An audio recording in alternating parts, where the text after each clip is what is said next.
This is it. I'll put it down for good. Not if it puts you down first. What did you say?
I've a funny feeling an old friend of mine made sure this phone fell into your hands, which means you're the right person for the job. The job being, find Lawrence.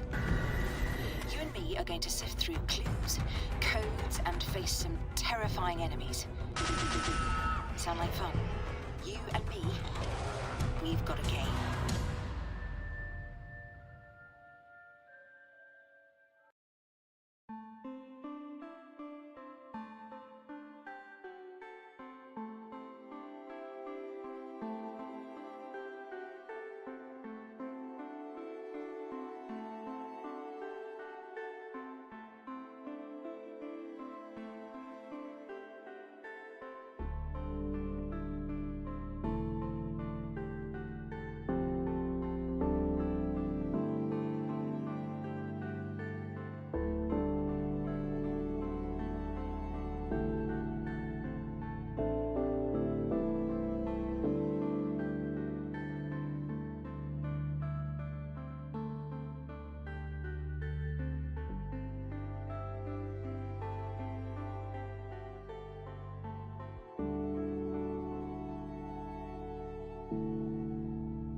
My God! Help me!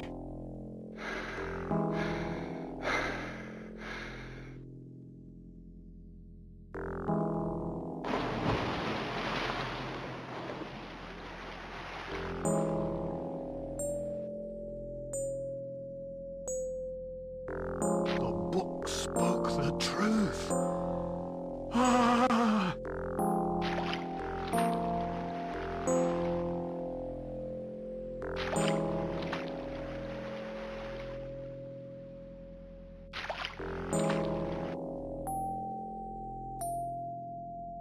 Hold tight, Crawford. They're coming. I can smell them.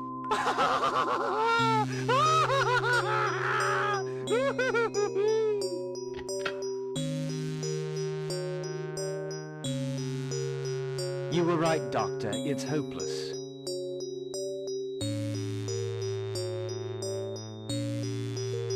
What will you do?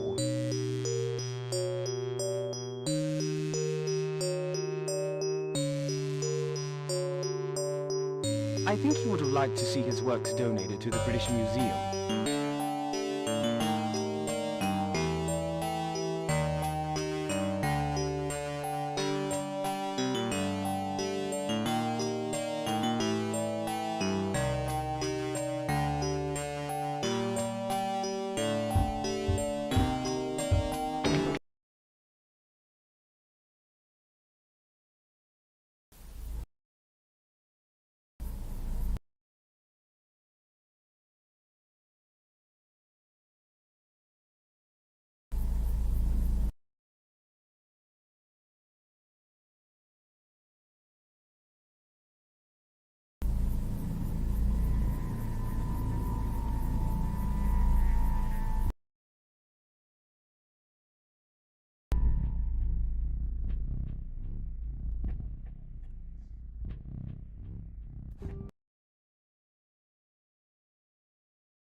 Hello everybody, how's it going?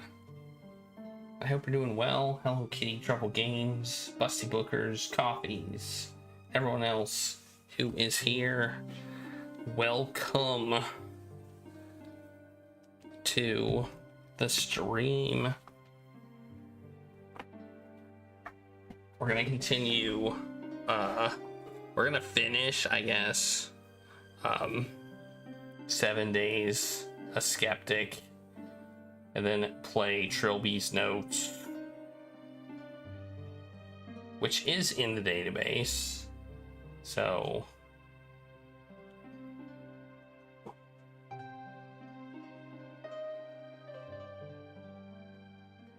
Claire's investigating because I have new shelving.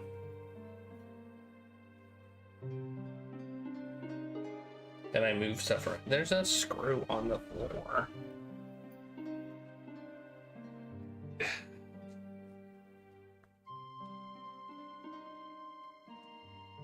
There's a little tiny screw. Claire has a habit of finding those. I think I'm gonna move these shelves a little bit over.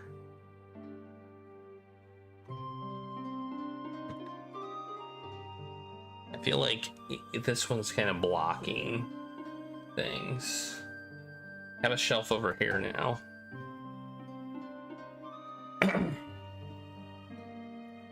And I rebooted, and I got my camera thing fixed, so I'm not glitched out, and the CAD cam is working fine. So things are coming up Millhouse right now, with one exception. For whatever reason,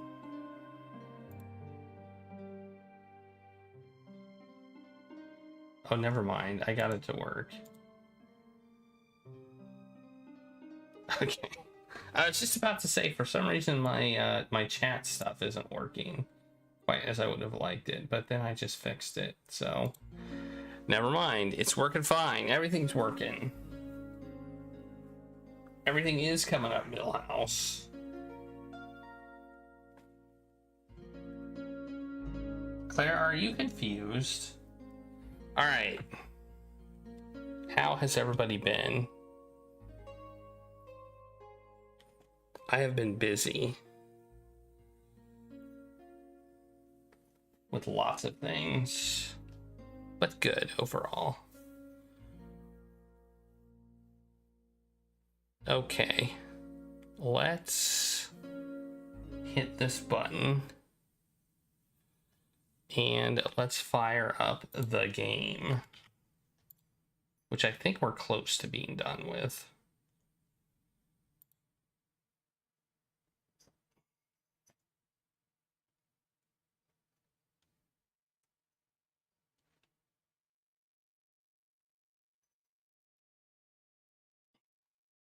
Claire, you're so weird. Okay, we got the plot dump. That's what we're on now. Plot dump. I don't know why it's not showing Scum VM like it's supposed to.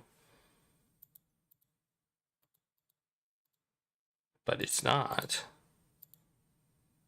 Hello, OBS.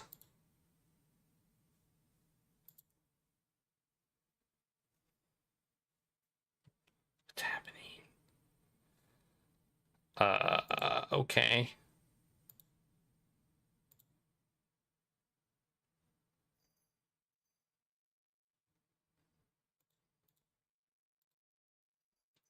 All right. I don't know. I don't know what's going on.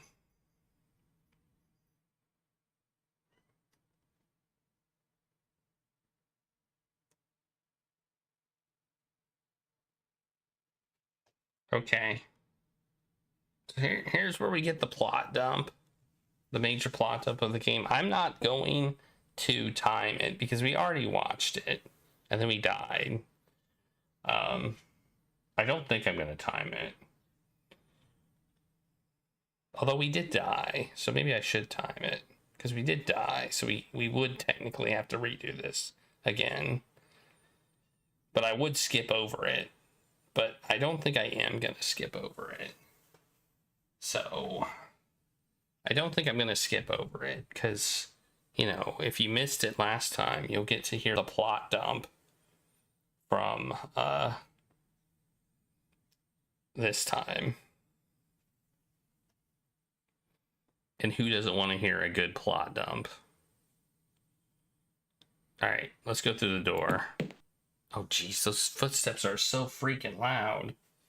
Jeez. I gotta hand the door. I got the security card.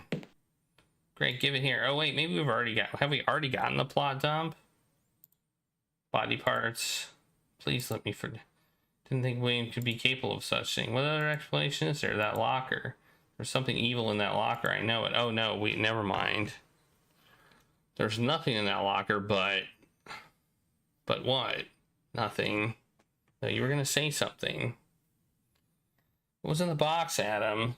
I can't, John. You open the box. I'm so sorry, John. Why? I had this awful dream. Something in the box had killed us all. And when I woke up, I was so terrified. I just had to get a look inside the box, make sure it was harmless. I just couldn't have slept before I did. What was in it, Adam? That's the weird thing. No human remains at all. There was a welding mask, a leather apron, and a machete. And a funny little wooden doll thing. There was this letter lying on top of it all. And here's the plot dump. To whom it may concern, if you are reading this letter and the box has been opened, you must understand that you are in extreme danger immediately after reading this letter. Seal the box shut again and flush it back into space. Hello, Finkelroy and Stains Blue. The evil must not be released. At the time of this writing, I'm an agent of the joint MI5-MI6 operation called the Special Talent Project. Details of my post here should be on record with the British Secret Services. My real name is classified information by its own request. I am commonly known as Trilby. In the year 1993, when I was a cat burglar, I was intimately involved in what became known as the Defoe Manor incident. I, along with Simon Taylor, James Fowler, Philip Hardley, and a man named AJ, found ourselves trapped in Defoe Manor at the mercy of a wraith. After 5 days and the deaths of AJ and Hardy, I was able to identify the ghost as that of Sir Roderick Defoe's son, whom I later named John Defoe for the sake of convenience. I was able to exorcise the spirit with the assistance of Taylor and Fowler, and Defoe Manor was destroyed by fire. I returned to my thieving lifestyle confident that John Defoe was at peace. In 1993, I was apprehended by the authorities. In return for amnesty, I was offered the opportunity to lend my services to the government. I took a position on the field agent as a field agent in the Special Talent Project.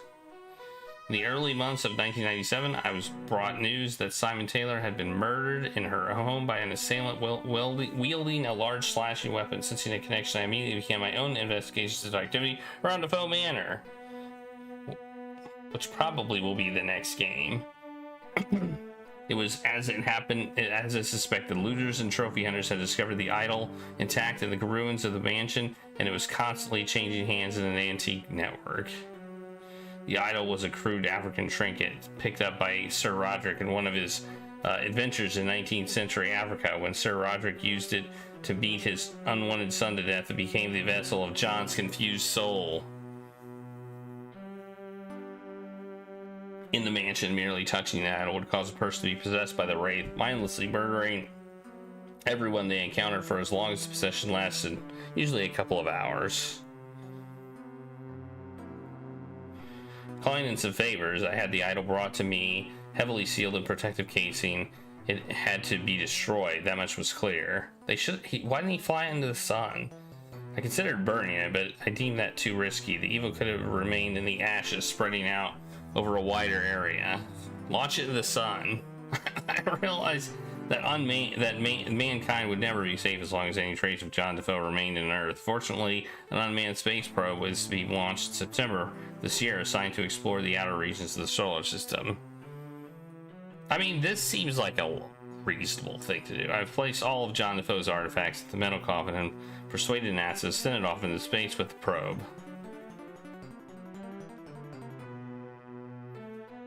As soon as I finish this letter, it will be sealed in the coffin and everything else, and have the package shipped to Cape Canaveral. I remain confident that this will ensure that John Defoe remains exiled from the human race for the rest of time. However, the fact that you are reading and presumably understanding this document indicates that my confidence was misplaced.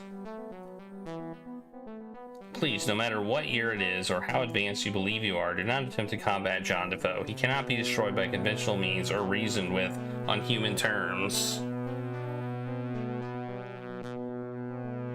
You must eject him back into space immediately and tell no one of your discovery.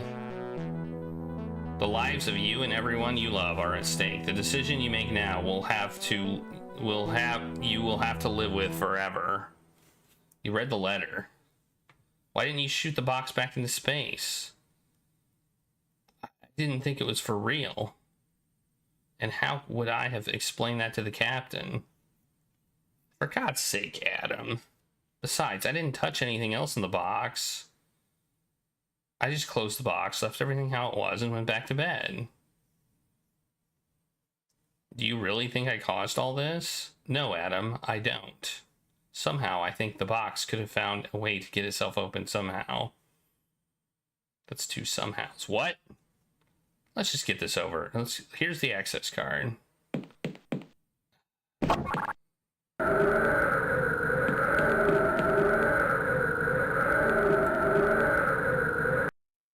I did it. I had to hit it with my foot. Alright. I did it. I didn't die. I had to hit the lever with my foot. I'm so smart. It's Saturday. Oh no, what happened? William? Oh, what are you doing? Oh good, you're awake. I wanted to be able to apologize. For what, William? I'm really sorry about this, John. If there were any other option, you know I'd take it. But he needs your body parts. We're so very nearly finished, and you'll be the last one. You forgive me, right, John? Of course I forgive you, William. I'm so glad. What? Why do we forgive him? Okay, now we need to start the timer. This is Saturday. Now we need to start the timer after I drink some tea. Oh man. What is going on here?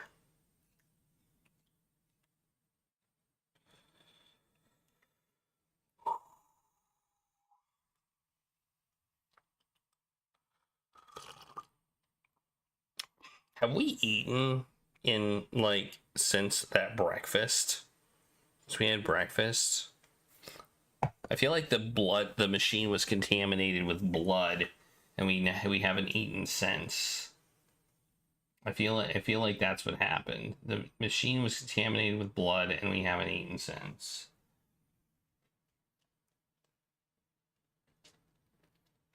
Alright, let's start the timer. Save.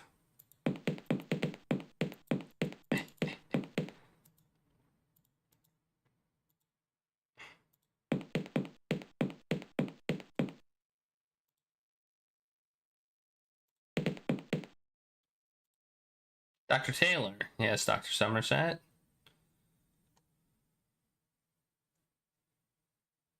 What?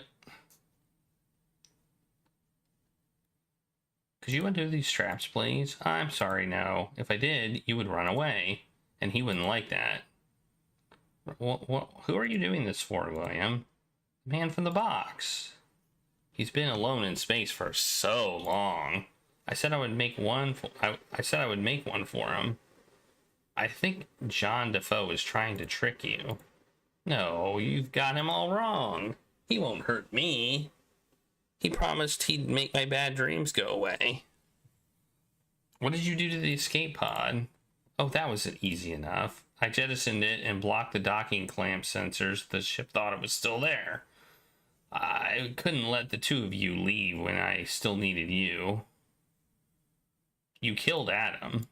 Yes, I know. And I killed Serena and Barry. It was regrettable, but where else was I going to find him a body? But he didn't like either of those bodies. They were too weak. So I'm building a better one from the parts. How will you explain this to the investigators? They'll be here tomorrow. He says the investigators won't be a problem. I'm sure he knows what he's doing. Snap out of it, Doctor. Snap out of what? I'm doing exactly what I should be doing. He says I'm doing everything right. I promise I won't run away. Do you honestly promise? Of course. No, I think the current arrangement would be simpler.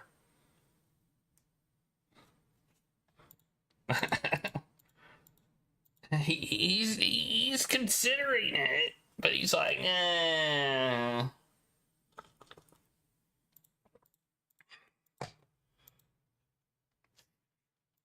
Never mind. Okay. All I have is a towel rod. Oh, I got a scalpel.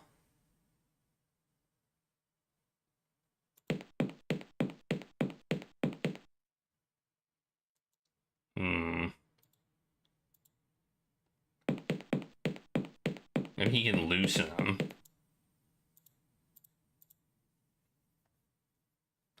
No.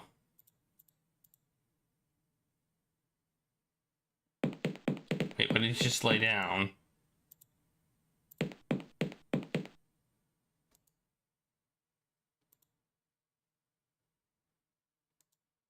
Wiggle. I'm wiggling.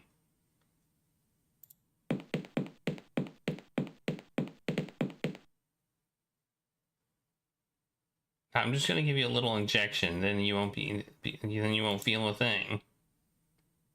And I die. Okay, well, I think I know what to do now. I need a wiggle. They didn't show it though.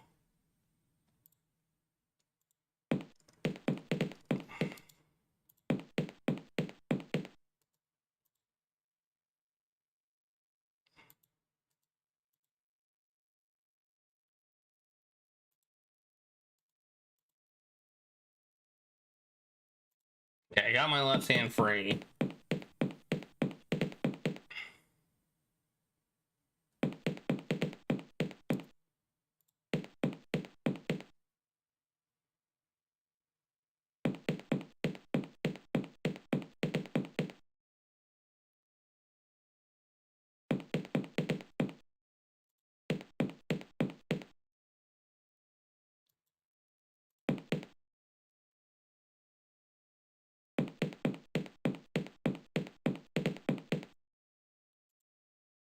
Not close enough.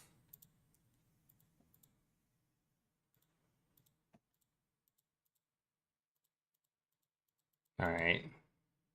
I think maybe I'm supposed to cut the straps. No, I don't think so.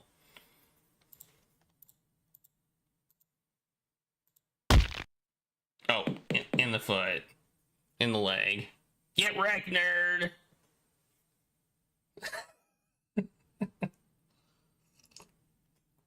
Oh, now it's Sunday. I'm the only one left.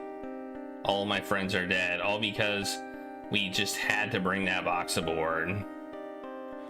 The EFS Charisma will be here soon. I'm not sure what will be there to greet them. There must be something I can do. Something other than sitting waiting to be killed. Bump. Speaking of waiting to get killed. William? Oh my god, what did he do to you? He needed eyes. He took my eyes. Then he stabbed me right through.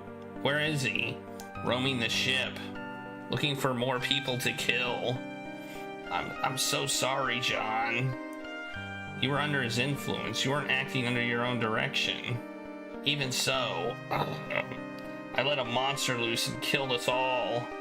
Guess I kind of made a hash of my first posting, huh? Huh? It wasn't your fault, William. I have to find a way to destroy... You have to find a way to destroy him, John, before the others arrive, before he's let loose on the Federation. What can I do? Take my stun gun. I've got a few shots left. If you can lure him outside the ship, you could... I could what? The radio mast. Okay, I see where we're going with this. Rest in peace, Dr. Taylor. All right, I see where he's going with this. All right, we better save.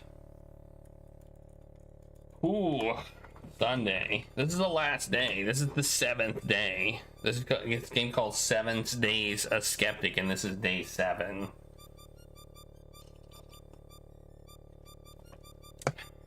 All right, save.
Do you think this'll work?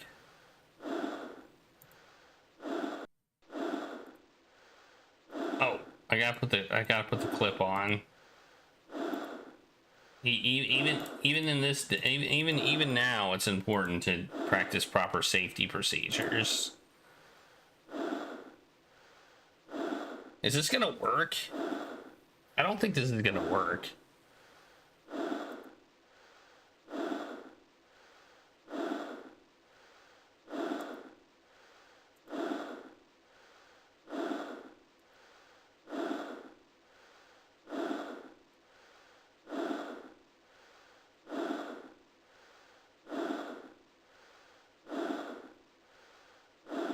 Go down. Just see what's down here. Nothing.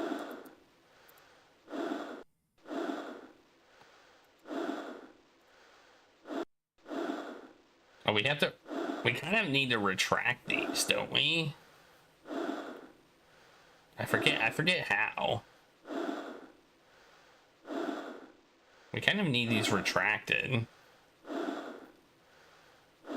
I love how these are just basically spikes.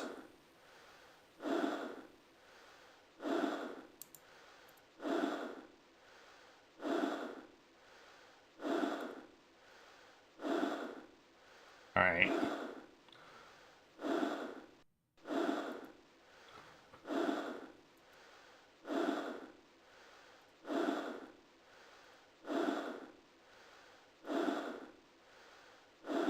You think is he gonna be outside the door? Are we gonna die? Only one way to find out. Can we just stay in this suit? I kind of doubt it. We can always try. Yes, we can. Oh, no, we can't. We cannot. Never mind. It won't let us. We must still follow proper procedure.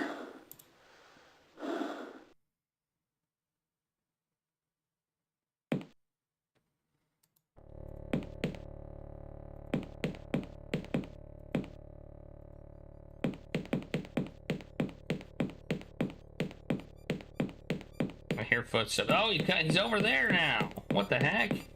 I didn't expect that.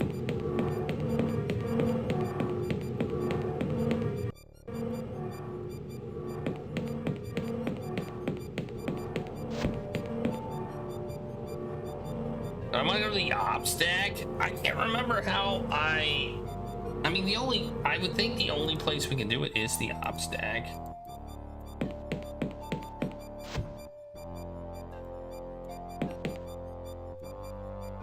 How do we make the mask go up and down?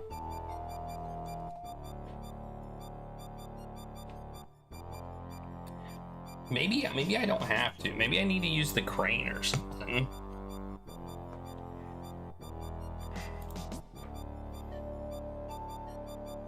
Yeah, I'm just wrong. Oh wait, never mind. It's in here. I think it's in here.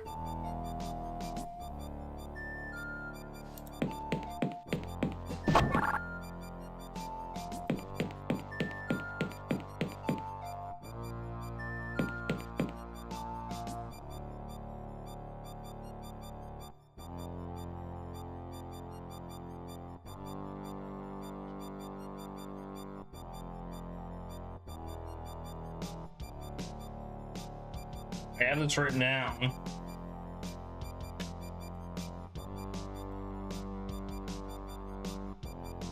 Withdraw radio mask for 5 minutes. Bam. That's how we do it.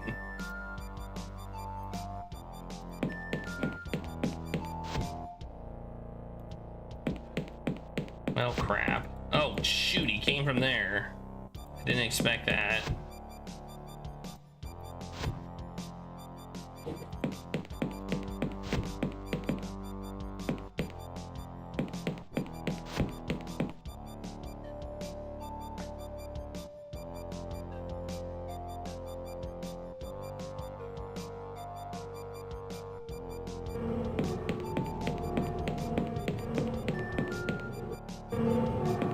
Let me save.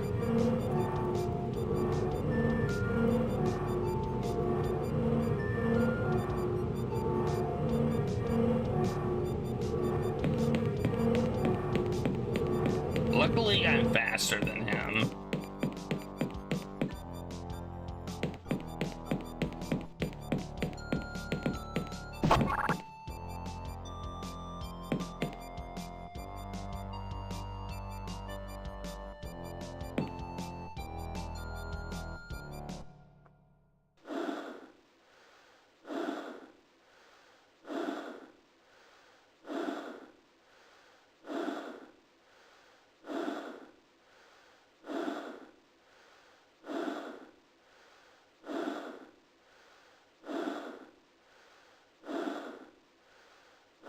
Yeah, I think I know what I'm supposed to do. I think I know what I'm supposed to do, but I'm not 100% sure.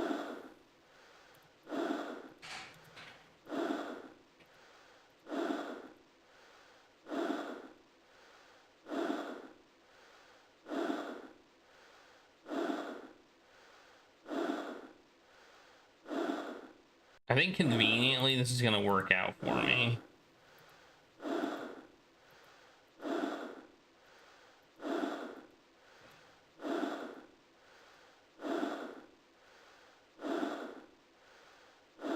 Okay, my theory is I'm supposed to just stand right here.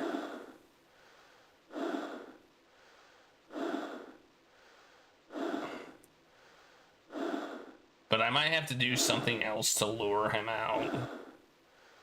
Like, technically he can't come out because the airlock is closed.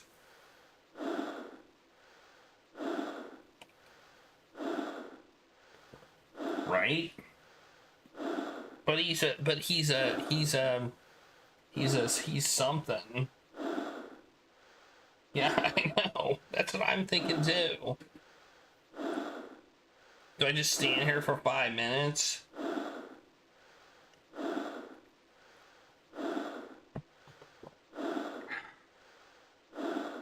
Alright. Let's just chill here for a little while.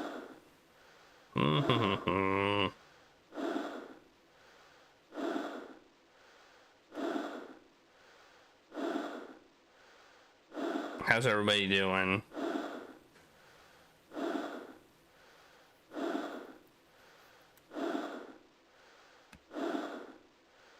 Doing good?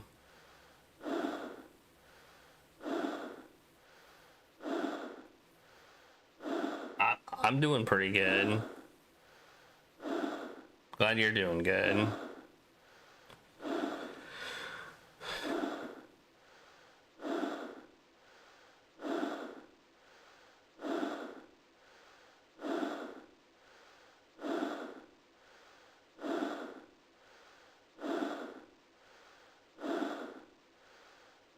This isn't working. I don't think this is gonna work.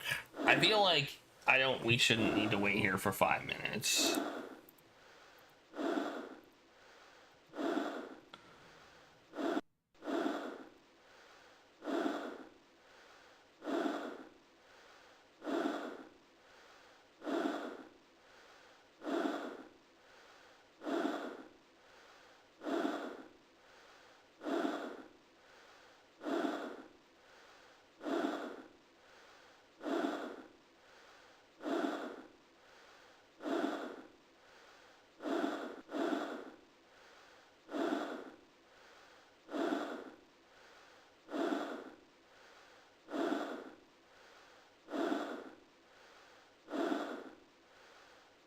The problem is it won't let me pull this switch.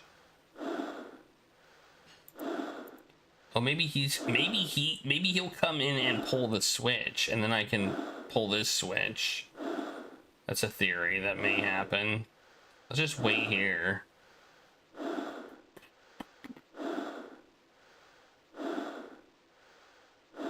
Just enjoy the heavy breathing.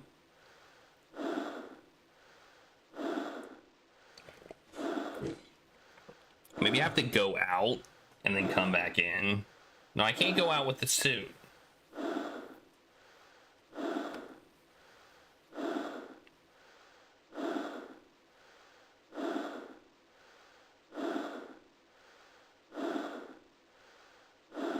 It's not working.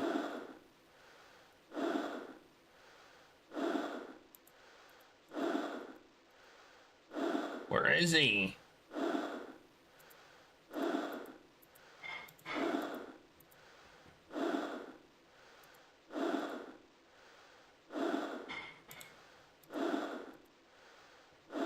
Maybe I need to, like, do something else. Do I have to, like, disable the safety procedure or something?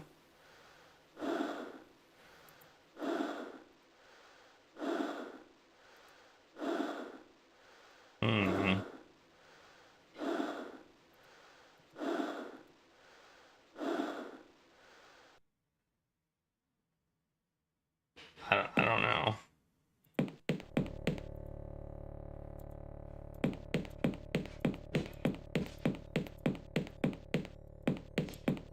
What?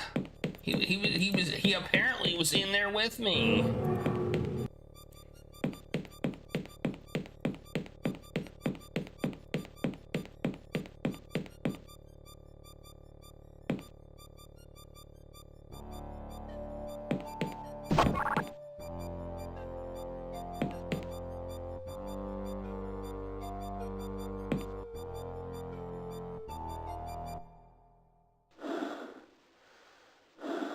No, maybe that's what we needed to do. He needed to be in the room.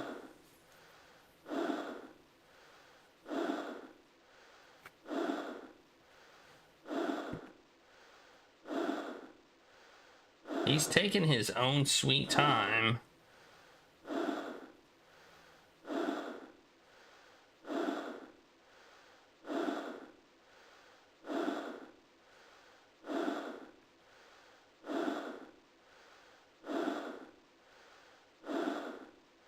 I think maybe I need to do something else.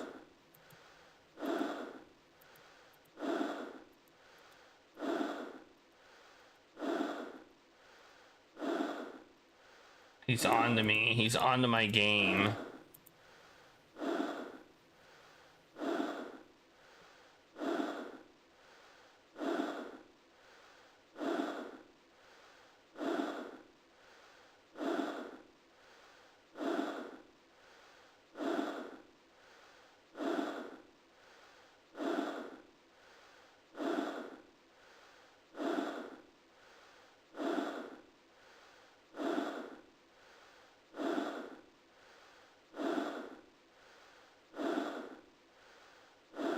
What am I doing wrong?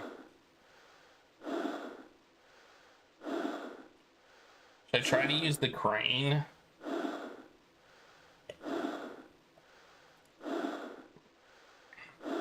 I'm missing an item. What am I missing? I have the towel rod, a scalpel, a kidney bowl, a stun gun, and a lunch, which probably is bad.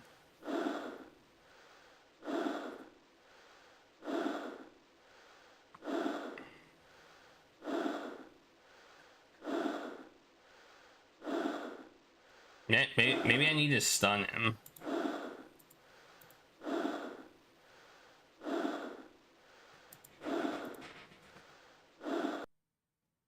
Let's try to stun him. Maybe that'll make him mad. You know?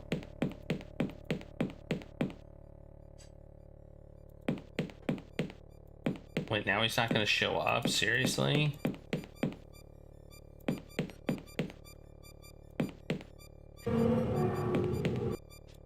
Oh, there we go.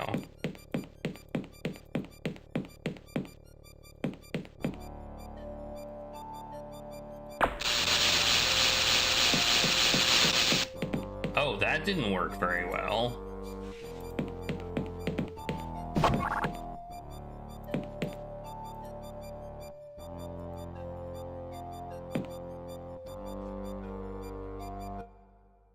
That works surprisingly not well.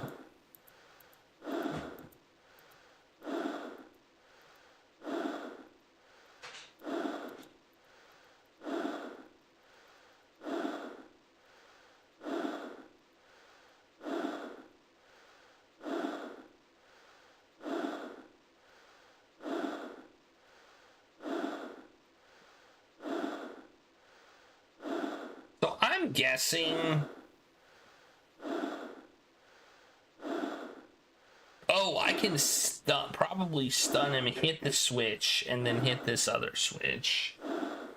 That's probably what maybe that's what I need to do. Stun him, hit this switch, and then hit this switch. If he ever comes in here, and maybe he won't, I don't know. Maybe I need to jam it.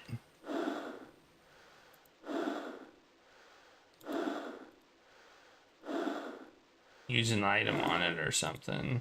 Shoot it. No. Use my lunch on it.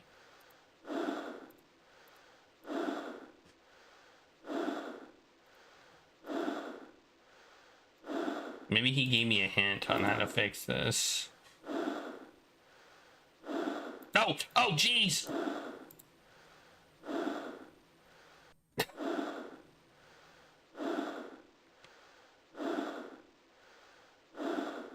You're still alive? What are you? What are you waiting for? Alright, here we go. We did it. Now he's standing right here and he's gonna go. He's gonna get. It's my theory.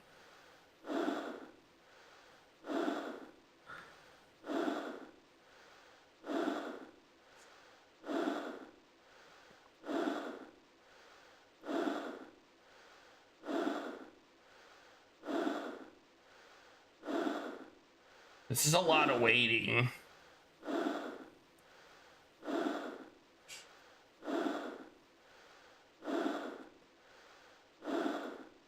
Ah! No! Oh no!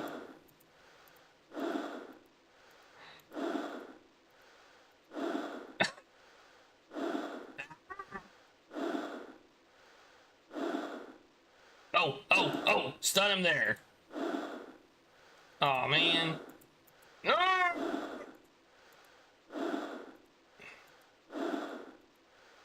Oh! Oh! Got him. The body was... This is John Defoe. This must be destroyed. Okay, let's save.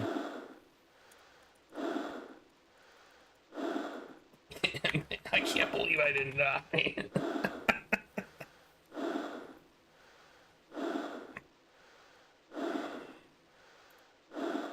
So, do I have a new thing? Oh, I do. I have this thing. Throw it into the sun.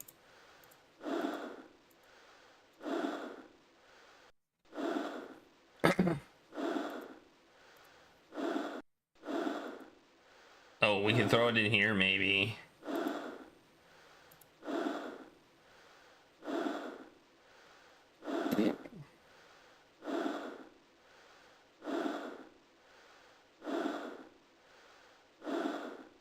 That's the charisma. It's over. Okay, did we win? Oh, no. Oh my god, I did not mean to do that. Oh man. It's over. Let's just kill ourselves. Oh, that was funny. Luckily, I saved.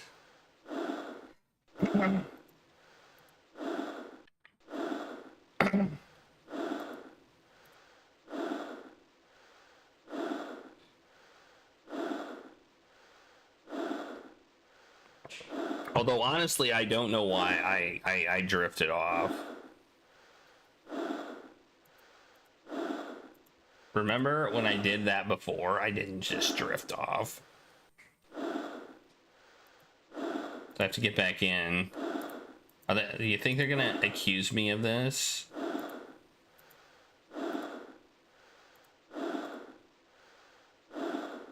I'm gonna be put in prison. I mean, I would hope that this has, like, they have security footage or whatever.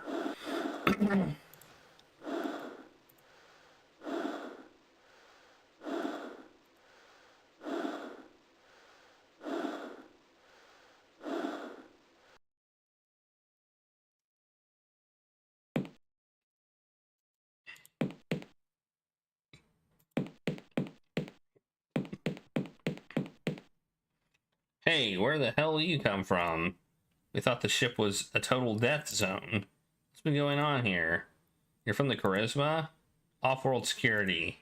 Who are you? Somerset, Dr. Jonathan, ship's counselor. Dr. Jonathan? Is that him, Sergeant? That's him. That's the guy. What? You are Dr. Jonathan Somerset, formerly of the University of Ganymede? Yes. Dr. Jonathan Somerset is 65 years old, and more to the point, he's dead. He was killed 6 months ago by an unknown assailant. We only discovered last week that an individual was using his identity.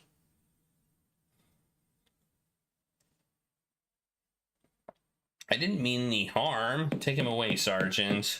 I didn't mean to hurt him. I've been unemployed for 8 years. I just wanted to go into space. Let's go. Oh, I'm going to jail for a different reason.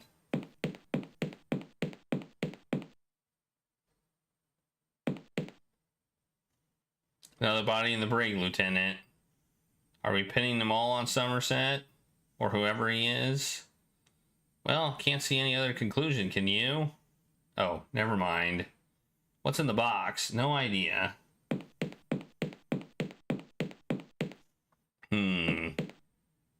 Well, maybe we should do that.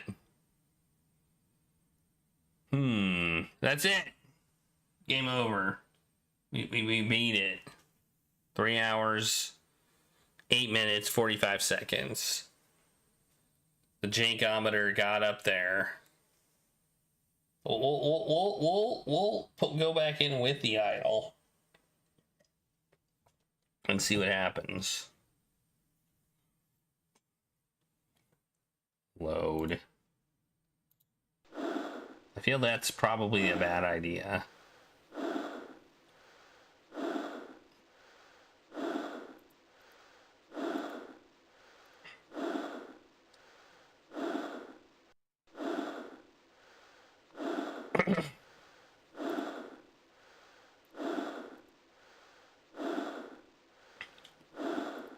might as well see the alternate bad ending. Well, I mean, that was kind of a bad ending, right?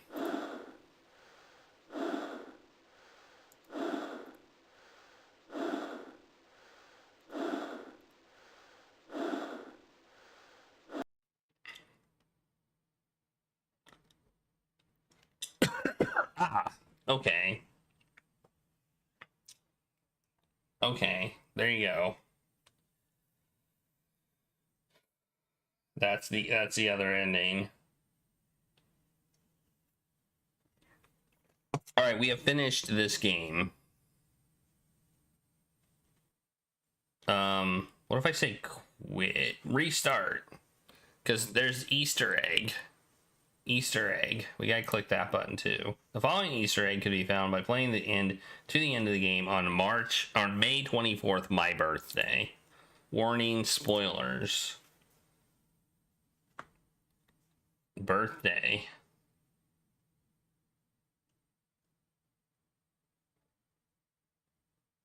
Grr.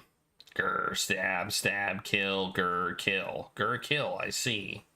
So what was your relationship with your father like? Well, we didn't really see eye to eye.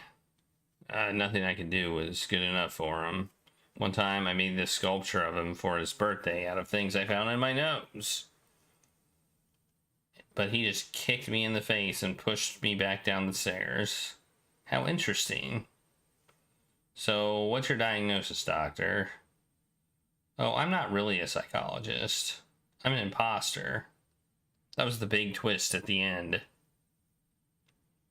You could have told me that before I paid you for 18 sessions. That was a spoiler. That was a spoiler. Outtakes. What was that? Captain's alive, John. Damn it, Adam. Barry's dead. I'm the one who found his body. But he isn't our captain anymore. What are you talking about? The ship has a new captain, John. Line. Oh, these are supposed to be funny. I haven't got a line. Are you sure? I haven't. I could have sworn I had a line here. You don't have any lines in this entire game. What? I don't have to be doing this, you know. I've been shortlisted for a role on Days of Our Lives. Our scans show you're on top of the ship now. Can you see what's clogging this radio masts?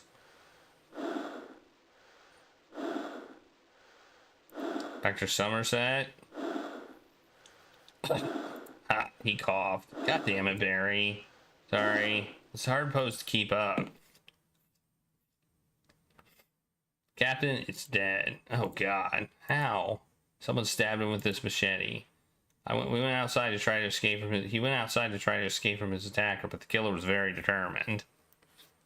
This isn't happening. Who could have done this? Could have been anyone. Angela was the last person to cut. The hell was wrong with that?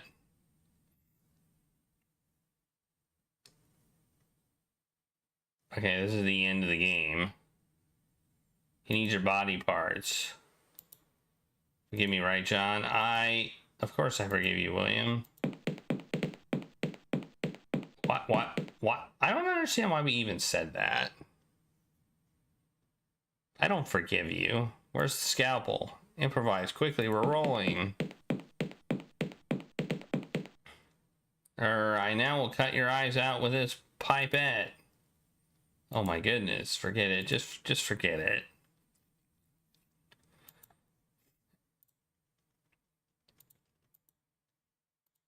Here's the access card.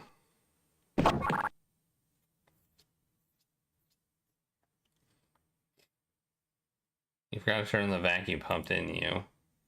I suggested they use CG for this, but they wouldn't listen. Ah.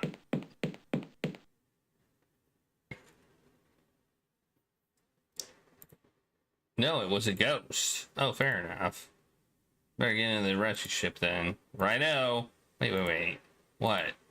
This inning sucks. Yeah, I hear that. I suppose it does a bit. I've got it. Let's have some really stupid twist come completely out of the blue. What if everyone hates it? Then we'll tell them to swivel our their mid digits. Okay, there you go. Was the twist just put in there? We need a twist at the end.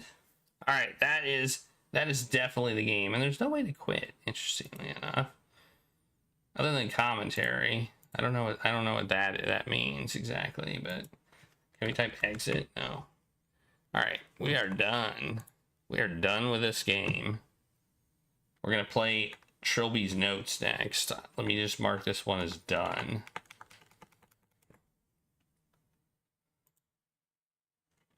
And I'll let you all time guess it if you want to. I'm not gonna shut that down. I just have to get it ready to go. Skeptic. Okay, 7 Days of Skeptic. We finished it in 3 hours, 8 minutes, and 45 seconds. And yeah, I'll give you. Well, first off, you deserve a taco party. It's raining tacos. Secondly, we're gonna check out the time guesses. We got Finkelroy in first place, 3 minutes off. Busty Bookers is 8 minutes off, and Jaddlers is 18 minutes off. Woo.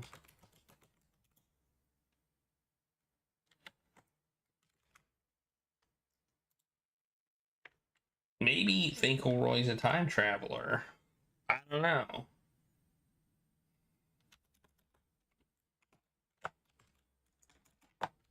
And just like went back, only uses time travel to win time guesses.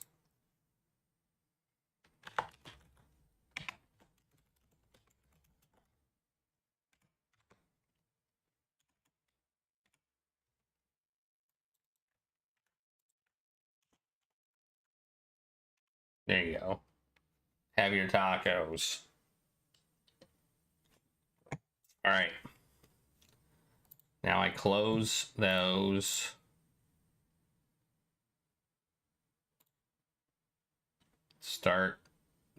Make the next game. Yeah, exactly. Got a copy of the website that tells me all the completed times for all the games.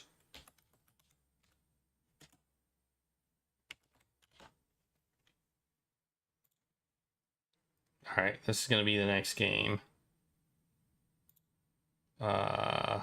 Picked.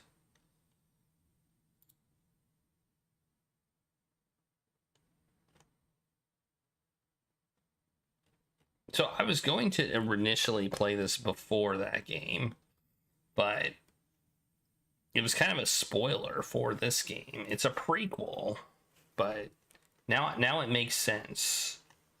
Like, I heard when it took place, so I was like, we'll play it before, but because I was thinking chronological order, but that wasn't when it was intended to be played. All right, let me open time guesses for this one. If you are using the extension, then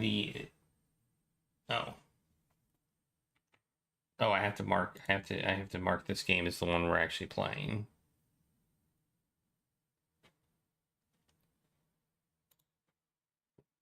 Dang it. Wait, I think I messed up. I think I somehow messed up here. Okay. There we go. That looks right.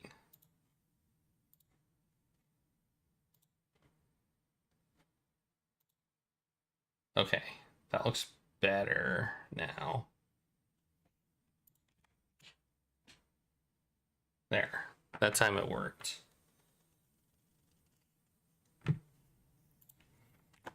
There, now you can time guess for this game. I'm gonna let you time guess for a little bit. You have like 5 minutes or something. Gotta change some stream info.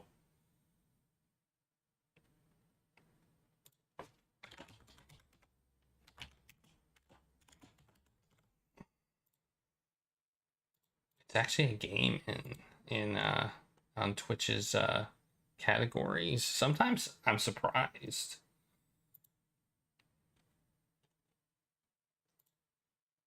All right, and now I gotta change my other stuff. Dot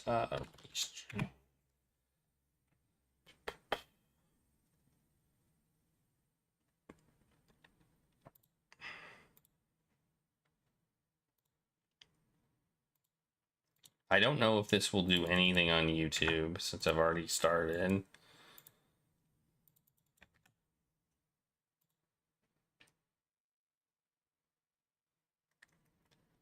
YouTube is so weird about streaming.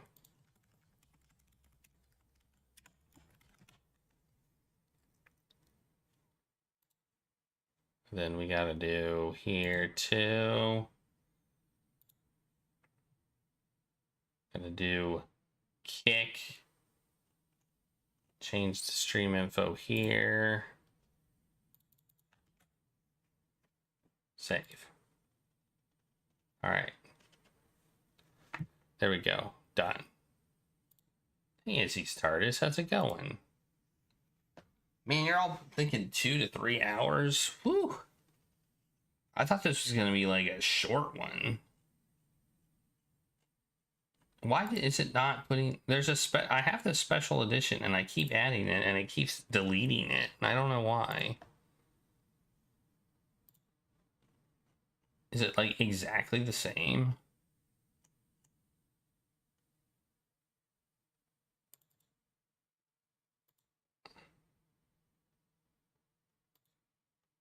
Like, there we go. I just added it again. I don't know why it keeps removing it. It did the same thing with 7 Days of Skeptic Special Edition once.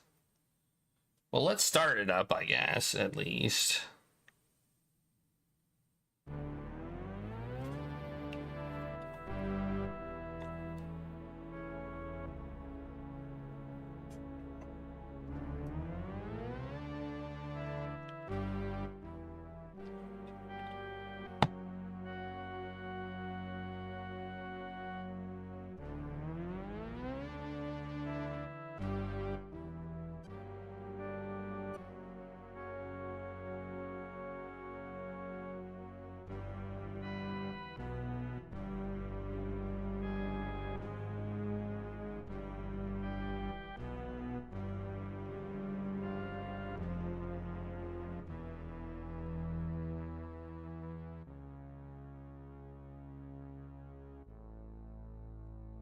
Put your time guesses in.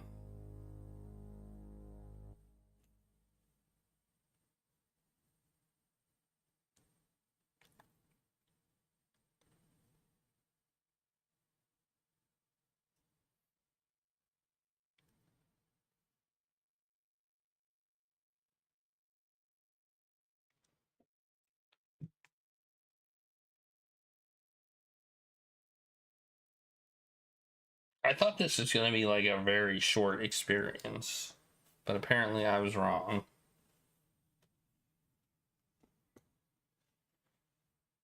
I mean, it'll probably take the rest of the most of the rest of the stream, which is fine.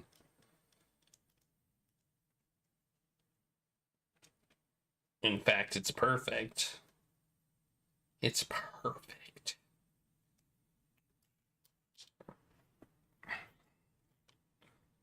Why did the music stop?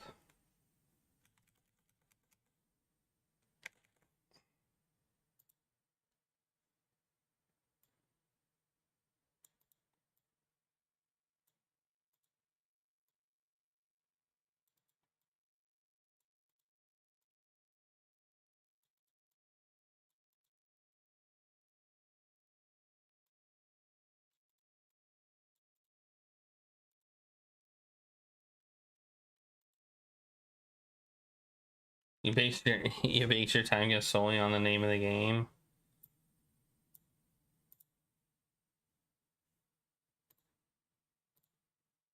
I'm giving you time to put in your time guesses, by the way. I don't want to. I'm not. I wanted to give you like 5 minutes or so.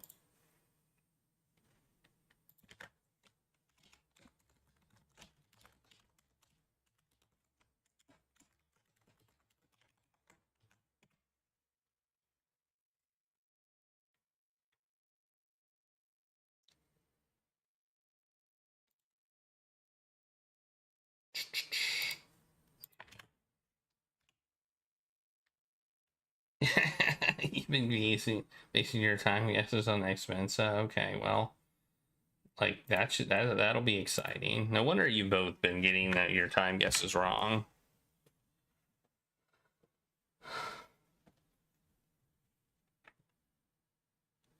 I base my time guesses on your time guesses.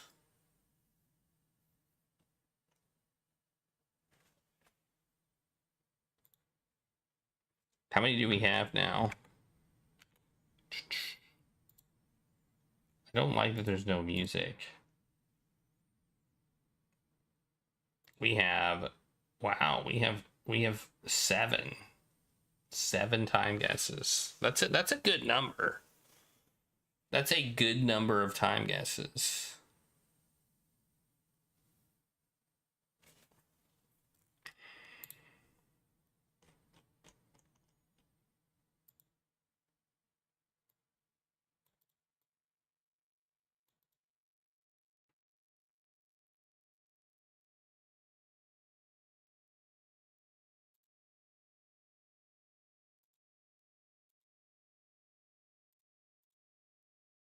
All right. I think I've given you all enough time. Let's at least start it before I take my break.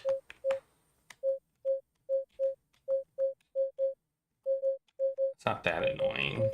All right.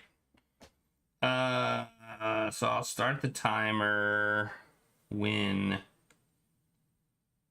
the game basically starts. Let's go. Let's go. And notice the Jane counter has reset because this is a new game. Tutorial, sure, why not? No, we don't want commentary. I feel like commentary is spoilery. That's special edition stuff here. We always pick tutorial. The following documents were taken from a handwritten notes of Trilby, a STP field operative. The text is going too fast. Game over. Well, we already lost? What the heck?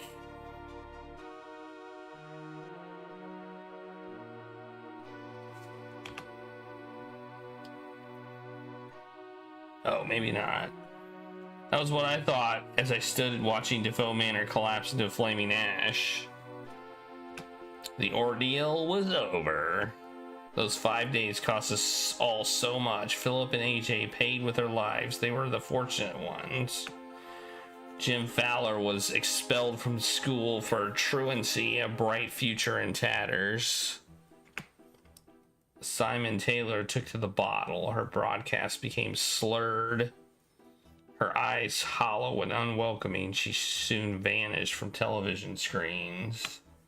As for me, I tried to return to life as a cat burglar, but I had been forever tainted by the time spent in that wretched house. The memories of my possession came back to in my nightmares. Every night I was there again in the mansion, staring out through unfamiliar eyes as Philip died at my hands. I became convinced that John Defoe was not at rest, that someday he would return for me. I became so terrified of invisible enemies that I forgot about the tangible ones, and I was caught. 2 slow, miserable years after Defoe Manor, a barrage of truncheon blows taught me a harsh lesson in reality, and I woke up in the kind of filthy cell I assumed would be my new home. Man, this writing is kind of hard to read. It's pixelated, like, semi-cursive writing. But then he came, the man from the government, with his nervous smile, offering an alternative. The Special Talent Project, or STP. It hadn't been that much earlier that I would have sooner died than enter an obligation with anyone, least of all the government. Had the faux manner changed me so much? Whatever my reasons, I left my post behind and resolved to give my new superiors nothing to complain about. I spent a year and a half completing assignments, developing contacts, building a reputation, and then the past caught up. In the summer of 1997, I became concerned about Simone Taylor's mental well-being. The papers were reporting her continual breakdown, and she had become a virtual recluse. I had no idea if my appearance would assist or hinder. Oh yeah. Let me fix that. That's an easy fix. I just need to refresh it. There we go.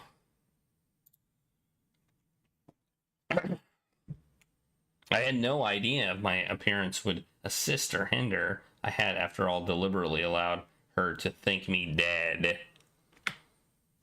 Oh, I gotta click in the game. Presumably, she knew differently now after the media coverage of my arrest, but I would expect her to be bitter about my subterfuge. On balance, I decided that a meeting with an old friend would most likely be beneficial. I came to her apartment building on a warm, stormy night, and braced myself for the encounter. All right, we're playing the game now. Oh my gosh. It's a text adventure. Use simple sentences like look around or knock on door. The question mark symbolizes that the game expects input. When it is visible, you are free to move and issue commands. What? It's King's Quest-esque. And here we go, save. What? That's crazy.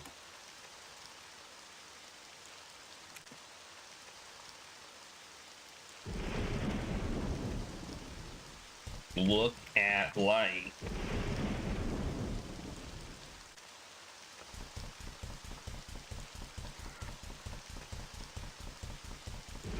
Look at window.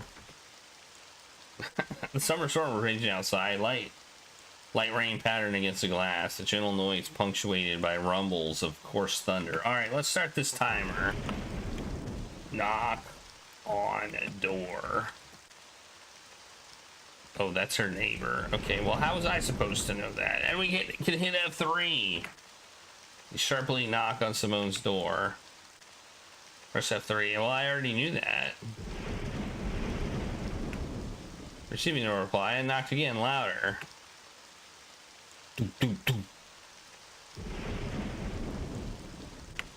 Still no response. The doorman had assured me Simone was in. I decided it was time to enter by my own methods.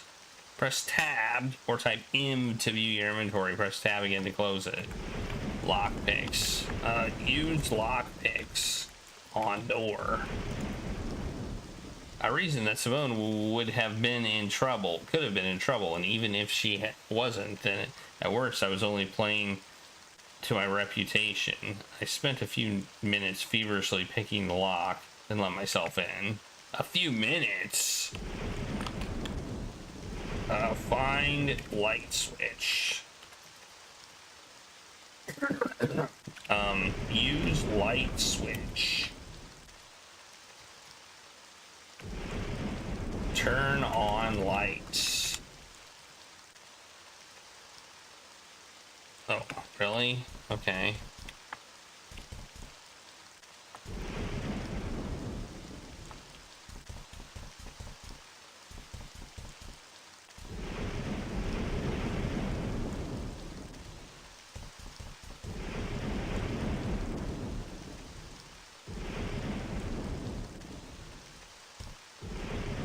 feel around. Pick up object on floor.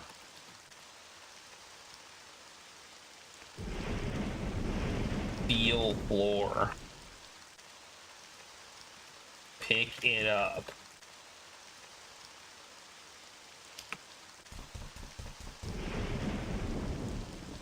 Feel object. What oh my god, what am I supposed to do here? Take candle.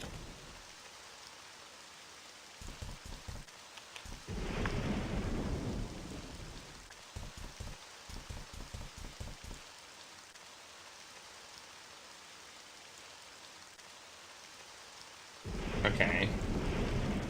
Pick up floor. There you go. It says I feel a soft oh, okay.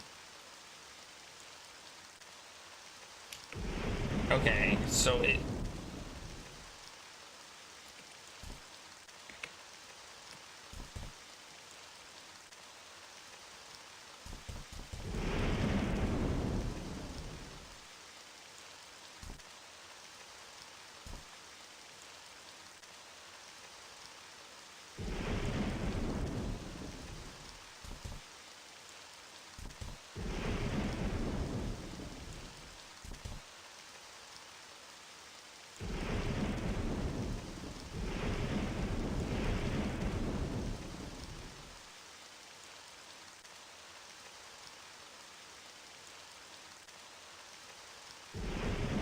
oh no, it's a body.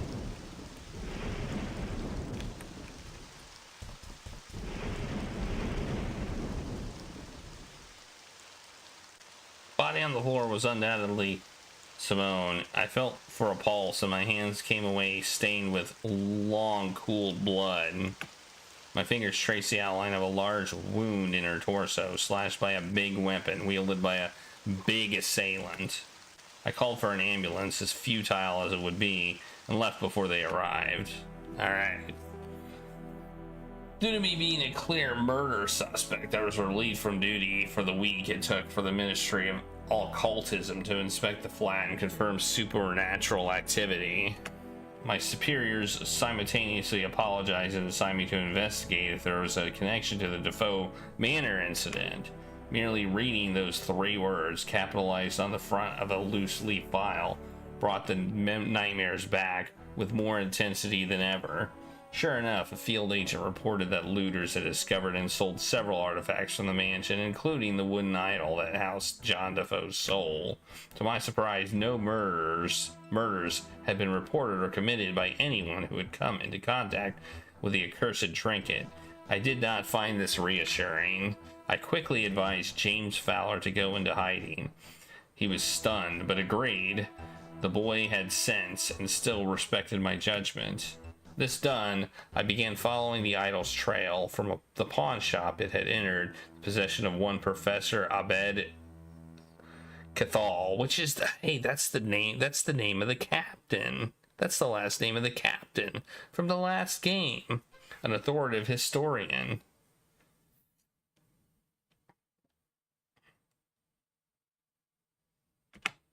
He had scheduled some kind of antique fair in the Clan Bronwyn Hotel on a small island off the coast of Anglesey, popular with tourists.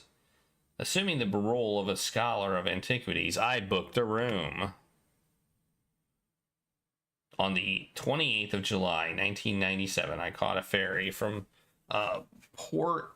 What the heck is that? That doesn't look right. Porthalchog, and arrived at around 3 p.m. Camberwin's Island's coastal village. It seemed a peaceful hamlet, and in defiance of stereotype, the locals were welcoming and told me no local legends to dissuade me from exploring the island. The hotel was in the island's center, surrounded by forests. I made my way there on foot. Oh, we have loud footsteps again. You're Trilby, right? As soon as I arrived, I was greeted by a baldy man in a gray anorak. I wondered if I was expected to know who he was. That depends. My name is Linkman. Oh, I thought the ministry were clear on the fact that I was handling this on my own. Maybe there are still people who don't trust you, Mr. Trilby. What? I haven't stolen anything since I joined the STP. Your colorful past is not what concerns my superiors. It hasn't gone unnoticed that your history with the Defoe Wrath influences you psychologically. I'm sure you resisted, but it could still cause you to act irrationally, disobey orders. Everyone just feels a little safer with someone else on the ground. I see. You can rest assured that I will endeavor to maintain absolute professionalism on this assignment. Nevertheless, I have my orders. I would suggest you keep out of each other's way, then, and pursue separate investigations. I'm sure I don't want to get mixed up in a reunion. Alright. I watched him disappear around the corner of the building. I very much doubted that Linkman and I would become friends. The hotel lobby was a warm welcome. The building was certainly well maintained, and yet there was something about it that nagged at the back of my mind, quickening my pulse. I dismissed the sensation, an act which, in retrospect, I would come to regret. Good evening. I have a reservation. Ah, yes, you're here for the antique fair. We've put you in room 3C on the 3rd floor, if you'd like. If you just sign the check-in books, okay? Hello, Beth, and I just letting you know that I'll be having dinner in my room today. It's absolutely fine, Professor. This, I decided, was what they call a golden opportunity. Professor Schall? Yes? I'm afraid you have got me at a disadvantage. Ralby. Terrence Ralby. Oh, you don't remember me? No, of course I do. Terry Ralby, how have you been? The astute reader has already guessed that both Terrence Ralby and the previous meeting were utter fiction. Of course they were. Of course they were. Of course they were. I had spent some time studying Cathal's movements and habits. He was, by all accounts, absent-minded, and that was something I could use. I'm well, thanks. I was hoping I'd run into you. I've heard interesting things about the items you're showcasing here. You remember I do freelance scouting for some wealthy collectors. Yes. Well, a client of mine was expressing interest in relics from Defoe Manor in Buckinghamshire. He's been on my back for a while now. Between you and me, he seems pretty obsessed. That reminded me of the professor's what remained of the professor's suspicion melted away from his expression as the opportunity to make money entered the conversation. Well, I'm sure I wouldn't want to damage your professional status. Would you like to come up to my room for drinks? Oh, I don't want to impose. No opposition at all. Please follow me. Your room key, Mr. Railby. Ah, thanks. Please lead the way, Professor. Wait, we're going that way? Abed, who's your friend? Oh, let me introduce you. This is my personal assistant. She accompanies me on most of my excursions. Shoban, this is Mr. Railby, an old acquaintance. He's looking for information on Defoe Manor artifacts. Oh, really? Him and half the people we meet. What is it about that place? Never underestimate the attraction of a mystery, my dear. Please take a seat, Terry. I'll be right with you. I just automatically sit down. So, interested in ghost stories. The girl struck me as a forceful personality. I gave the matter some thought before replying. Not really. I'm just scouting on behalf of a client, like I told the professor. You know, it's strange to see someone as young as you in the antiques trade. And come to think of it, I thought only odd men dressed like that. Old men dressed like that. No offense. None taken. I didn't catch your last name. Oh, O'Malley. Shobin O'Malley. Couldn't be more Irish if I tried. Could it? Sorry to hear you waiting, dear boy. Sorry to keep you waiting, dear boy. Now then, what shall we talk about? When talking to the characters, you must... Oh, when talking to characters, you must specify a topic. There are usually several things these characters are willing to discuss. For example, try typing talk to Abed about Defoe Manor. Talk to Abed about Defoe Manor. So I understand you came into possession of artifacts from Defoe Manor. Yes, indeed, and it was astonishing to me that such artifacts existed at all. The whole place burned down to the ground. Did you hear about the Defoe Manor incident? I was experiencing a sick feeling that I had not felt for quite some time. The last time I had felt it would. The last I had felt it was while standing at the gates of another country mansion not long after Defoe Manor, preparing to break in. Recalling those 5 wretched days churned my stomach with fear, turning what had once been the joy of thievery into an exercise in anxiety. Discussing it brought that feeling back, the act of feigning ignorance while visions of welding masks and machetes flooded my mind's eye, worsening them. I heard something on the news. It's been in the news again lately since the Taylor woman died. A lot of silly talk about the paranormal has been abound, so the true facts are near unreachable. But the point is, some entrepreneuring fellows picked up 1 or 2 undamaged items from the ruins. Furniture, book, an ugly little tribal figurine. And I took them off their hands purely out of curiosity, of course. So, were there any particular items your client is interested in? Ask about idol. Tell me, does a huge man in a wielding mask and leather apron mean anything to you? Not really. Should it? Should it? Never mind. It's a small African figure that my client wants me to look into. Resembling a rather ugly tribal god. That old thing? Honestly, despite its age, it's virtually valueless. That's what I said, but my client is very insistent.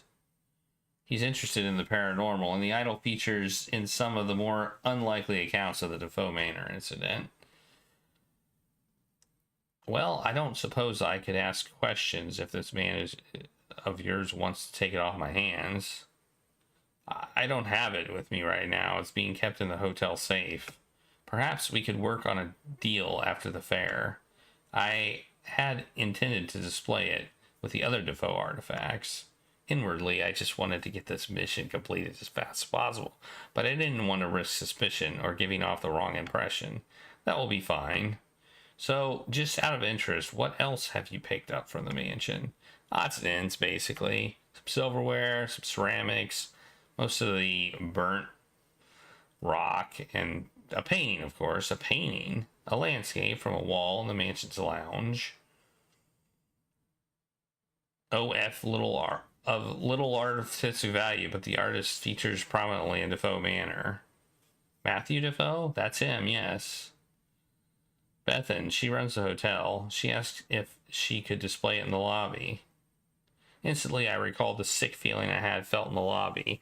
It had been the painting, but had paid it little heed. Oh, it was the painting. Oh, are you all right, Mr. Railby? You've been rather pale. What? I'm sorry, I was just distracted by my thoughts for a moment. Lost in history, eh? Something like that. Mr. Railby? What the hell was that? What the hell was what? You were just sitting there when you went out all stiff like you'd seen a ghost. You didn't see it? See what, Mr. Railby? I'm sorry, I have to go. Oh well, we won't keep you then. We'll see you later, maybe. Alright. My head was spinning and a sudden nausea churned in my gut. The world seemed to be pulsating, the corners of the room wavering like a heat haze. I can't move. You may say I imagine these things, and I thought that must have been the case. Was I going out of my mind? Was the hotel really changing into some nightmarish twin? Was I the only one who could see it? If I was hallucinating, it was too complex. The harsh wooden floor beneath my feet felt real enough. The horrendous stench of rotting flesh that reached my nostrils could not have been conjured by my imagination. I decided I had to find John Defoe's idol as soon as possible. If not that, then at least the painting he'd mentioned. I was convinced that some connection lay between Defoe Manor and this sudden madness. Alright. Save as O2. Find idol. Well, maybe we can break into the safe. What do we have in our inventory? Just some lockpicks. Oh, if we hit escape, we get the save option. Okay, well, I'm gonna take a break because it's time for my break. This is Silent Hill if it was made by Sierra.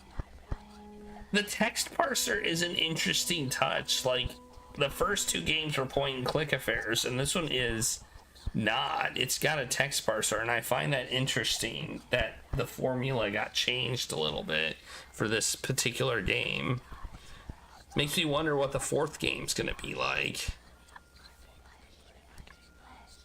I wasn't expecting a text parser. Anyway, I'm gonna take a quick break. I'll be right back. I need to refill my drink.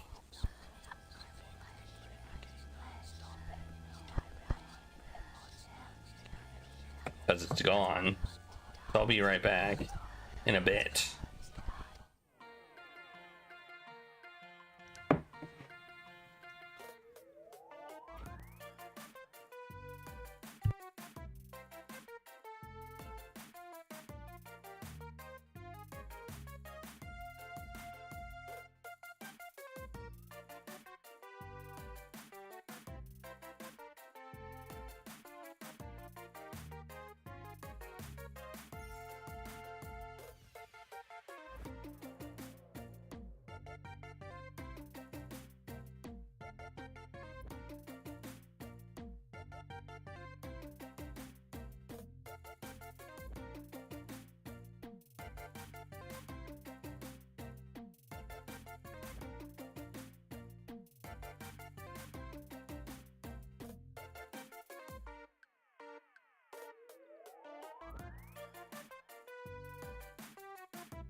I have returned, and my microphone is unmuted. I have succeeded. Man, I'm glad I didn't wear these around. I'm glad I didn't wear these headphones around.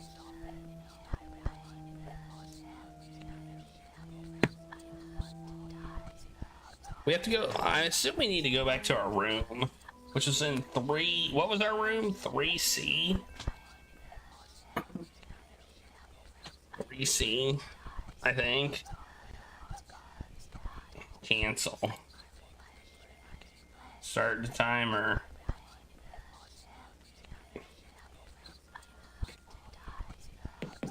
Look. Like a Freedy read. His body is here, his soul is not.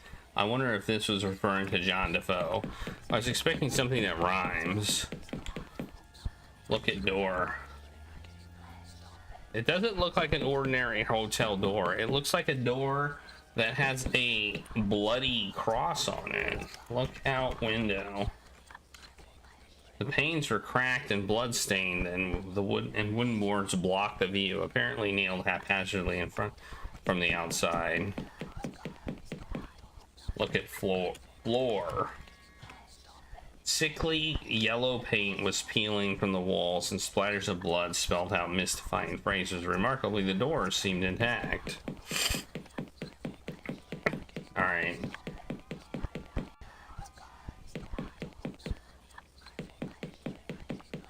Oh, this is clear. Wait, hang on. Sierra game? Nope. Nope. That's not a Sierra game. I can't fall to my death off the stairs.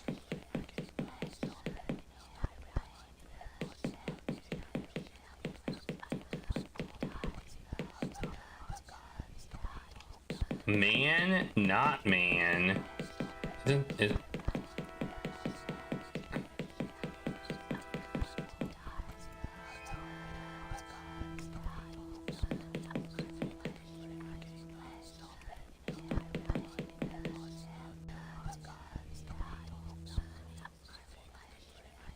My room had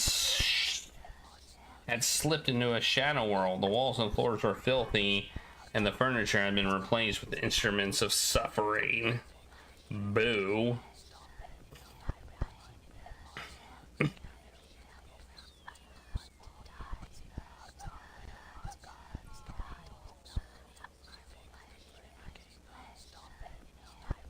Oh no.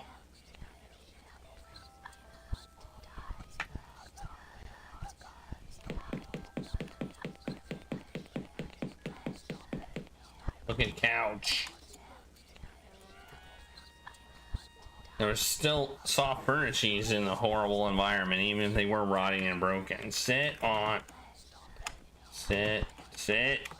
wait, let me save before I do anything. 3. Room.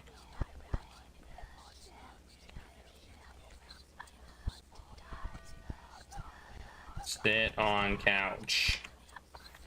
I didn't want to think about what I could pick up from touching that. What is this thing?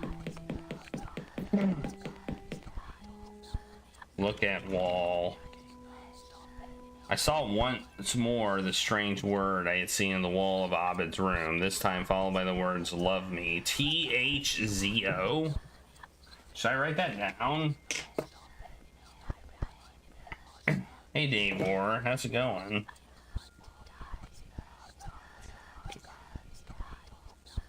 It is on Twitch, and we are playing it. Oh, my pen, it's all the way over there. Oh, it's C? That's a C? Okay, it looks like a T. Well, I guess it's not so easy to write in blood, so That's okay.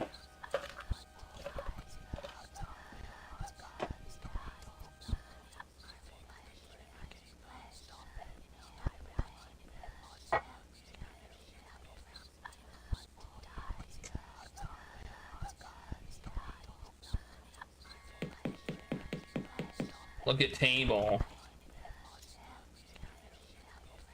A rickety metal table stood here, clean and devoid of horrors. Presumably this room was not used often. Move table. No, can't do that. Look at room. What is this? Look at blood. Saw more. I saw once more. Oh no, that's this is Trilby's notes. This is number 3. It's number 3, but it's chronologically second.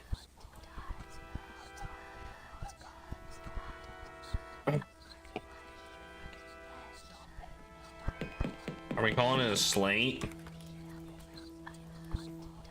No. Look at bed. Maybe bed. Bloodstream stone altar replaced the bed. Okay. Look at altar.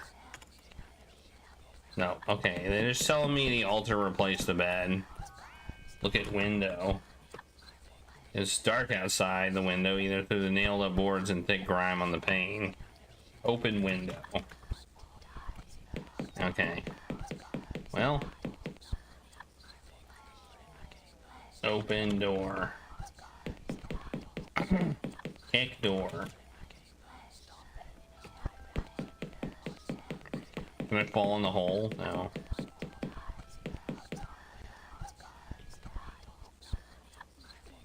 I couldn't even begin to decipher the meaning of the words man and not man. What the hell does that mean?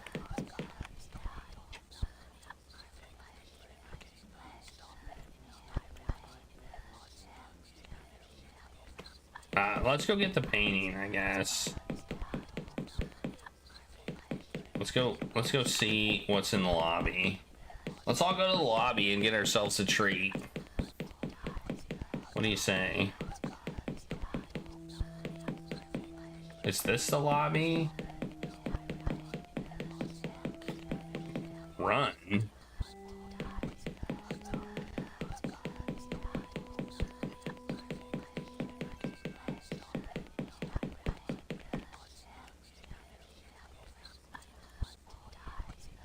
The stairwell was built, okay. Wait, what did that say? A headless corpse? The body was that of a young muscular man. I hazarded and was wearing some kind of old-fashioned military uniform complete with a blue tunic and riding boots. More to the point, his head was missing and his hands were worn down to bloody wads of flesh and bone. I noticed a collection of handwritten pages on the floor near his body. Take pages. They appeared to be entries from a diary. July 18th. Felicia and I took shelter from the storm in a decrepit old hotel in the forest. It seemed to be completely deserted, so we bedded down on the floor of the lobby for the night. It was so peaceful here. The noise of the storm seemed far away. Next day, July 19th. Exploring the hotel, it has become increasingly clear that the place was not as innocent as it first seemed. We found ancient corpses and evidence of terrible deeds in several of the rooms.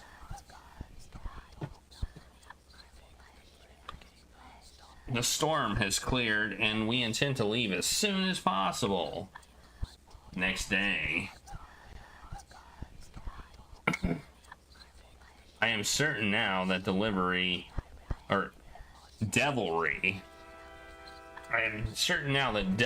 is at work. Every path we take through the forest brings us closer to the hotel. We spent a whole day trying routes to no avail. Felicia keeps talking of a demon she fancies she saw at the hotel kitchen last night. Next day, July 21st, Felicia is dead. I was too late to help her. I saw her murder her just as she did. Perhaps I will be next. I am beginning to understand. 2 days later, July 23rd, the murderous figure in black, the one whose body is savagely stretched into a mockery of form, is not the architect of this nightmare. Rather, this is the work of the hideous lord of the Forbidden Lands. Gods forgive me. July 25th, I built a shrine to my captor in the lobby in an attempt to appease it. Nothing has changed. I have no more food. The horror is starting to affect my mind. 3 days later, July 28th. I am certain my mind is going. I imagined for a moment that the hotel had changed, had become finely decorated and welcoming, as it must have been once in the past. I blinked and it returned to its normal, hateful self. The next few pages were sprinkled with blood, obscuring some of the text. August 1st. What is his relationship to that disgusting beast? Is he a servant or a prisoner? Sometimes he acts alone. Sometimes acted at the behest of higher power. What does he want from me?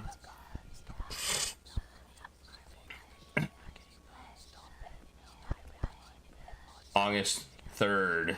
He is after me now. I think I must have done something wrong.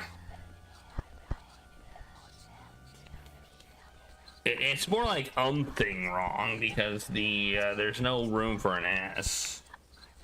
August 4th. It hurts. That is the last readable entry. I decided not to take them with me. They were covered in blood and all stuck together. Alright. The lobby, too, had been tainted, and the painting I saw was absent. Presumably, it only existed in the hotel's normal form. If that was the case, I needed to find a way back there, or dispel the hallucination if this truly was all in my mind. At this stage, I was beginning to wonder if this really was all John Defoe's doing. It didn't seem his style, somehow, but what other evil could possibly be the culprit? Okay. Look at body. Someone had been tied down to the altar, flayed, and had their innards removed. By the looks of the horrible claw marks and broken fingernails, they had been alive at least part way into the procedure. Take body. I doubted I could have taken that with me. What is that? What's in this door? Open door. The office door was locked. Look at wall.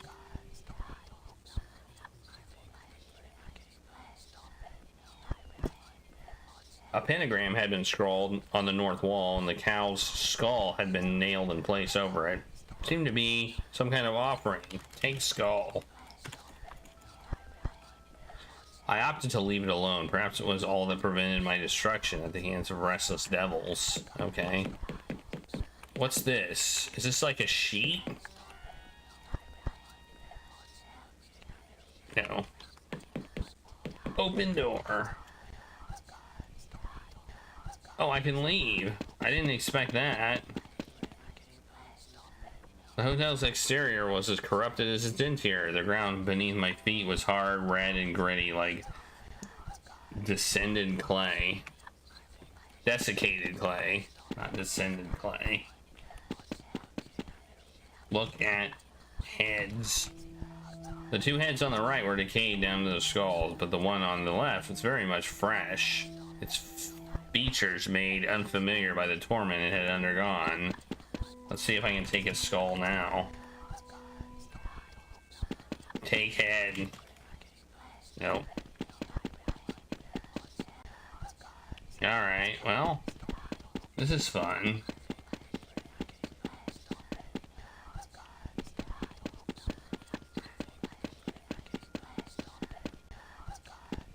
we going in a loop? I think we're going in a loop. I think this loops. Yeah, it does loop. Look at arm. Look at body. Look at cellar.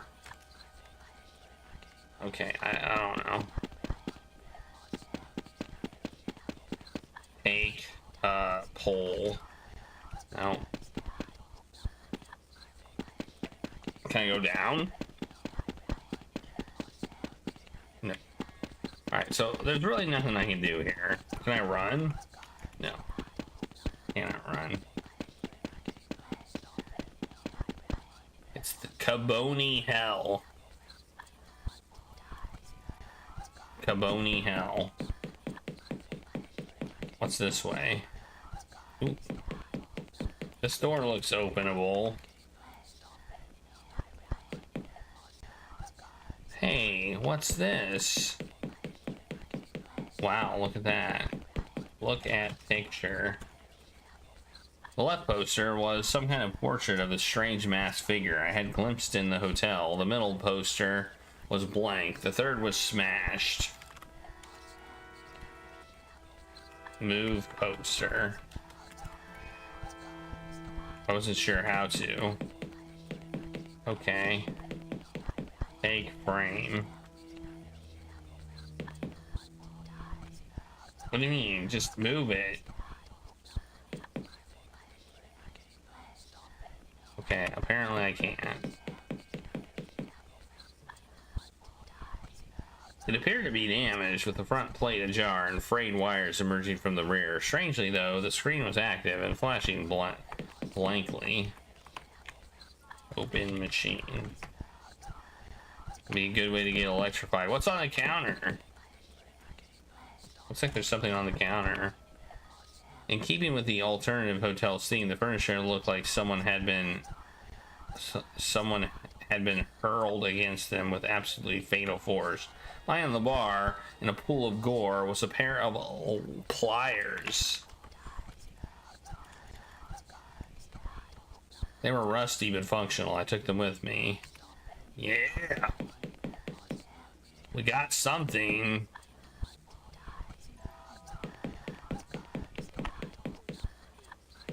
Look behind bar. Alright, well, we got some pliers. So then we have lockpicks and pliers. Nice.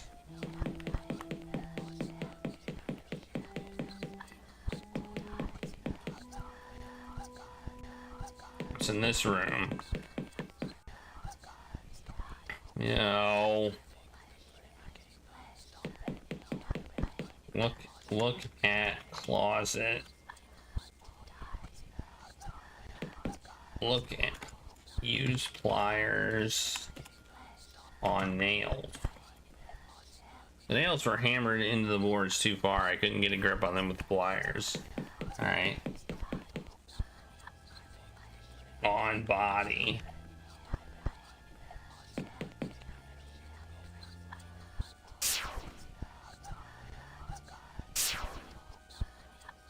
All right. Well, that happened. Look at table. Tables were universally hidden under the tablecloths, yellowed and stinking with age. There was a plate of rancid meat on the center one, adding its evil stench to the air. Take meat. Oh, what? I tore off a lump of meat to take with me. If it came up against anything hostile and carnivorous in this place, it could help have something other than myself to offer to it. Okay, I took some meat. I didn't expect that to work. It feeds. Or inexplicably spelled out on the north wall. And let's save meat. Save as meat. Meat. When was the last time I ate a taco? I think it was last week. It depends on what you define as a taco, though. Also, hey, Dunkin' Donuts. Open door. Hey, it's a bathroom. Look at counter. The counter has 2 sinks and was covered in filth and mold. To my surprise, a brand new sealed envelope was sitting beneath the basins. Take envelope. Baffled, I took the envelope. It was strangely bulky and I tore it open. A white pill bottle and a note fell out of my hand. I hear and close the note with this report.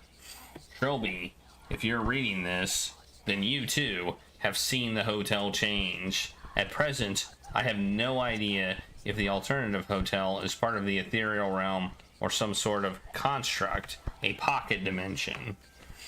There is a definite correlation between one's level of agitation and one's tendency to reality shift. Fear is your enemy. It leaves you shining like a beacon for whatever evil brought us to this place. Enclosed is a bottle of tranquilizers for my personal first aid kit. When you find yourself shifting into the other place, take a pill and try to calm down, and the real hotel will return. Do not let it concern you. I am researching the phenomenon. Your task is to find Defoe. Good luck. Linkman's letter raised more questions than it answered. I pocketed the pill bottle. Okay. I mean, we're exploring this still. We're gonna keep exploring. Only real tacos? Well, last week then. But what are real? What are real tacos? Like, seriously. What is a real taco? So do we go to my room and take a pill? Let's try taking a pill now. Let's save again.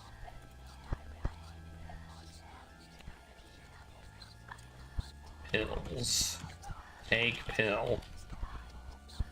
Hesitantly, I tipped the tranquilizer into my palm and swallowed it without water. It quickly took effect. I felt the anxiety lift from the pit of my stomach, and my dismal surroundings seemed to feel less imposing.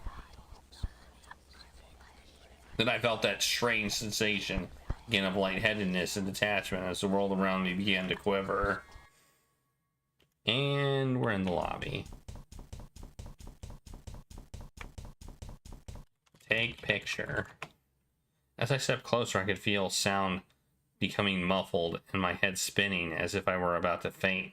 My hand, as if pulled by an invisible string, reached out towards clumsy brushstrokes. Defoe Manor, July 28th, AD 1821.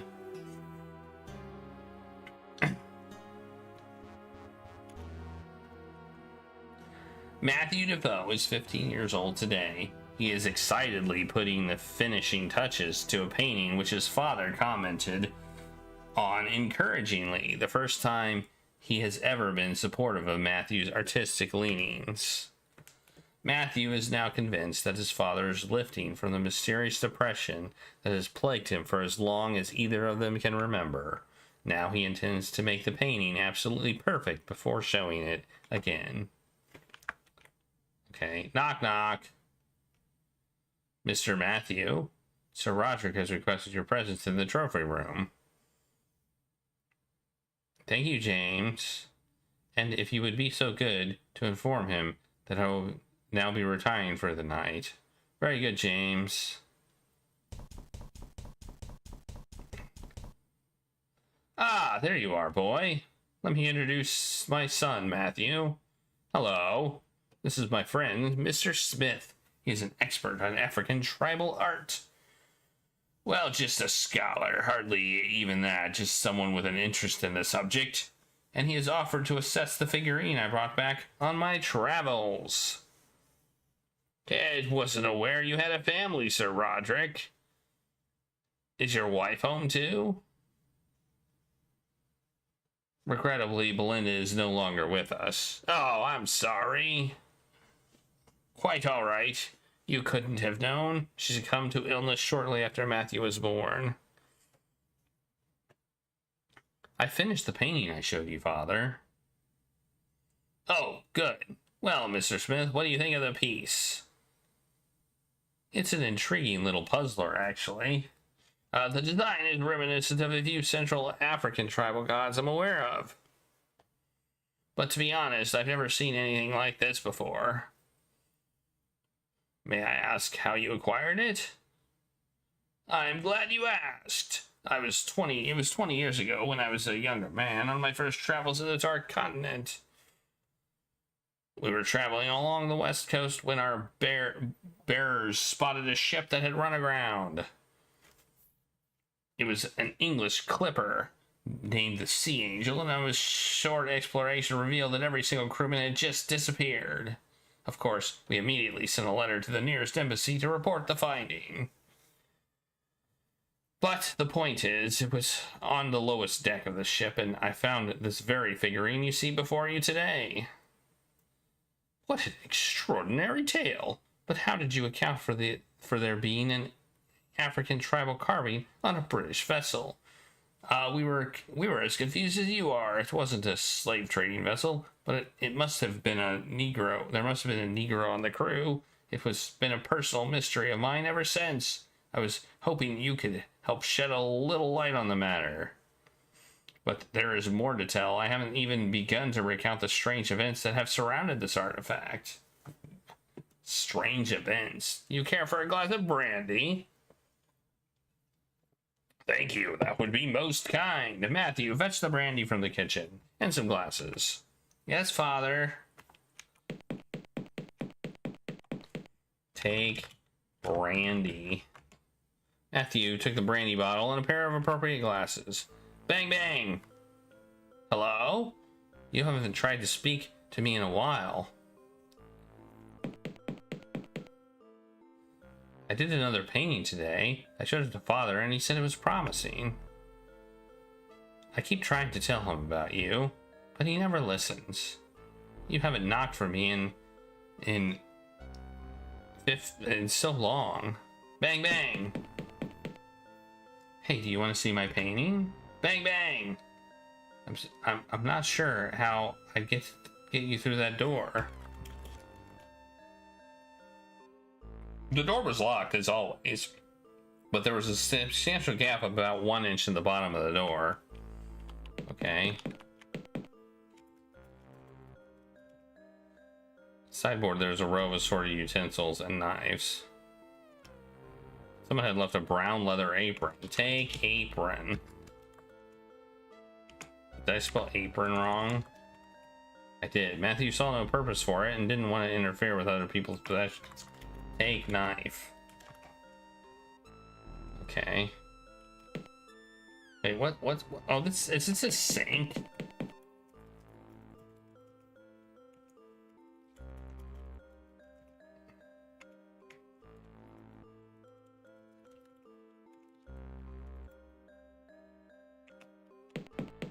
Let's just go back in.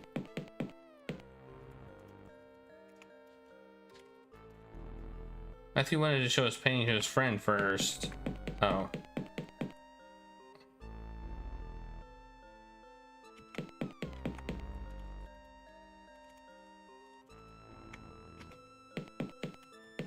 I can open this door.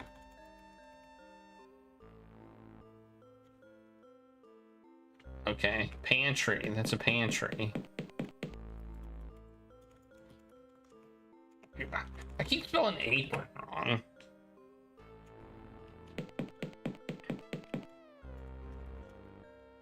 What else is there? Okay.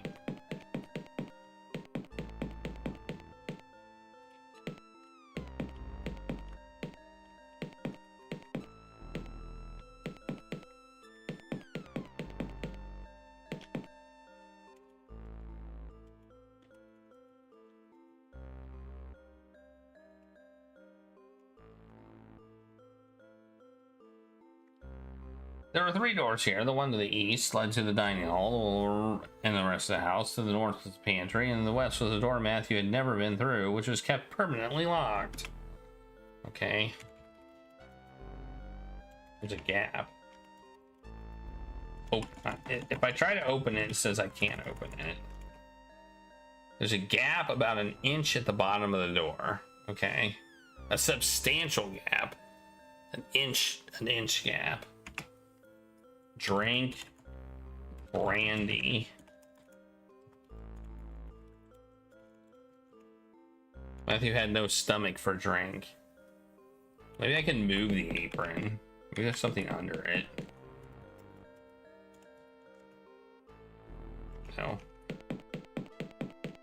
Is this a sink or is this something else? Maybe it's a cutting board. No.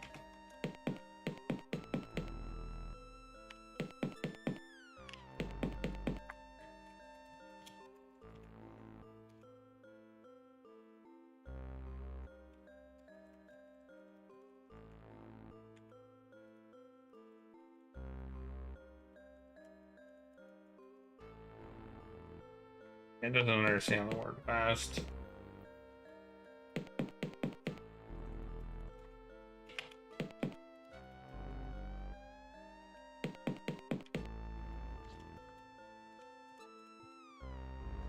Large drink cabinet full of mysterious bottles and arrangements of glasses.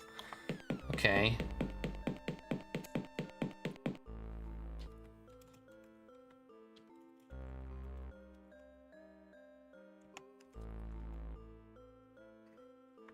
Okay, we got look. Kitchen was small and somewhat sparsely furnished, with a contrast to the wealth of the house as a whole. Besides the sideboard, the only furniture was a large wooden table and a narrow drinks cabinet in the corner. What in the heck am I supposed to do? Talk to door. You still want to see my painting? Bang, bang. Okay. Knock on door.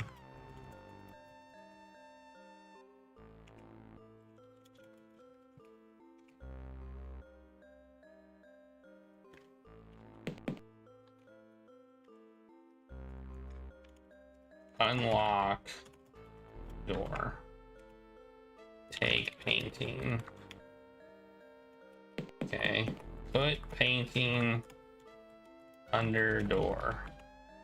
I'm pushing the painting under your door, okay? Okay, there we go. Give it back when you're finished. How dare you, sir? You intrude my hospitality and insult my judgment. That's father. Get out of my house, you worm. I better see what's the matter.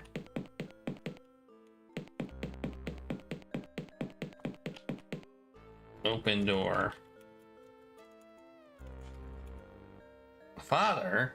Oh, it's you. Father, what happened? I heard shouting. That old fool told me some rubbish about my figurine. Said the only tribe could have been from. Actually had the nerve to accuse me of buying from a forager. I'm sorry, Father. What are you apologizing for? Where's that damn brandy? I've got it here. Give it to me.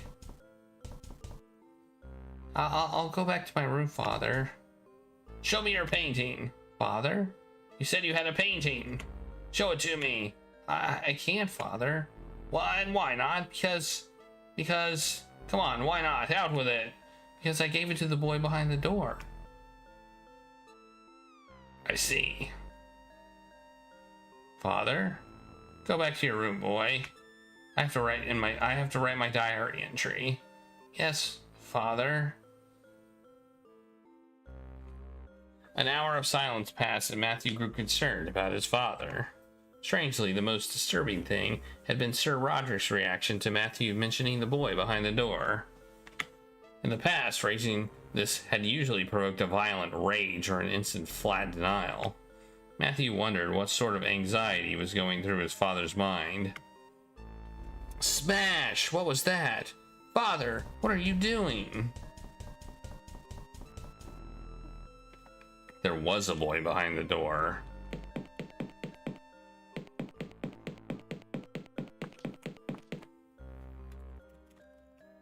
Matthew was confused by his own reluctance. He had longed to see what was behind this door his entire life, but now, given the chance, he was struck with fear. He peered cautiously through and saw a set of rough stone steps leading down to some kind of basement. I should have done this the moment you came into this world, demon child. May God forgive me for having a part in your creation. Father, what are you doing? Do you see what you've done? I didn't want him to see this. Do you see what you've done? Father, no! Father!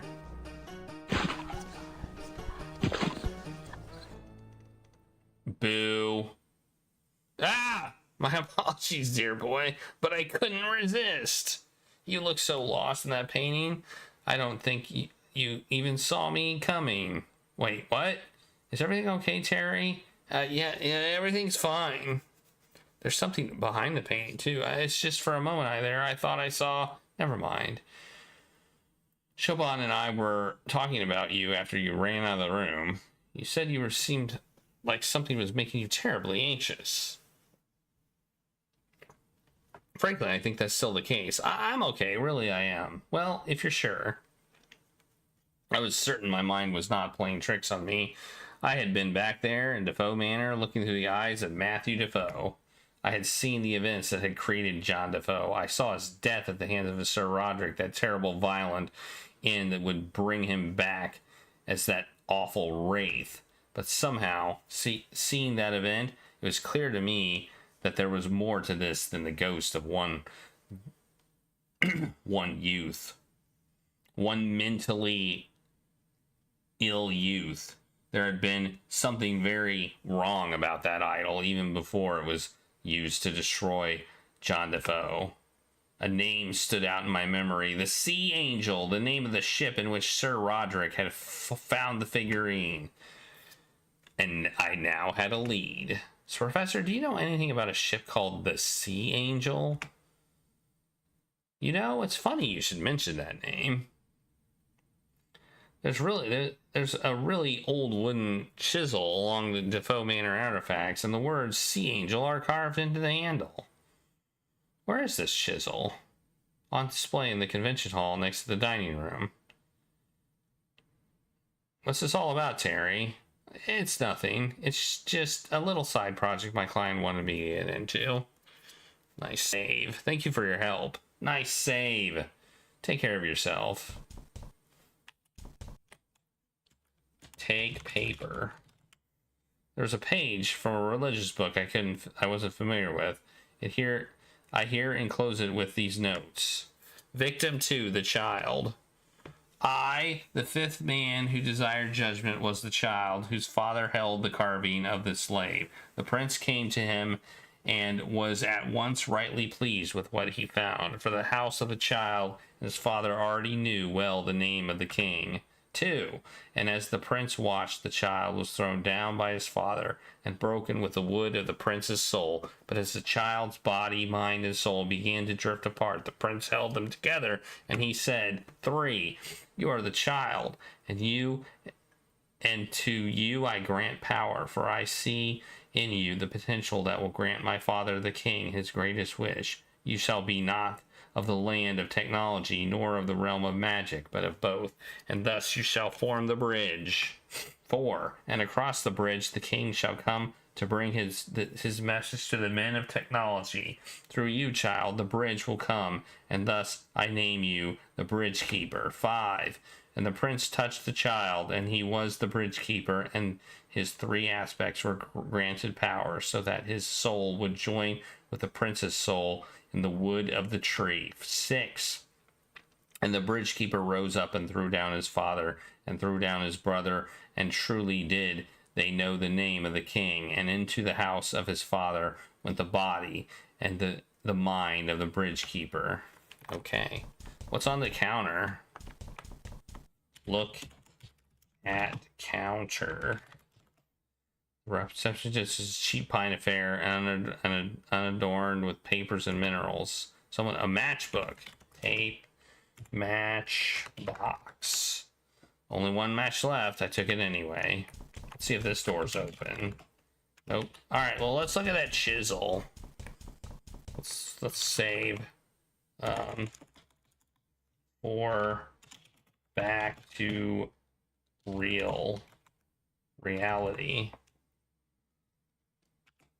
Okay, there we go. Imagine finding a worm in your taco. That stuck. Open door. Is this the door? Open door. No. Let's go in the bathroom. It's the bathroom. It looks like just a normal bathroom. Poop. No. Pee. Use toilet. We need a need or inclination to use the lavatories this time. Okay. The mirror doesn't work. We're a vampire. Oh no, we're a vampire. Oh no.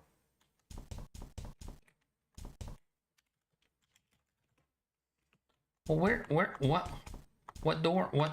Where's this chisel? You said it. This is the dining room, right? What do I have? A lump of meat. I still have a lump of meat.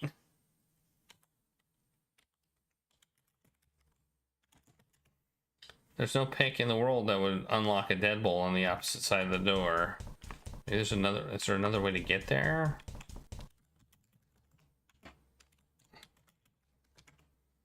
Oh, we're in here now. Look at machine. I think it was a pub quiz machine. A piece of white card on the screen declared that it was out of order. Sit. Not sure how. He doesn't know how to sit. He has no idea how to sit. Sitting is not his thing. Look at bar. 2 small tables were arranged for guests. The bar was wood paneled and outfitted with an adequate selection of drinks and glasses.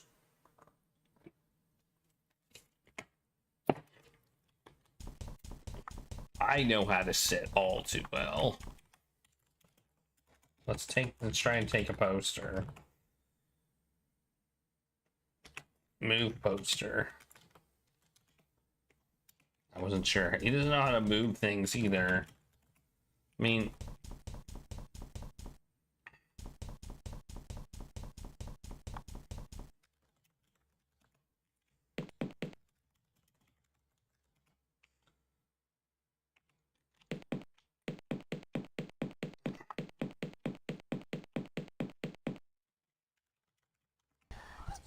oh no! We're back!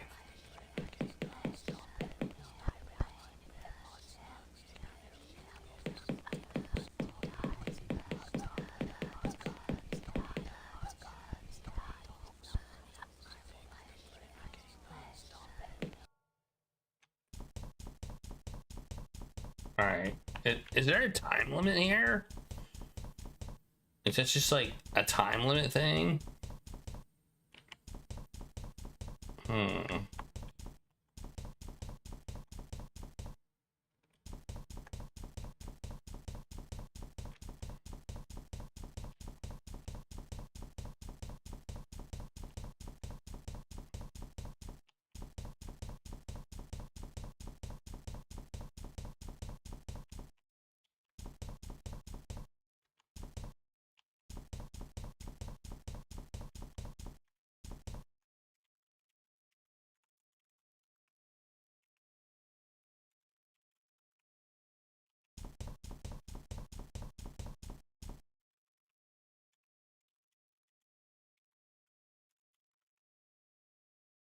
What's his name? I forget what his name was. But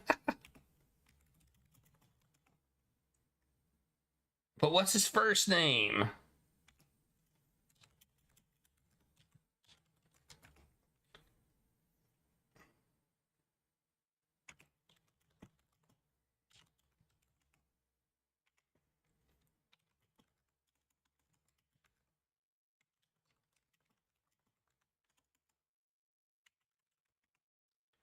Could you repeat what you told me about the Sea Angel? All I know is that there's a chisel amongst the Defoe Manor artifacts bearing that name. It's in the conference hall with the others. Ask about conference hall. Ask about hall. So I need to figure out how to get in the conference hall so I can steal everything. Right? I need to figure out how to steal all the stuff. That's what I need to do. Steal all the stuff.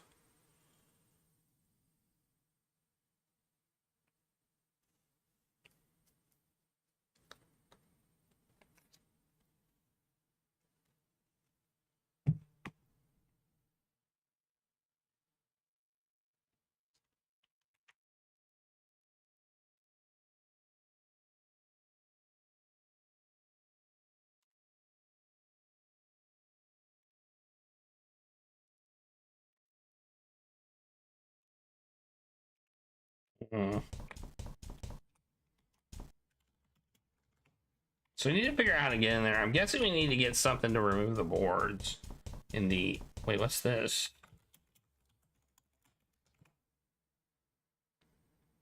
It would not give... I saw no direct means of opening it. What is this? Weird. Oh, emergency fire escape. Do not attempt to force. In the event of fire, door will unlock automatically. Oh, that's ominous. I think this hotel's gonna burn down. I think this hotel might burn down.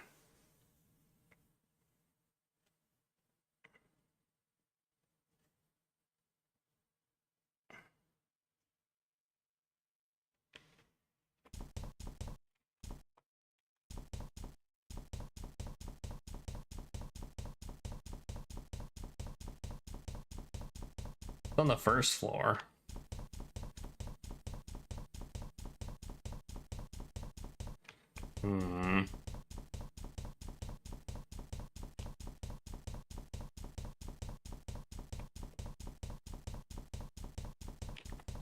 Maybe we need to... There's a smoke detector. Maybe we need to, like, get out there. I bet you that's probably what we need to do. Let's try this. Light match. Okay. Click. Oh, nice. That did work. Oh, man. Should we take a pill? I feel like maybe we should take a pill. We can't actually leave here. Look at altar. The blood was pooled on top of the altar, evidence of blasphemy's rituals that had taken place here. An odd occult symbol was carved into the surface. 4 equilateral triangles arranged into a star contained within a single large circle. Take pill. Oh, look. Hey, it's a crowbar, maybe? Take crowbar. I'm assuming it's a crowbar. Yeah, buddy. We need that. Like that. Okay, so basically we needed to come out here to get a crowbar. Alright, cool.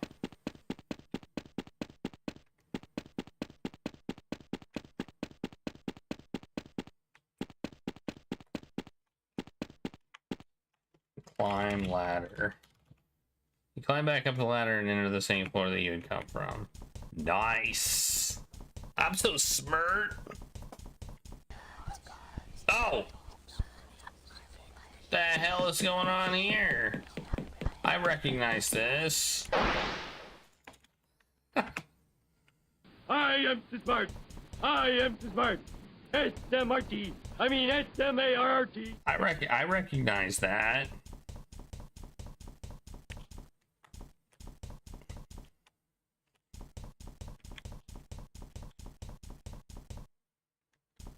It would have been actually kind of cool to play this game first. You know? Okay. Before we played the other one.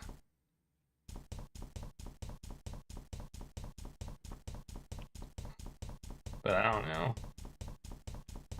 So far, it hasn't been much of a spoiler. Oh, maybe we can use crowbar on the door. Use crowbar. Crowbar on door. Crowbar is very old. I doubted it possessed the necessary strength to do that. Okay. Maybe we can smash the mirror. Smash mirror. Take that, mirror. Take that, you stupid mirror. I'm cold. Open door. Open odor. Not out.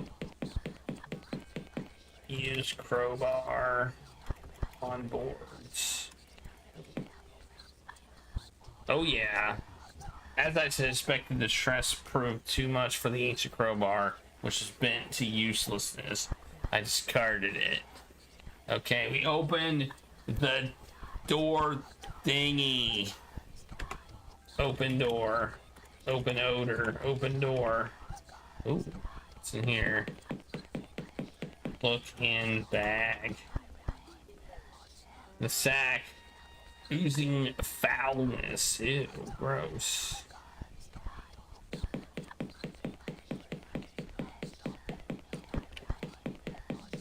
I think we're supposed to maybe use a pill in here. Take pill.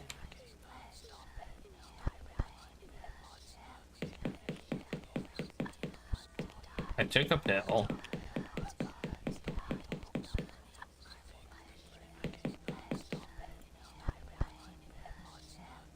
Okay, the pills aren't working. Okay. Judging by the smell, this room had probably been ventured into for years. Corpses dangle from the ceiling, left to rot by some warped interior decorator. Unbar door.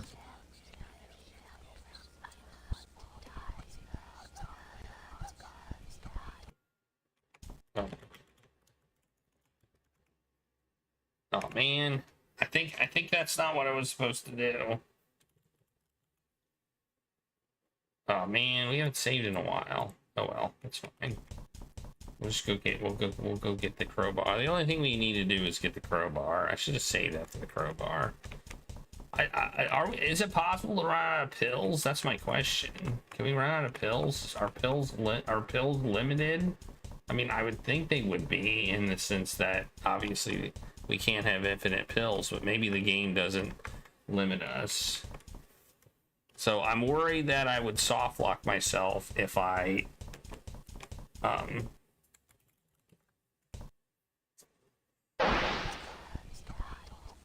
that's true, I could look at the bottle.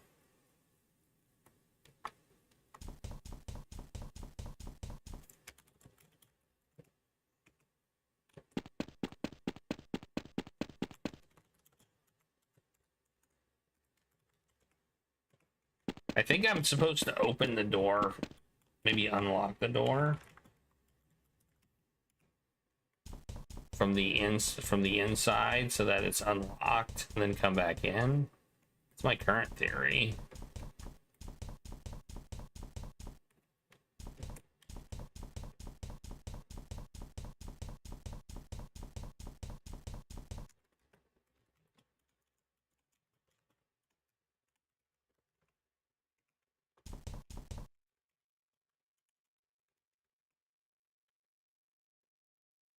It doesn't say. Some users may experience drowns and or hallucinations. Okay, well that's doesn't say how many there are.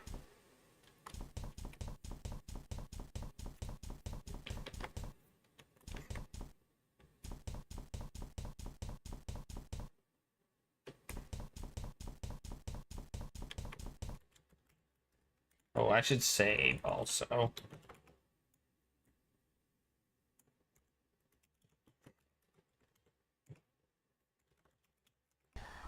No.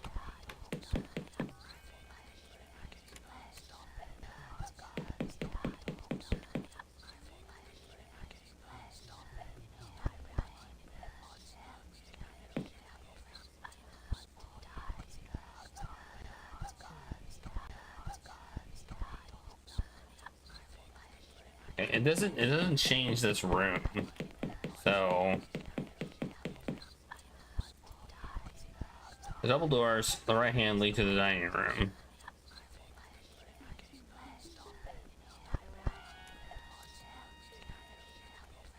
couldn't pick that open. Okay.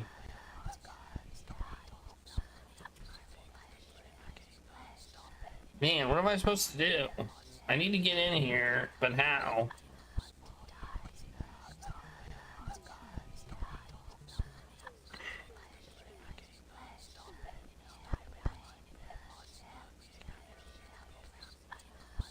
Oh, I think I know what I'm supposed to do. I think I know what I'm supposed to do.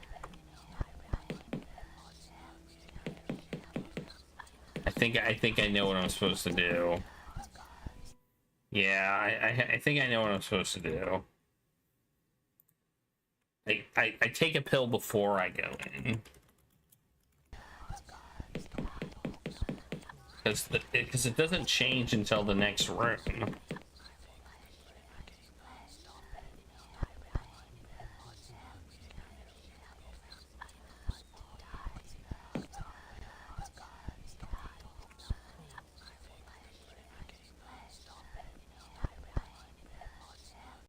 Yeah, perfect. Bam! I'm a genius. Professor's Hall's antique show was as sparse as its small venue would indicate. A couple of tables were laid out with various trinkets, and a charred rocking chair was the centerpiece. What's on the table? There's an unopened bottle of some kind of soft drink sitting on the end table. Should we take it? On the display tables, I recognize one or two Defoe Manor artifacts. Among the miscellaneous knickknacks, a set of manacles, rescued no doubt from the manor's basement, stood out the most. I spotted the chisel the professor had mentioned next to the pile of books on the north table. Take soda. I took the drink with me. Something told me it would come in useful. Okay. Let's see if we can, like, take anything else. Take books. Take shield. That looks like a shield. Sit in chair.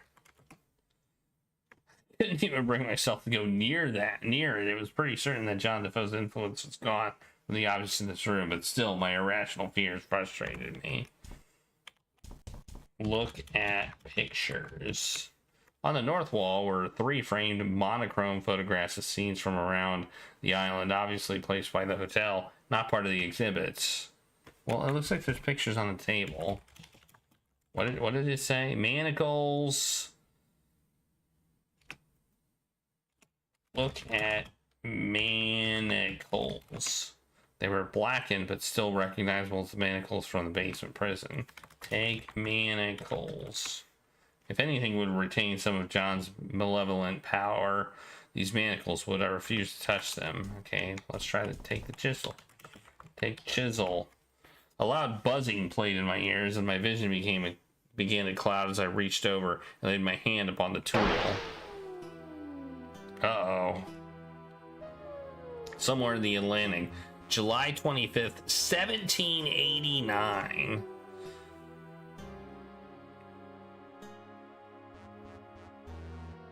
Mabuda had been a great warrior. In battle, his skill was thought unmatched in all of Africa.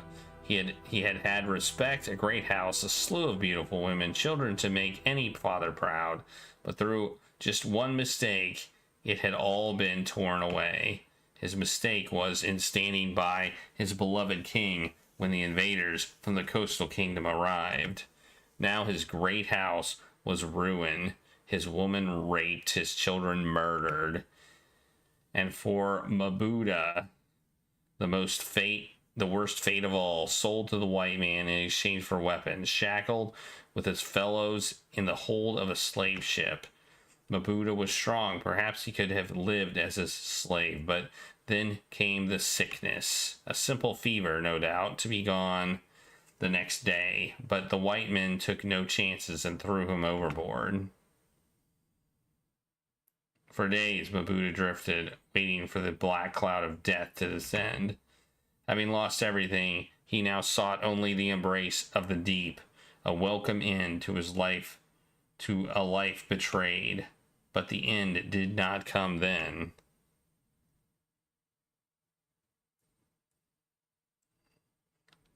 Umming around, Captain, voices unfamiliar, speaking an unfamiliar language. Mabuda was suddenly terrified that the slavers must have returned, but he was weak as a newborn and could not move or speak.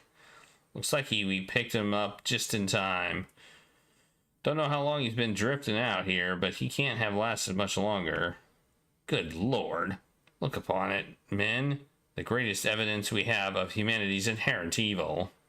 Never forget that men, sailors, such as you or I, did this, left this poor wretch to die. Slavers aren't sailors like you or I, Captain. No, I do not know how those devils can have the audacity to still call themselves human. Today, there's no pride in being an Englishman. Find our new passenger some quarters, make him comfortable. Passenger, Captain? Every innocent who sets foot on my ship is a free man. Is there something about this policy you find questionable? Not at all, Captain. No, these were not the slavers. The ship was different, less crowded, with terrified black faces. There was anger in the voices of the white men, but not directed at Mabuda. Still frightened, but somewhat reassured, Mabuda passed out. Days passed, and Mabuda's health was restored. To have been rescued by the ship of these good white men had been a fantastic stroke of good fortune. He decided that it had been the will of the gods that he should survive, and that proper thanks would be in order. An idol! That was the answer. If he could just find some suitable wood and a sharp blade, he would carve the finest idol of his life. Oh, I gotta find some wood. I can't speak. I don't.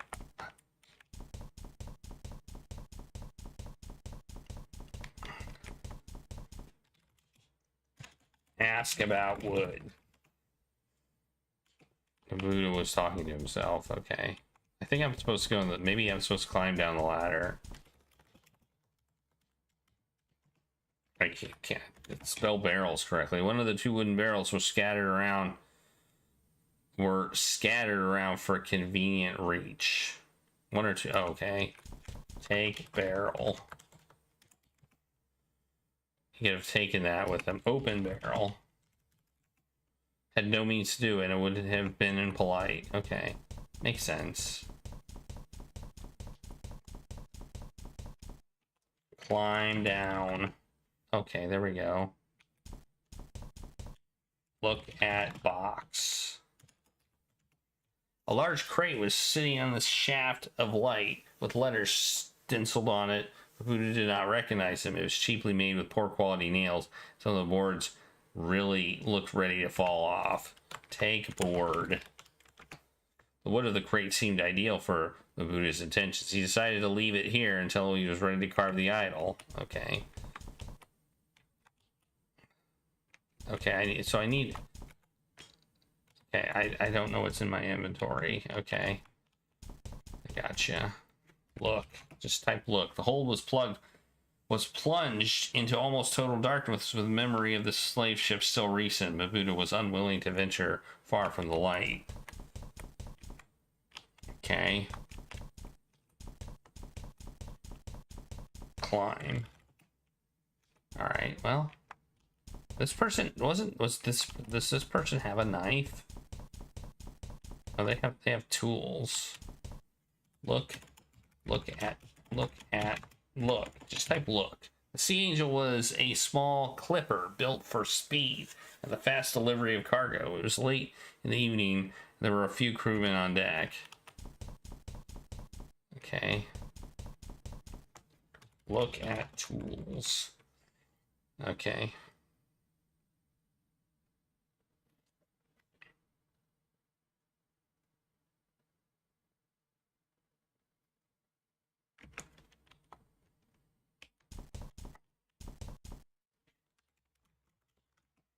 There were several crewmen on the deck. Despite the language barrier, I could tell they were friendly and cordial. Okay. That person's doing something.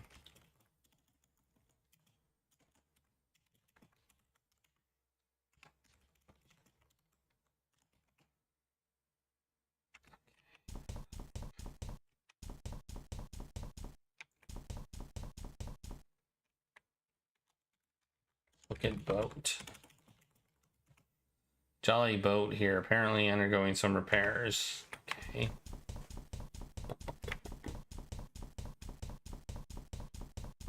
They're doing something. What are they doing?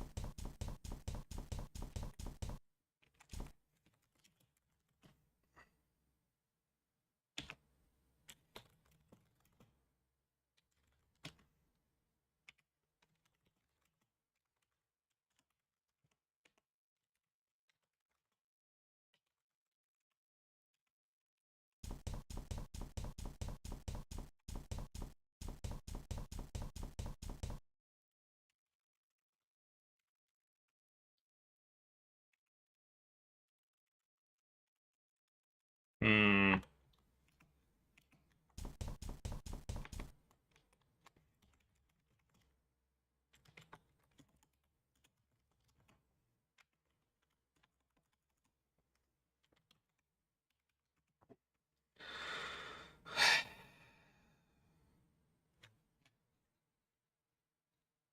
I can't ask about something.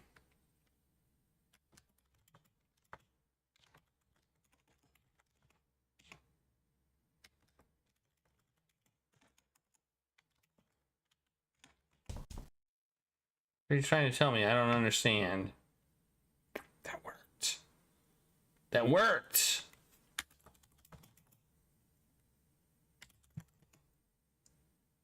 Alright there, laddie. Oh, I see. You want something to carve with. Aha! Here. The sailor handed him a sharp, almost brand new workman's shovel. Just bring it back when you're finished with it. Aha! I did it! I did it!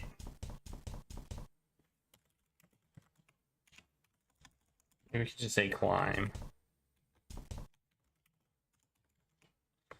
Though the crate seemed ideal for, he decided not to leave it until he's ready to carve. Okay. Carve. Idle. Ah, with the chisel and the wood of the crate, he can finally create his offering. After several hours, Buddha was very pleased with the result, a fine rendition of his kingdom's god of fertility and good fortune. All that remained now was to return the chisel. Okay.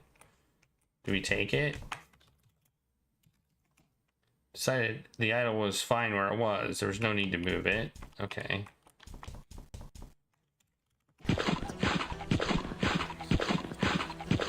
What the heck?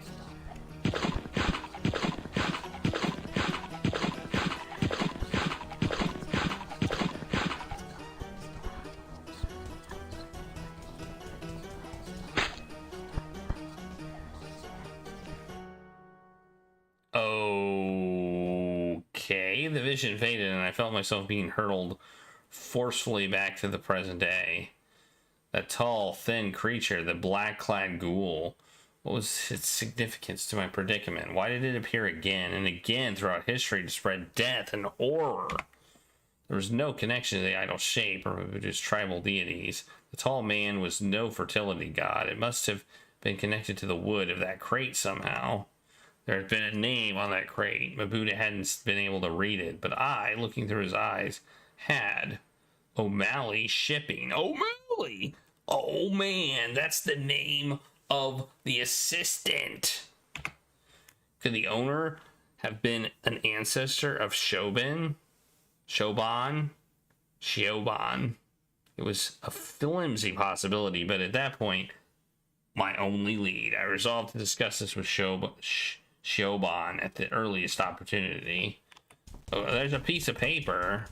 Take paper. I recognize this as being from the same source as the one under the painting in the lobby. Victim 4, the slave. 1. The fourth man who desired judgment was the slave who had been brought Freehorn's message and was tormented, and who tormented the wood that was the prince's soul with a sharpened blade. The prince came to him, and he struck the slave down, and he knew the name of the king. 2. And the prince said, not one of your household shall I leave alive. Slave, for thrice now I have brought my warning, and any who shall fail to heed shall be named as fool and judged most unworthy in our sight. Okay. Okay. Oh, man. Let's save. Save. As, chisel. I have it now, right? Do I have it? Oh, do I? Maybe I should take it. Take chisel. Oh, okay. Alright, well. Alright. Open door. Finally, Oh, it's you, Terry. I thought you might have been serving the staff at least. Been the serving staff at least. Okay.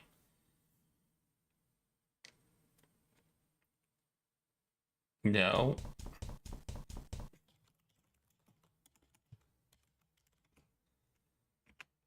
Okay. Hardly a relevant discussion point. Let's see what's in here. Hi, Trilby. Have you seen any of the hotel staff anywhere? I'm afraid not. Perhaps they go to bed early in these parts. Ask about chisel. No. Ask about history. Ask about what should we ask about? Ship. Ask about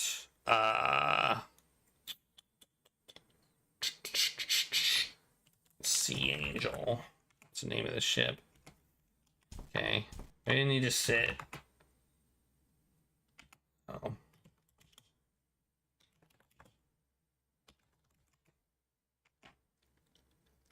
May I have to say ask? Ask.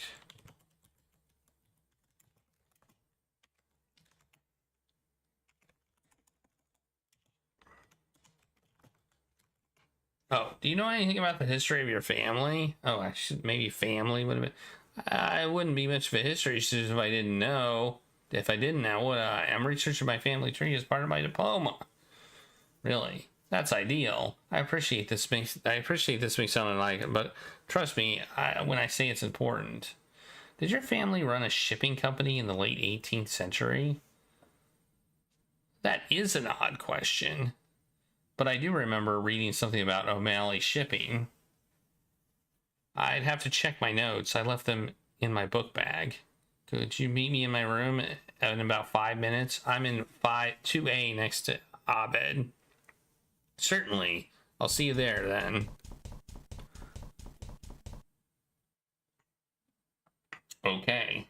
Well, this is happening. 5 minutes. I hope they don't try to kill me. I really don't. I really hope they don't try to kill me.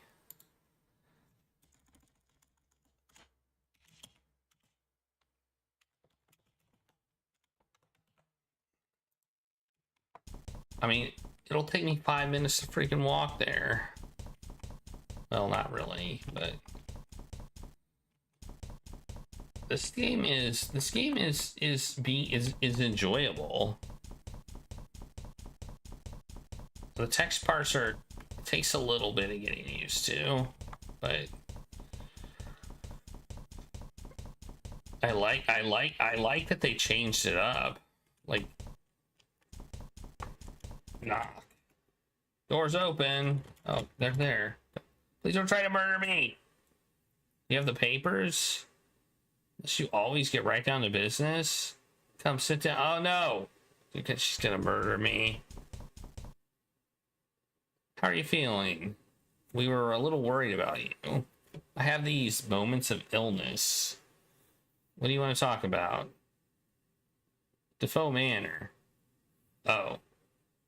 it kind of interests me. I was really into the media coverage of the incident at the time. This client of yours, the one who wants the figurine, what does he know about it?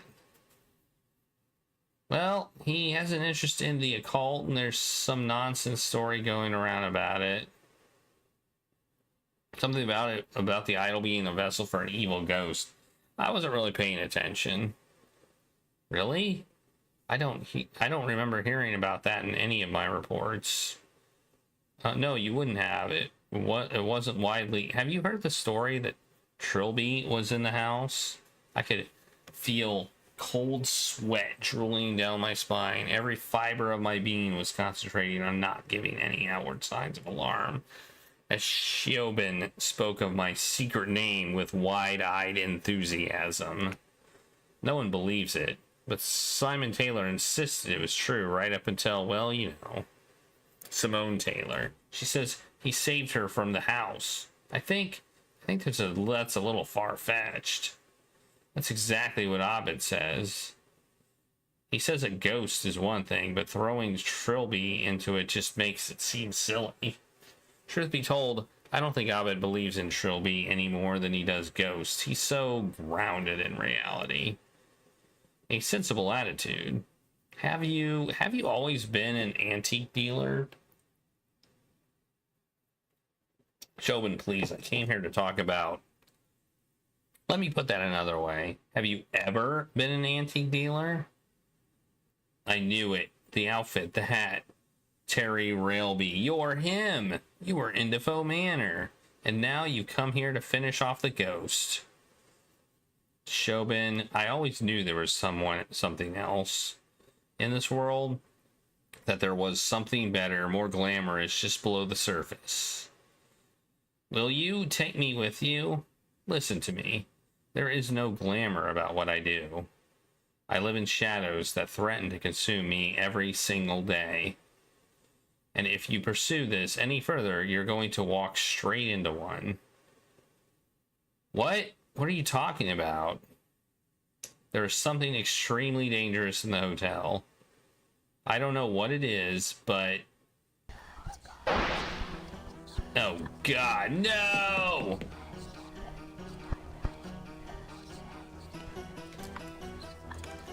I didn't save! Stab! Creature! What do I have? Oh no, I'm gonna die. I think I'm gonna die. Oh wait, I'm not dead yet.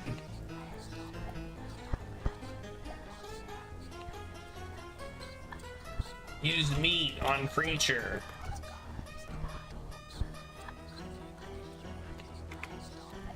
What do I have? Oh, use cola. Shake cola. Drink cola. Oh, I'm dead. This concludes the text of the notes found at the hotel. By the time of this writing, Trilby remains missing in action. Well, and then it restarts. Okay. Okay, I'm gonna take a break. I drank too much drink and now I need to, like, get rid of it. So I will be back in, like, 2 minutes or so.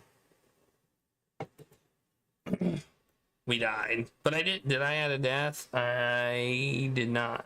Death. Add death. I wonder what we're supposed to do. Maybe kick? Maybe kick it? Just kick it in the nuts? Assuming it has them.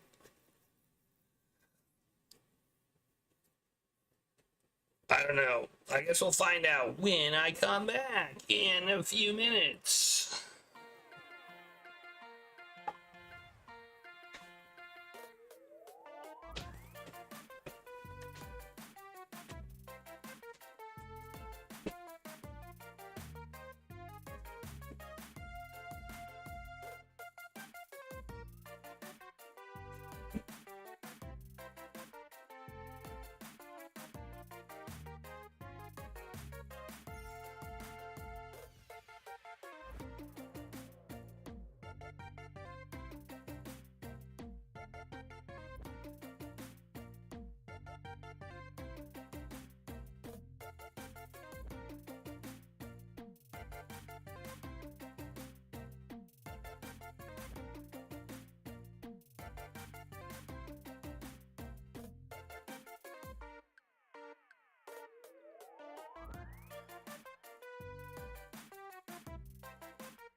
I'm back.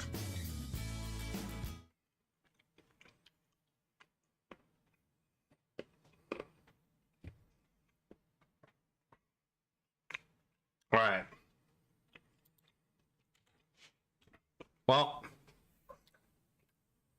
the lump of meat and the cola didn't work. Well, it's called Speedy Cola. You think that makes us faster? Maybe we need to drink it so we can go fast.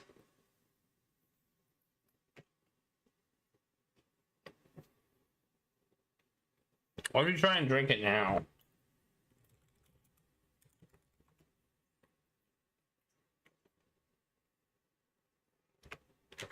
Oh, we still have it. Okay.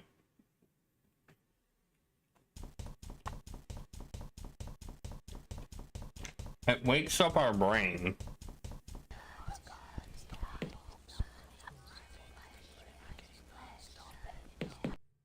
No, maybe it's a way to put us in the... Hang on.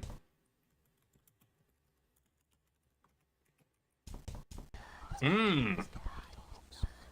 The cola does the opposite of the pills. Okay. The cola does the opposite of the pills. The cola is like the anti-pill. Wait, did I? Yeah, I did. I saved it, so.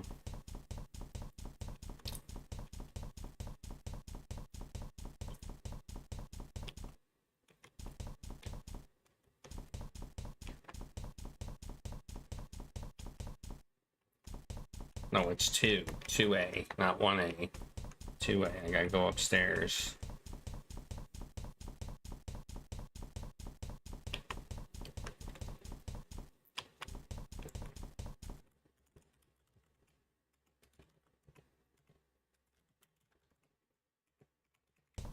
Okay, we can skip most of this dial.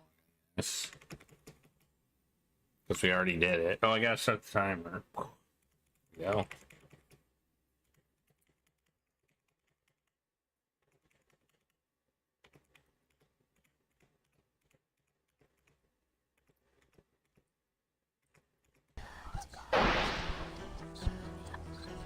$287.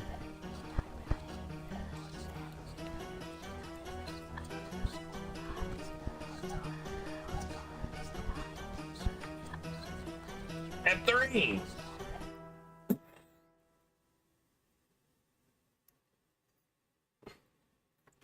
Shoban was out cold but uninjured. She would probably be safe in her bed while I continued my investigation.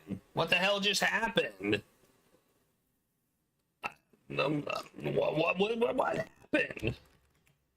This completely standard hotel room equipped with bed, sofa, and television. Look in bag. I was perfectly ordinary student's backpack for carrying books and personal possessions. Look at TV. A deactivated color TV was sitting at the edge of the counter. Turn on TV. I had never liked television, and the events of Defoe Manor gave me cause to like it even less. Okay. Open cabinet. That would not have been polite. Set alarm. Look at clock. Not click, clock. Okay. Look on table. On table. Look on table. The desk was stood opposite the bed. Its only features were a television and a discarded backpack. Okay, I want to look at the side table, but I don't think it'll let me. Yep, Claire is here. Claire is chilling. Open door.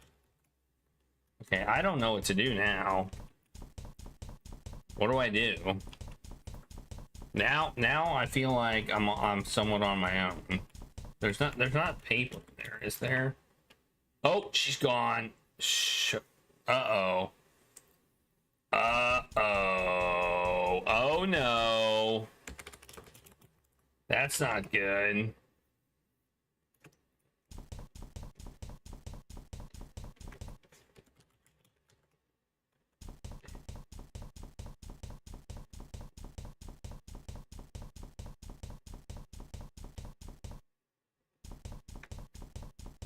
Let's go to my room.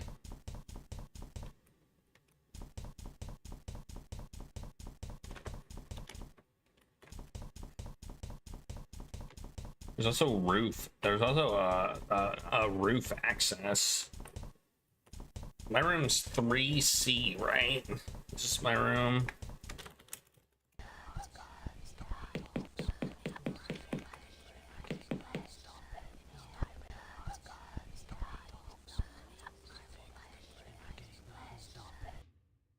Okay, well, I can't actually see my room.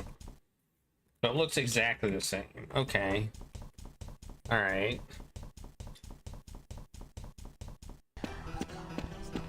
Oh no.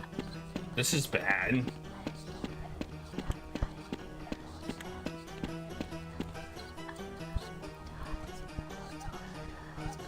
Father, why?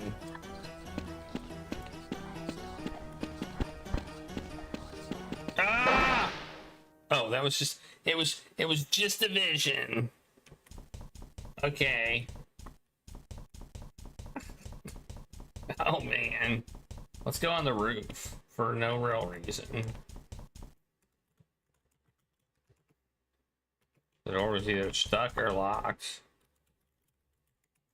After several minutes, I was pretty sure I had succeeded in picking the lock, but the door still refused to open. Alright, well that's good to know. Good to know.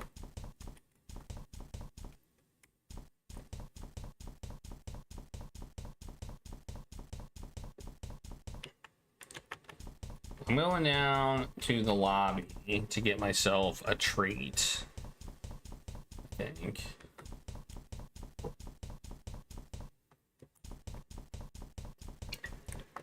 Why is it so cold outside also? Can someone explain that to me? Someone explain weather to me.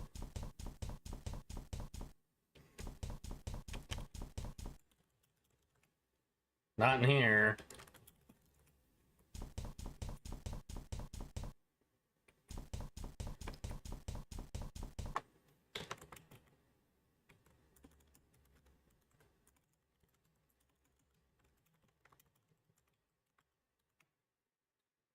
Where's Shiobin? She was going to get a drink. I keep telling her it's not right for a girl her age to drink so much. But what do I know about young people today? Well, we already dealt with that situation. Now we're back in here. Maybe we're supposed to be here. I don't know.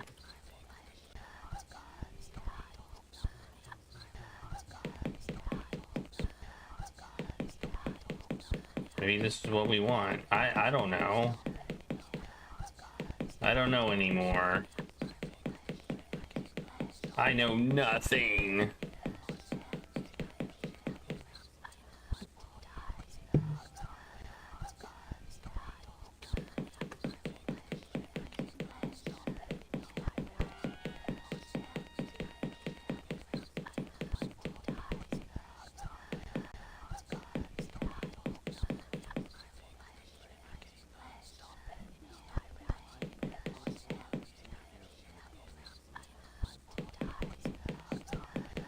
Okay, we can't go in that door.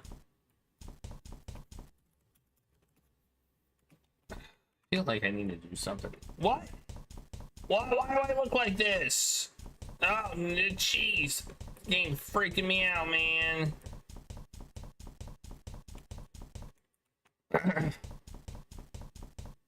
Maybe I need to look in the bag. No. Open the bag? Under the circumstances. Okay, there we go. There are a few textbooks, an half-empty water bottle, a large folder marked O'Malley Family History. This, I decided, was my quarry. I flipped through the pages until I reached the information relevant to the 18th century and read my discoveries out loud. The Liverpool-based O'Malley Shipping Company ran for 3 generations of the family in the mid to late 18th century until the loss of one of their clippers drove the company to bankruptcy. Okay. The owner of the time, Jacob O'Malley, placed the blame somewhat irrationally on a shipping crate, which family legend alleged to be haunted and that had been on the ship at the time. There were numerous tales of bizarre events surrounding the crate, and the story of the crate origin is no less mysterious. It goes that a strange young man came to a carpenter's at the Liverpool dockyards with a very expensive-looking harpsichord, which he insisted to be smashed up and the wood used for whatever purpose the carpenter desired. He refused to leave until the instrument had been utterly broken into its component parts in front of his eyes, and the wood sent to be made into crates for O'Malley shipping. When pressed for his name, the man identified himself as one Jack Freehorn. Oh, the Rooms of Jack Freehorn, July 28th, 1778. So, what trifle have you been wasting your father's money on now, Jack? What does it look like? It looks like a virginal, a harpsichord actually, in the Flemish style. Quite old, quite expensive. Well, I suppose I should be grateful that something is distracting you from the old cult for once. I fear you may be speaking too soon, my friend. Oh God, I should have known. You and your silly obsession. So what devilry inhabits this magnificent instrument? The instrument as a whole is, for the most part, untainted by the ethereal realm, but its keys are what spark my interest. Unusually, they have been carved from centuries-old English oak. And that's the interesting part. It will not be disheartened by the sharp tongue of yours. The wood has gone through many incarnations before being incorporated into this device. Items of furniture, building material, in fact, just over 200 years ago, it was part of a wall. A wall of a certain inn in a well-traveled road in Wales. The Unicorn. I'm so pleased you remembered. I could hardly forget it, the way you have been obsessing quite heartily over it of late. Your correspondents persist on filling your head with rubbish about ghosts and demons. I count myself very lucky to have tracked down such a small piece of that story. I know I've already told you some of the wonderful stories attached to it. And this instrument has had its fair share of mysterious happenings. The usual batch of strange noises, sudden madness, and inexplicable deaths. Sea sense, my friend. This curiosity of yours for all things ungodly has no doubt already befouled your immortal soul.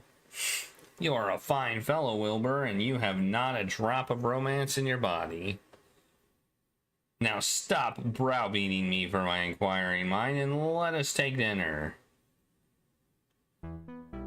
That night, Jack was stirred from his bed by the sound of music emanating from his new instrument.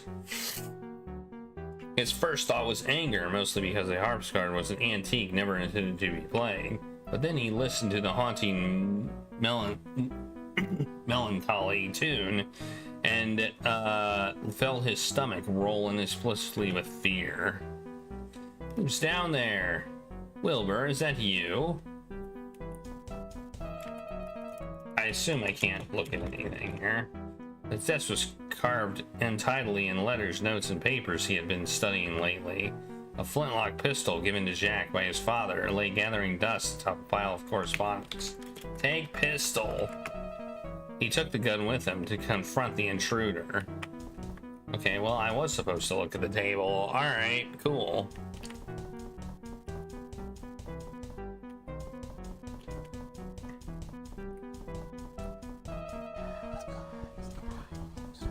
Oh, it's this guy. Oh no, I missed it. He had read of this strange entity that recurred frequently in the stories surrounding the Unicorn Inn and the objects that were later constructed from its wood. And he knew with absolute certainty that the tall man would destroy him were he not destroyed first. Shoot, man. You won't take me, demon.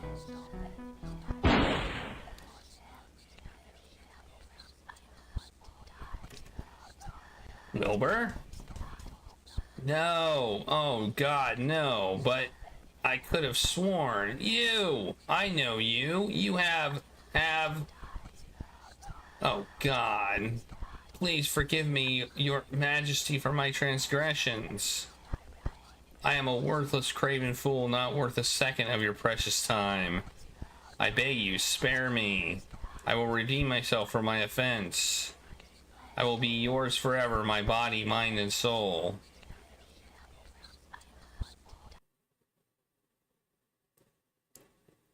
Thank you, my lord. Thank you.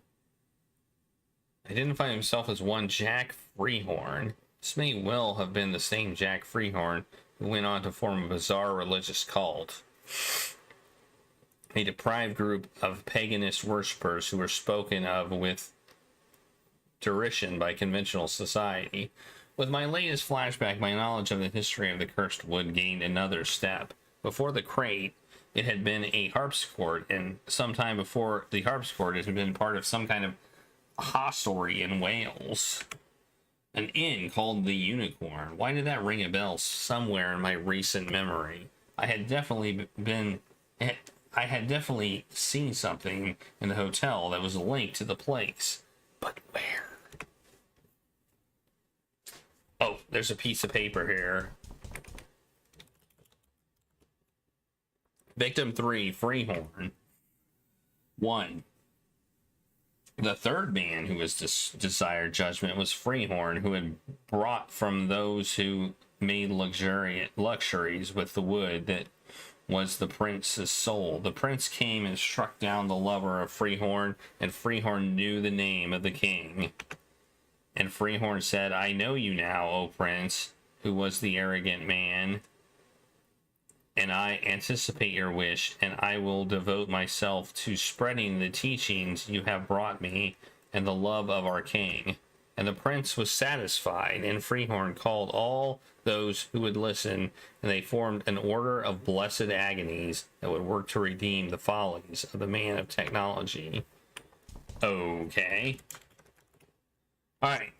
Now I need to figure out where I saw something about the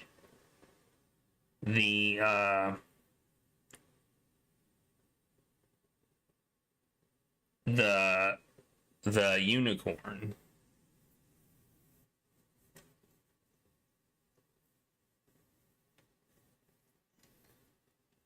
I know, right?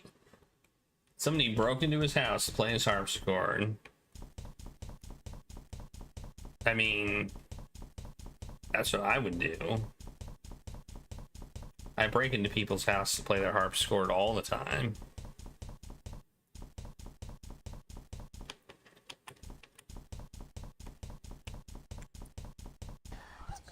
Oh man, we're back here.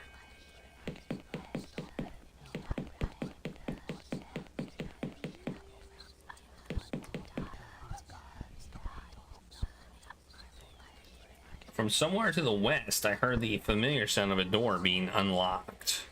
Interesting.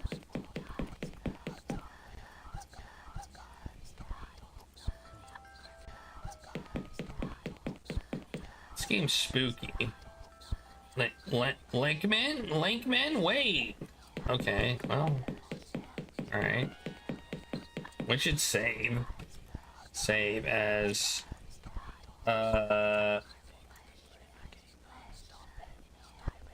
3. I'm just gonna save as 3. Or 3rd. Oh man, what's in here? What is this? Let's type look. What had once been a kitchen was now some kind of torture room. I found myself wondering whether it was used for extracting information or merely to entertain the alternate hotel's hellish proprietor. It's pretty bad.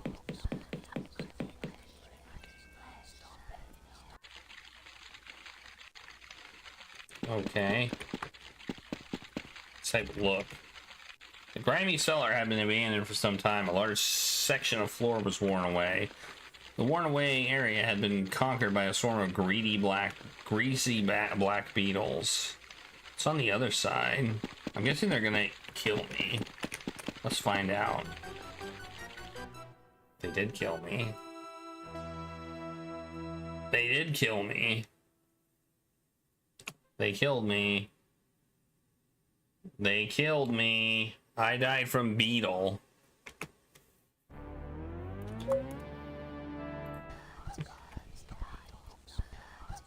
I'm guessing that's what the meat's for.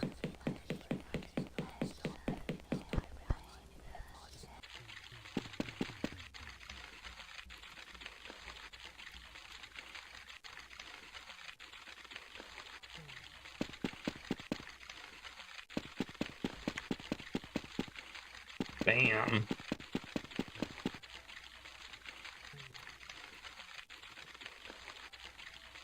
At least 2 individuals had met their sticky ends down here. One of them had almost been completely picked clean by the beetles. The other I noticed was heavily decayed except for his hand, which was fresh and pink. I wondered if this had something to do with the puddle of water that it was lying in. So I need to take the hand.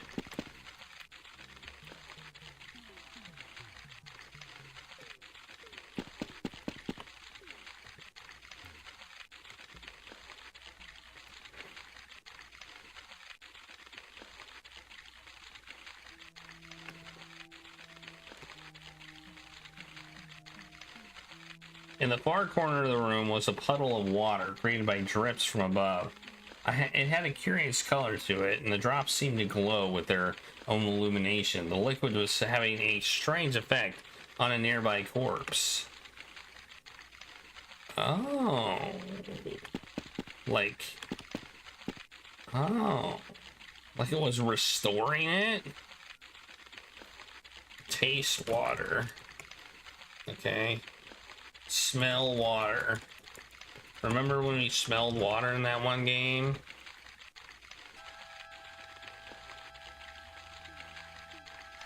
Hey, Brave Star.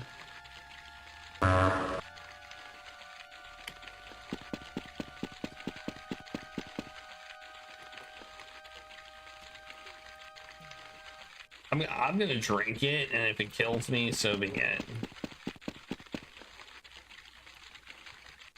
It's almost as if the water was drawing me into it, not like a scrabbling thing in my mind, like the chisel or the painting, but like a beckoning siren.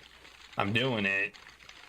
I couldn't help myself. I crouched down and dipped my hand in it. It felt uncommonly refreshing and brought an amount up to my lips. My unhygienic surroundings forgotten. As a pleasant feeling of simultaneous coolness and warmth spread from my stomach, I realized that the water had some sort of rejuvenating effect. I had no explanation for this. At the time, I didn't care. I was beginning to feel in the back of my mind the familiar tingling sensation that indicated a reality shift, so I swiftly scooped a few drops of the liquid into my pill bottle, shaking it through the remaining pills. Okay. What does that mean? What's this?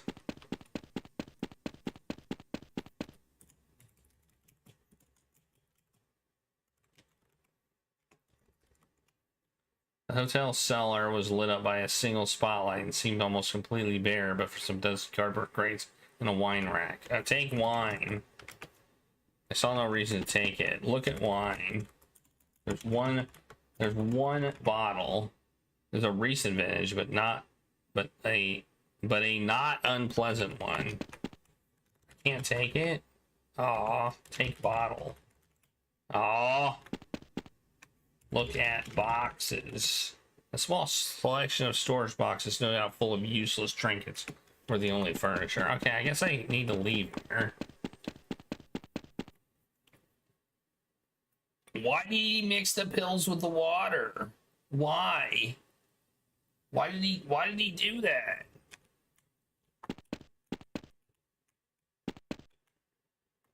Oh, we're in the kitchen. Look at us.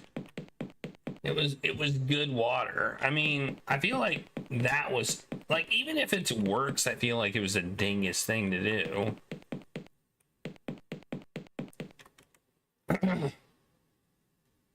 Why did he mix it with a cola?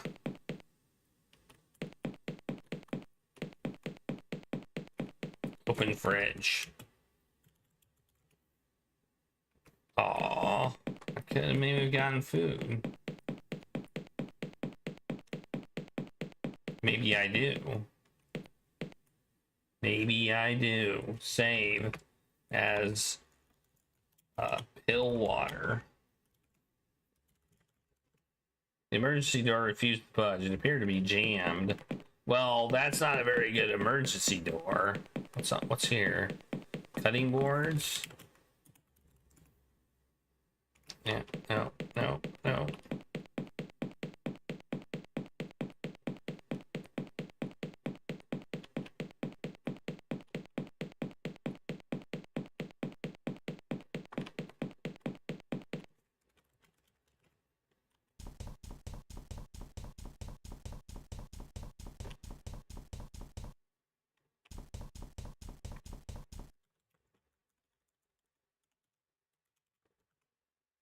Nothing in there.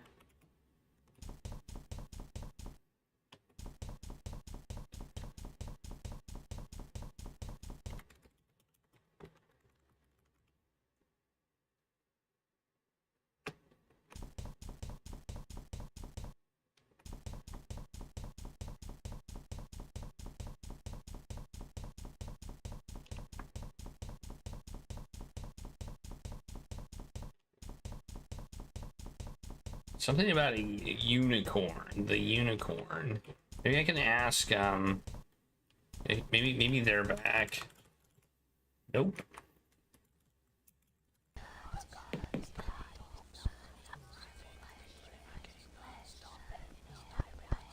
Apparently, we can just take a pill. Apparently, even though we mix them with the water, we can still take them. That's weird.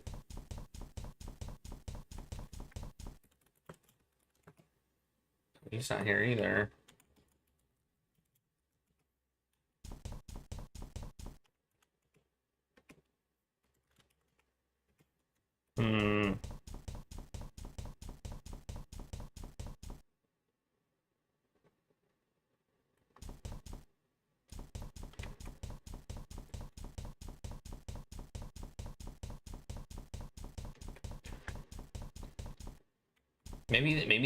Maybe that other door is open where all the stuff is.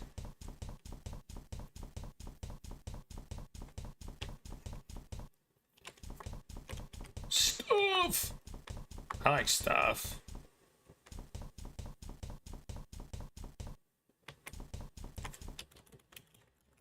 Oh, Terry, it's you. You shouldn't show in. I was about to ask you that. What did you do to the girl? I hope you didn't intend to seduce her away from my service. You need to understand. You and I are all in critical danger. There's something evil in this hotel, and it's closing in fast. Mr. Railby, I've been over this hotel several times. Apart from us, there's absolutely nothing here. Please keep your fairy stories in the playroom where they belong. Alright. Oh, maybe this thing has, look at this sign. It's got the unicorn on it. Yes, the sign. An ancient single from an establishment called a Unicorn was leaning against one of the tables. That's what this sign is. It's from the Unicorn. Well, I mean, this is a free game. It's a free game that somebody made. I mean, overall, I think this is a fantastic effort. Could it have been the same unicorn mentioned by Jack Freehorn? The buzzing in my ears that manifested as expected. The shingle indicated so. I can ask him about it, because he's got it. Yeah, it's not bad at all for free. I mean, I've seen some, I think, games that were not free, that were Ask Professor, that had worse walking animations. Professor about unicorn. Do you know anything about an inn called the Unicorn? Ah, you noticed my shingle.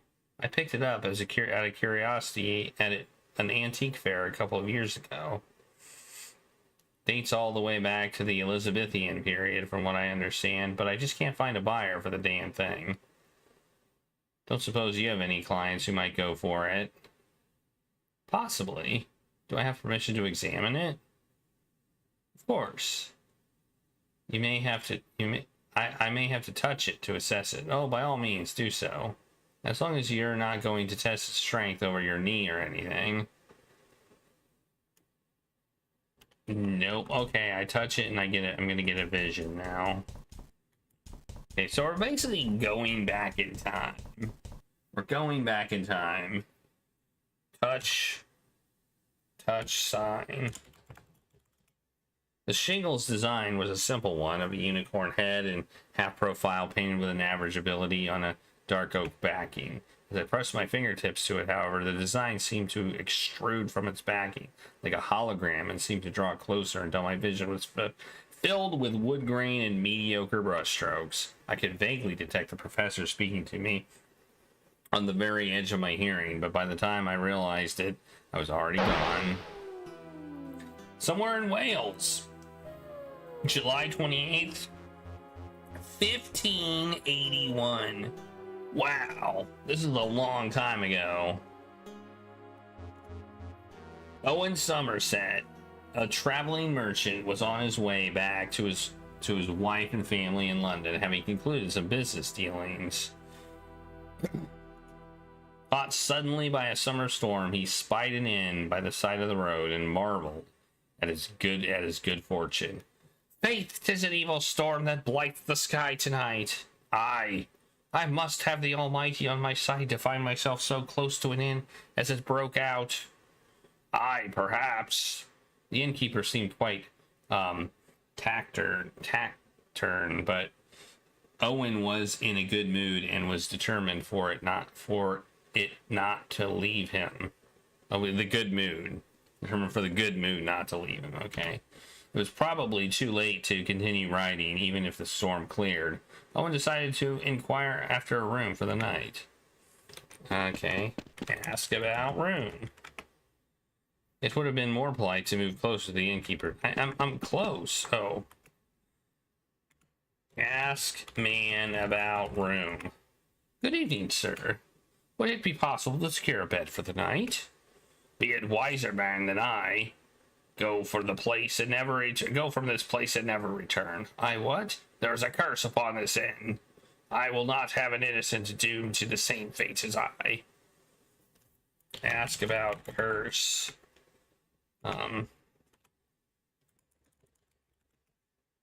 Okay.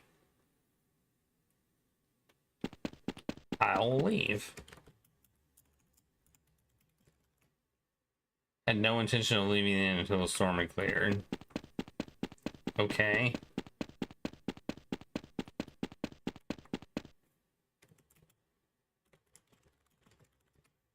I have plenty of gold to pay for my board. That devil cannot be bought off, my friend. What devil? It is the nature of this curse. This inn was built by my father 20 years ago. From the wood of a fallen oak he stumbled upon in an island north of here. He noticed human bones scattered around, but did not heed them. The inn has been a curse on our bloodline ever since. Madness and death claims those who stay here. This time last year it claimed my father. Soon I am certain it shall claim me. Okay.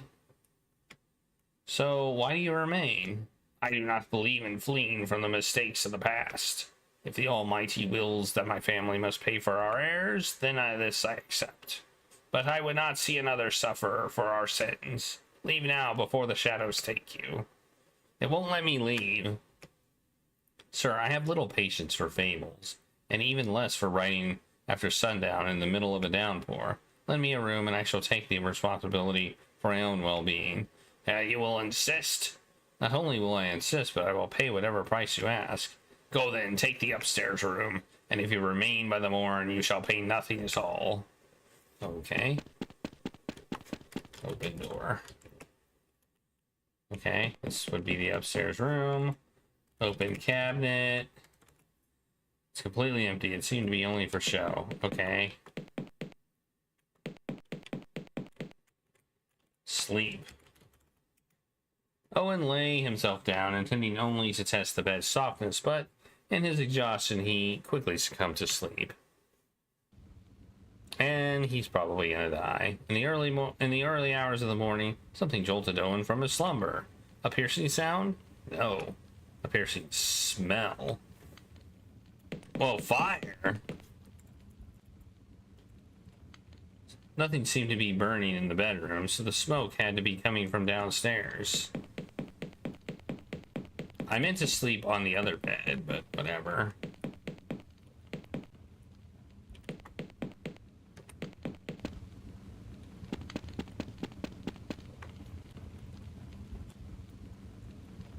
Look at fire.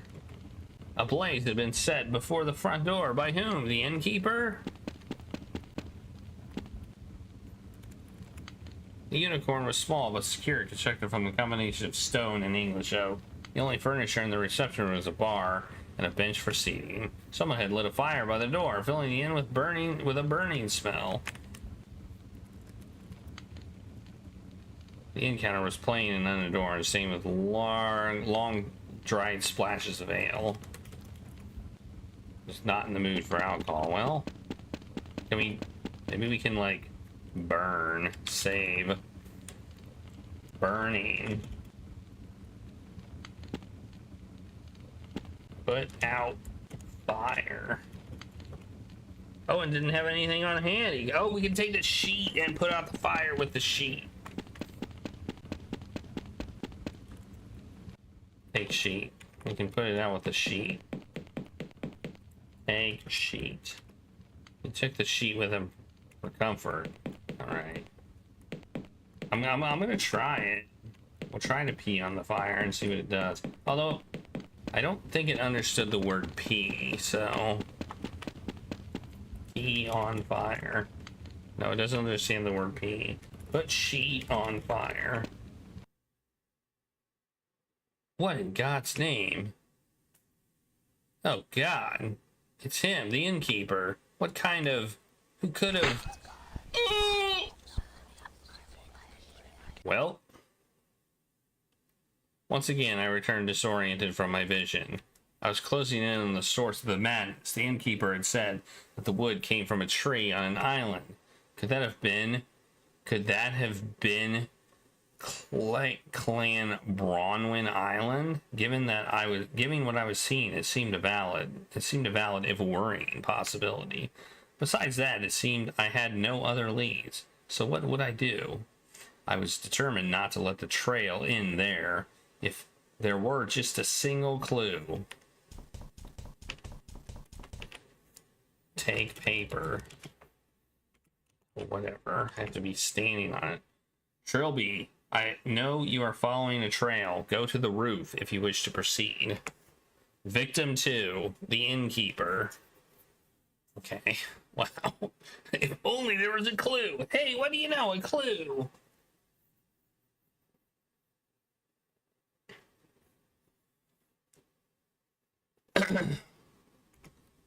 The second man who desired judgment was the innkeeper, who had bought the wood of the tree and built from it his house. The prince came to him and his guest, and he struck the innkeeper down, and the innkeeper knew the name of the king.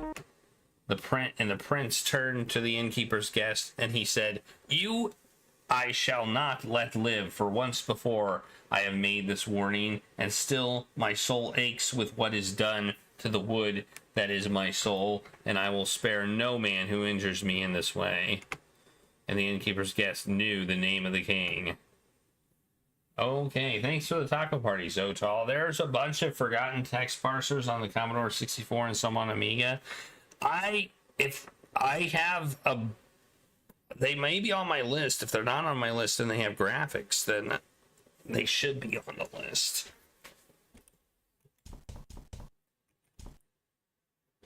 Okay, I guess I go to the roof now.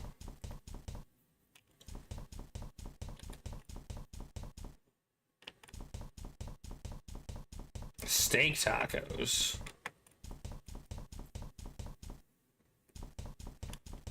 The last tacos I had were beef tacos.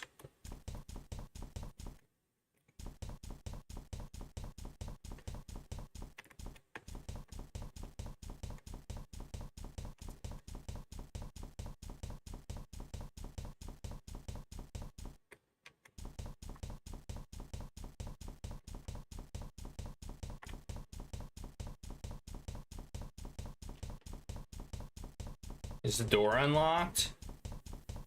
The door is probably unlocked now. We should save. Roof. Roof.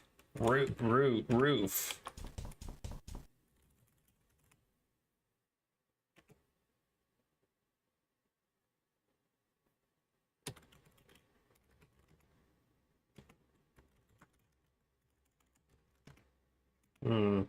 That doesn't work. Oh, maybe we have to go into the, maybe we have to go into the thing.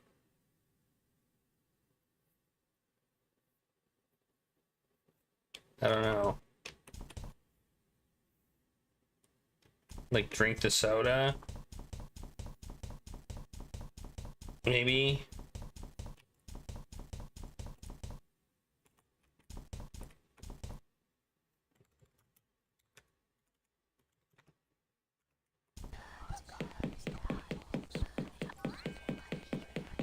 Oh, there's no roof here.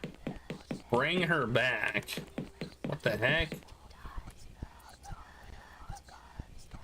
Blood seemed to be running down the stairs as if someone had attempted to descend them while bleeding with increased speed. The words "bring her back" were spelt out on the north wall for unknown reasons. Well, what's on this wall? Is it a body? It looked like some kind of porcelain mannequin, but with bits missing, and I couldn't see how it was attached to the wall. Alright.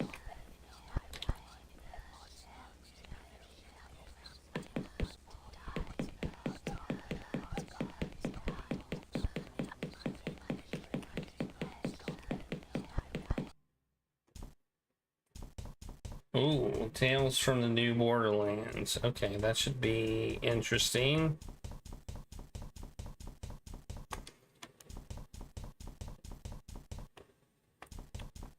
What do I need to do?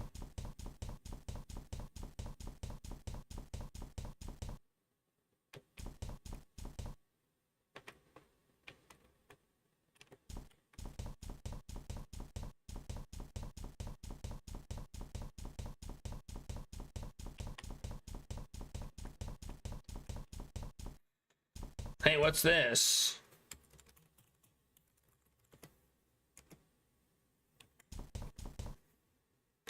Is that a leg? Why does it say it hurts? It hurts, it hurts, it hurts, it hurts, it hurts, it hurts. Okay, that's not good. That seems bad.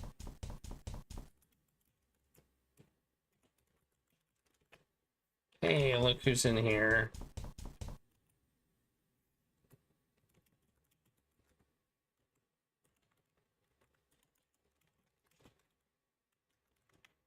Professor, I don't want to talk to you anymore.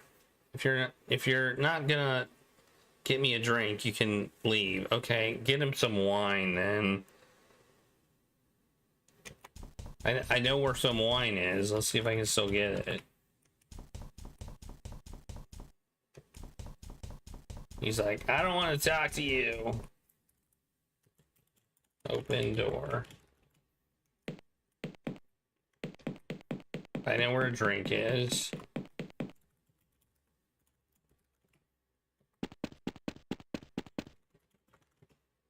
I took the wine. Perhaps this would appease the drunken professor upstairs.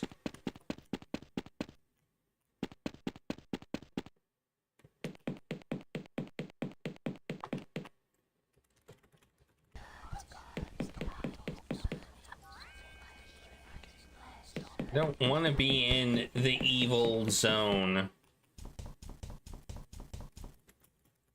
What? Professor, he's gone now. Where's he gone now?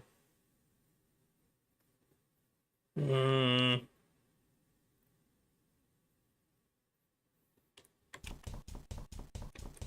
left.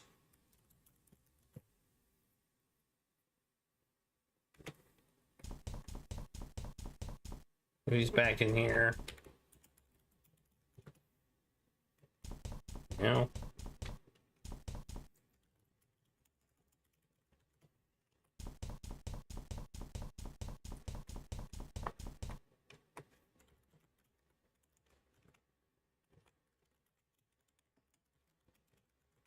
I feel like I need to find him. I feel like I need to find him, though.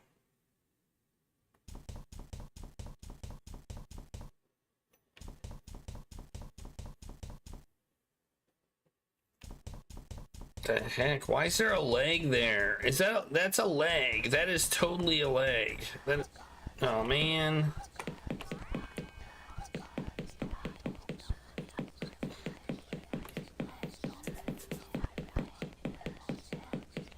I feel like this is becoming more and more frequent. I'm gonna check his room now.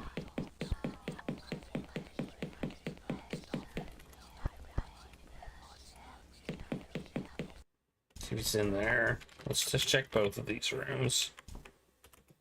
Nope. Nope. All right. Oh, maybe he went to Crazy Town after drinking. Maybe he went to Crazy Town. Maybe he's in the alternate reality. Maybe that's why he's drinking. Or maybe his drink brought him to Crazy Town. I don't know. I find that foot being in this reality weird. It's a finely crafted porcelain facsimile of a leg. A left leg, I was certain. Take leg. I took the leg with me. Did it. He took a leg.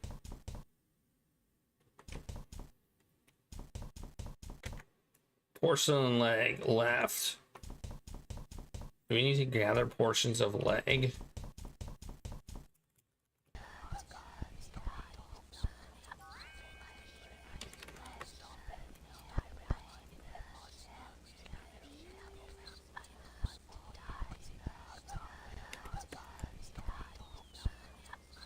Robin's drunken misery had caused him to shift into the dark hotel. The jolly man of whom I had grown fond lay decapitated on the floor. With Shelban's disappearance, I was now truly alone. The professor had known nothing of the horror.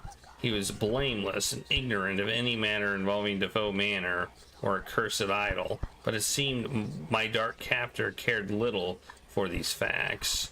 Why haven't you killed me too, you skinny bastard? If you can do it so easily, so quickly, why don't you face me? In a display of a warped sense of humor, the porcelain head was sitting where Aubin's old one had been. Okay, we want to take the head. Alright. Take head.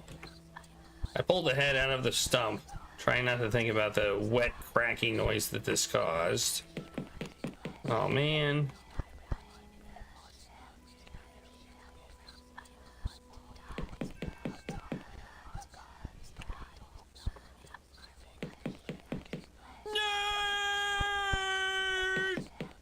Why are we gathering porcelain pieces of a body? That's my question.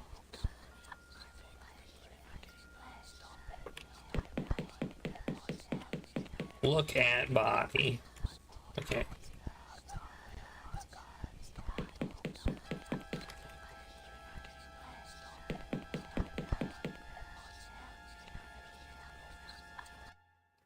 Maybe we should go to our room.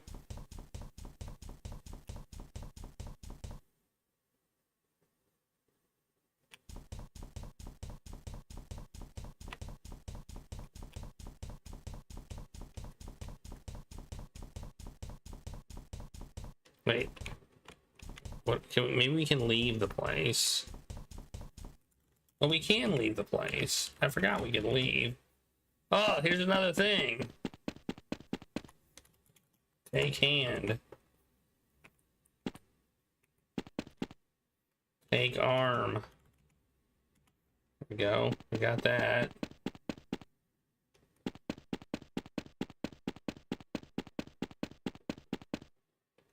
I love how it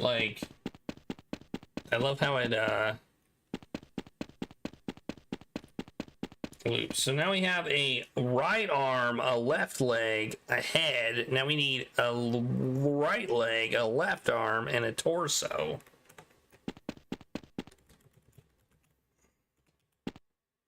I'm a torso.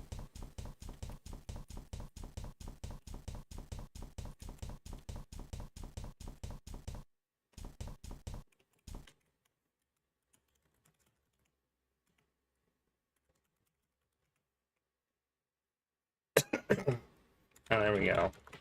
I forgot about picking locks. There's another leg.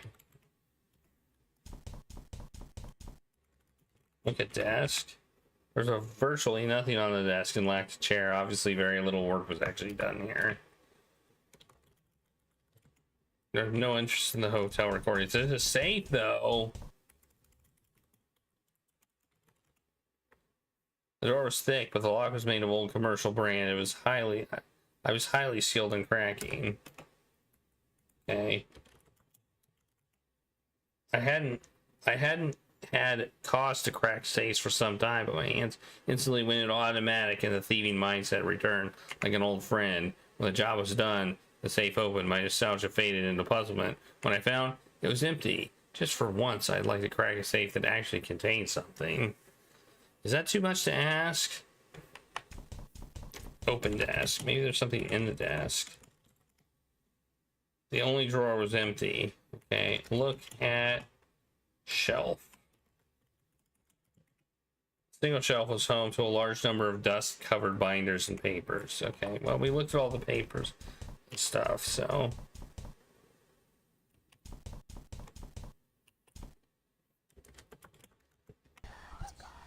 Oh man. So we need to find all the pieces.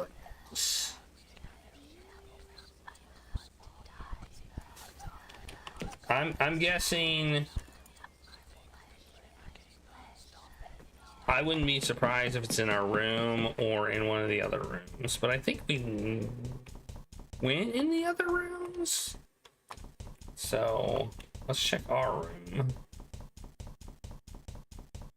I mean, we saw the leg, so I'm assuming that's the 1, 2, 3.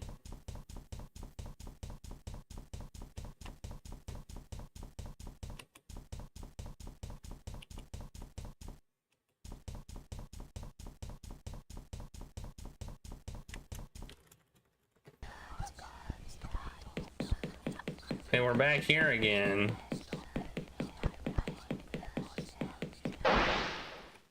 Hey, look, it's an arm. It was in our room. What do you know? Eventually, we're gonna have to go to the roof. So...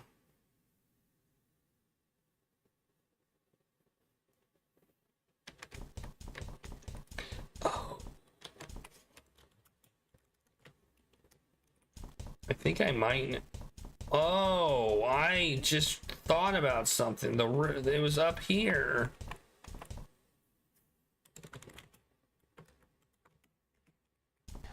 Up here. This is where the stuff goes. Right here. This is the torso. This is the torso. Right here. Put head on body. Well, I meant to do head. The body was intact for reasons I couldn't explain. I sensed that something had changed back in the real world. What kind of ridiculous locking mechanism is this? Oh, okay. The door is probably open now.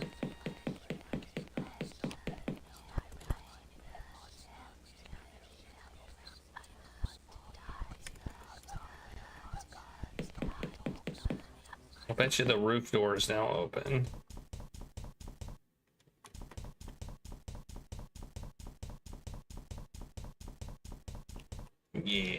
Yeah. Open door. It is. What's save? Save. Roof 2. 14 roof 2. 14 on roof. Roof. What's this? Oh, it's a paper. It's a paper under a rock. Well, let's look at the... Look.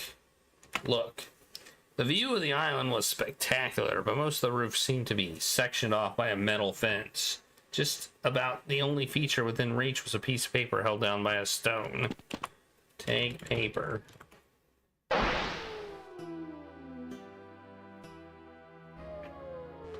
Clan Bronwyn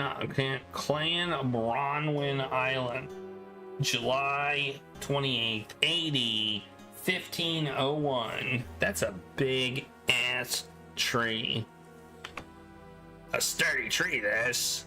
It took us from dawn to dusk, but we finally have it down. I'm tired, Father. It was indeed clever of us to investigate this island, eh, boy? I haven't seen such a gigantic oak, nor will I expect to again. But its wood shall keep us in the business of carpentry for years to come. Father, look at those stones. Do you think there was once a house here? It matters not. Why must you always look everywhere but at what matters? This is your... Father? Is something troubling you, Father?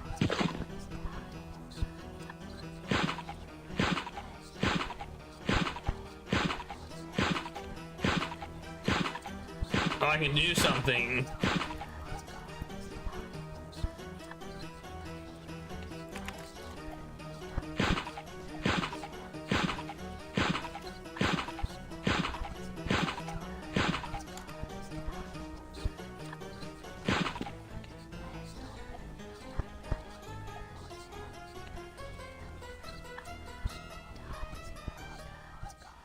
Huh? Where am I? I must have shifted into the dark world during the vision. Trilby? Chauvin? Oh, thank God, I thought I was all alone. What happened to you? I don't know. After you knocked me out in my room, I woke up and everything was like this. The hotel's ruined. There's blood everywhere. I saw this horrible man. Tall, thin, long black coat. You know him? Enough to know you're lucky to be alive. He didn't notice me, so I ran up here to hide. I don't trust her. How did she get past the doll? What doll? Trilby, what the hell is going on? I told you what would happen if you followed me into the shadows. This isn't your problem. Take these. What are these? Tranquilizer pills. Take one. When you calm down, the hotel will go back to normal. Won't you need them? I don't need to run away anymore. Trilby, wait! Where are you going? I know enough now. I know where the wood came from. Perhaps I can find a way to end this. So I was right. The cursed wood came from the island, but what good does that knowledge do to me? Wait a second. I never got around to reading the letter I took from under the rock. Trilby, I am very close to ending this. Meet me in the hotel basement. I must show you my discovery. Linkman. Is this a trap? Is this a trap or a legitimate, like, thing? The other page was none of those religious papers. The Book of Victims, Victim 1, the woodcutter. The first of those against whom the prince sought vengeance was the woodcutter who had held the axe that first felled the tree. The prince came to him and his son, and he struck the woodcutter down, and the woodcutter knew the name of the king. And the prince turned to the woodcutter's son, and he said, You I shall let live, for you are young and are of the innocent, and that you may go among your people and tell them of what you will what I will wrought. And the woodcutter's son fled and told all of what he had seen, but the men of technology are arrogant, and his words were unheeded. The men of technology are arrogant.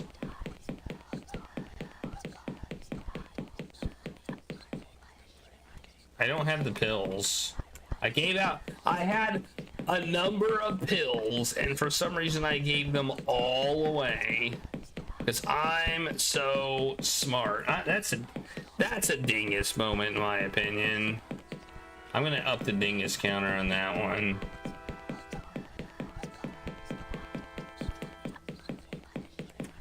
I mean, I realize why I did it from a game mechanic standpoint, but geez.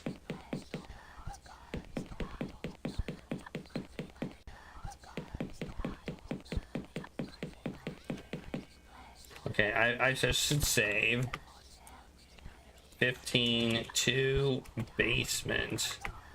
Open door.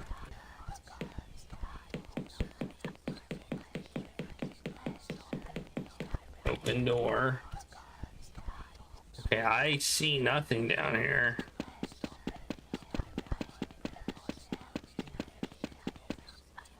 Let's drink water again. You don't need to do that anymore.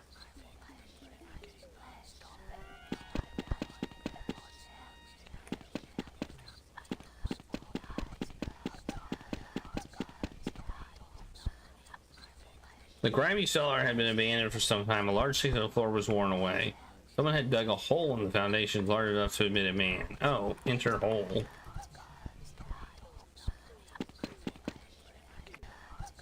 Oh.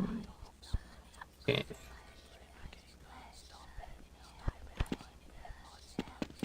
Hey, it's a stump.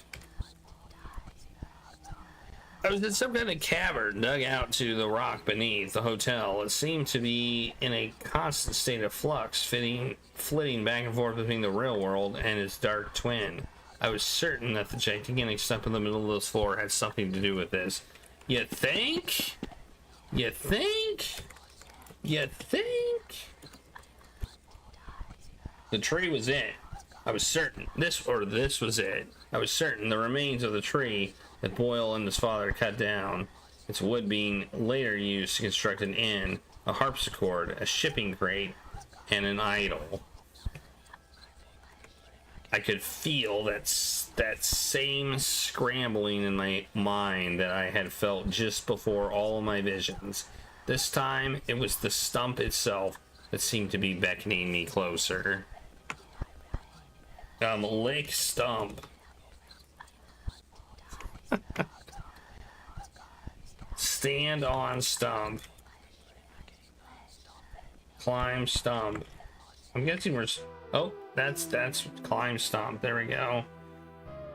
Bronwyn Peninsula, July 28th, 55 BC.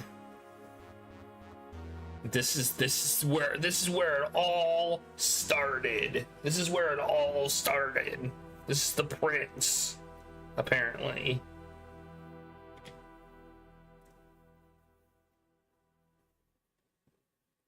Kabadatha.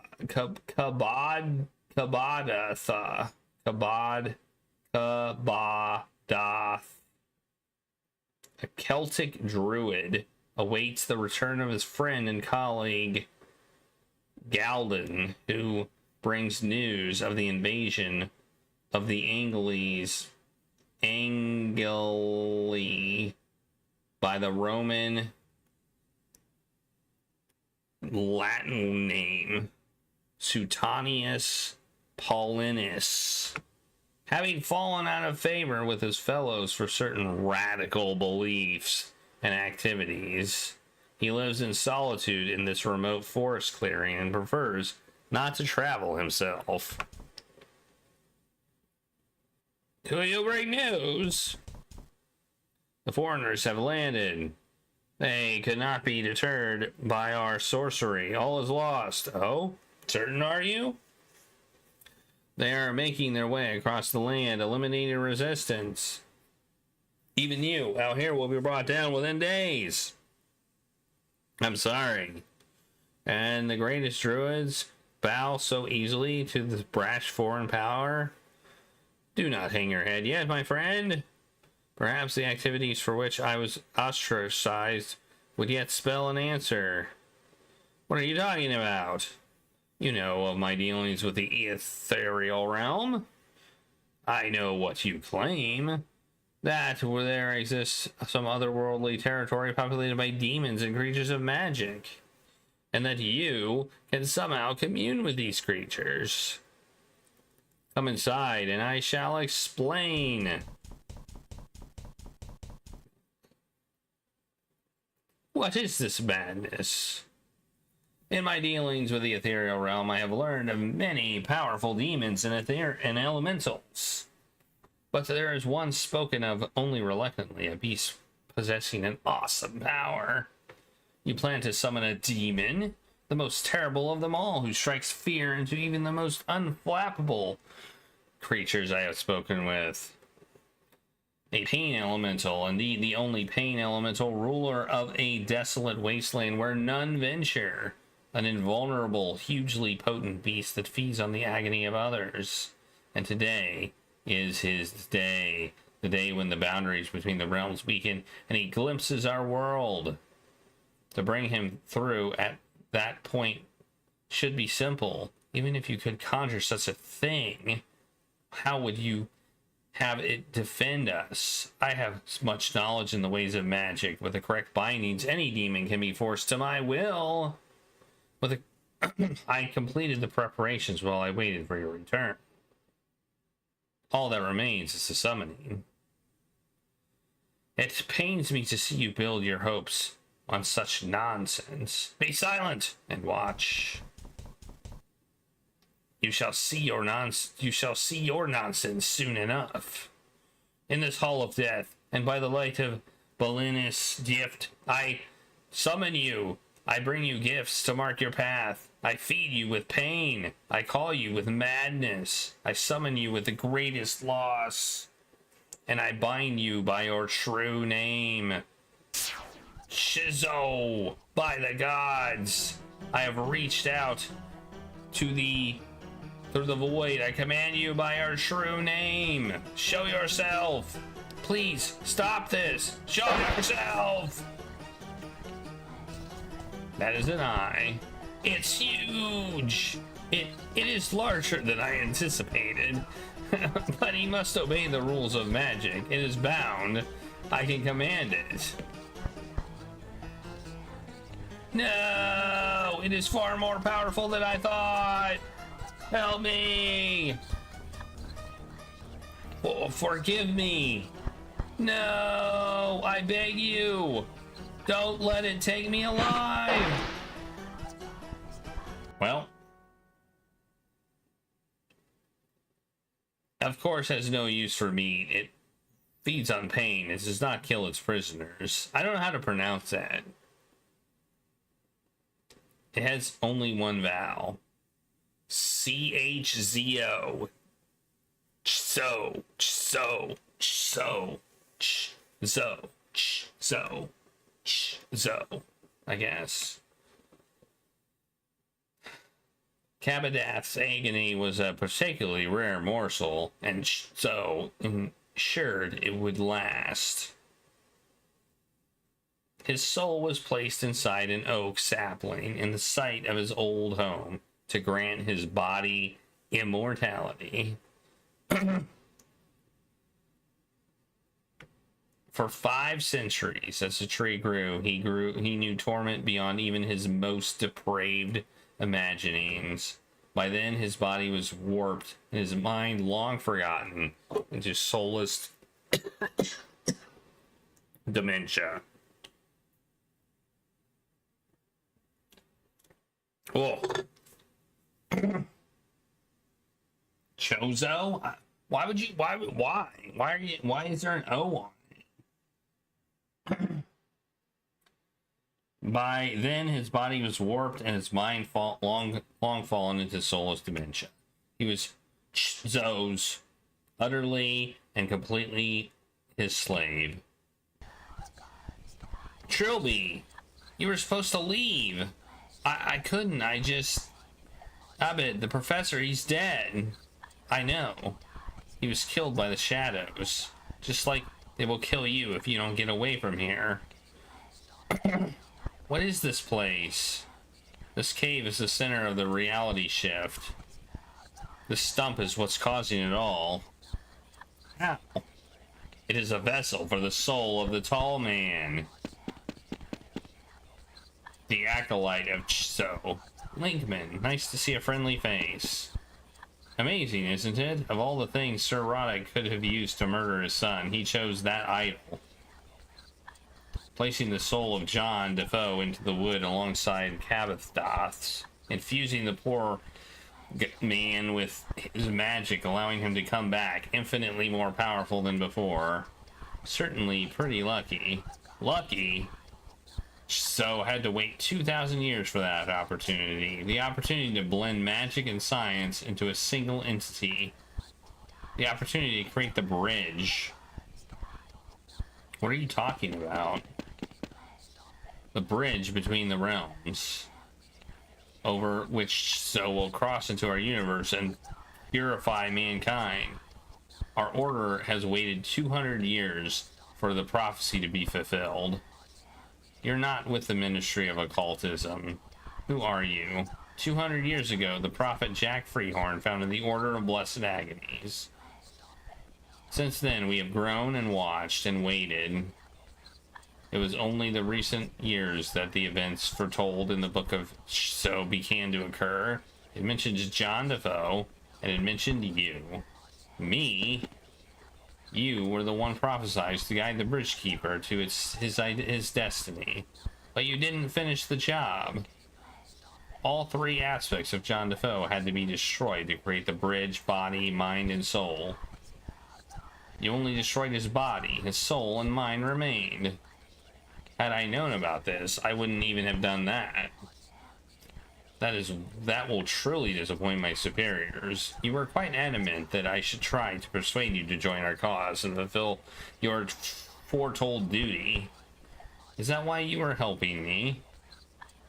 They thought if I guided you through your visions that showed you the appropriate passages from our holy books, you'd understand that the prophecy is real.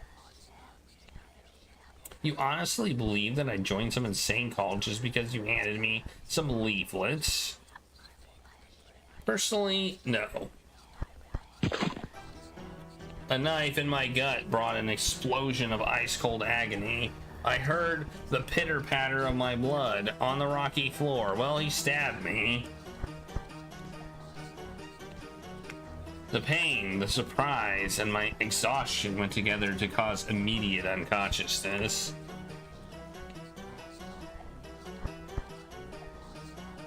I awoke to find myself splayed upon the stump, blood still slowly leaking from my wound. In my injured state, I could barely move. My limbs refused to respond. I was as weak as a newborn. Lickman, oh, good, you're awake. I was afraid you'd miss this. Well, what are you doing? After your staggering ineptitude in Defoe Manor, the Order needed to nudge things along. We need a connection to So to help administrate his coming. And tonight might be the opportunity we have all year to summon the Tall Man. You're going to bring that thing into our world? With a standard ritual of blessed agonies and an offering. After he takes your life, he will be grateful to us, and then we will guide us to our destiny. So why did you stab me? What if I'm already dead by the time he gets here? You won't be. Men like you, Trilby, die on their own terms. They don't weakly let their life slip away from one measly knife wound. Hush now. Cabadath is coming. Oh, I can type. I can save. I can save. Stabbed.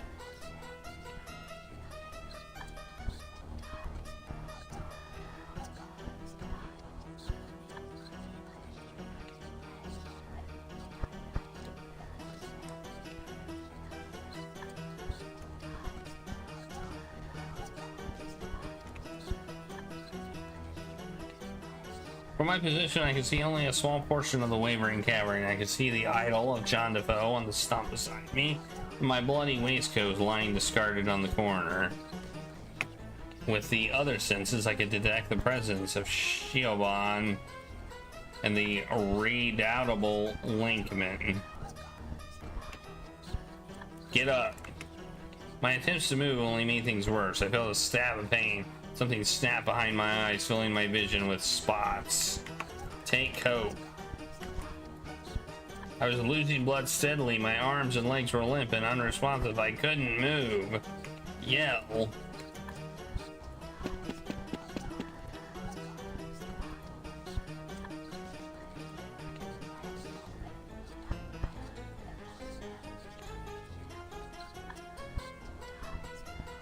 Wait, idle. Kick idle.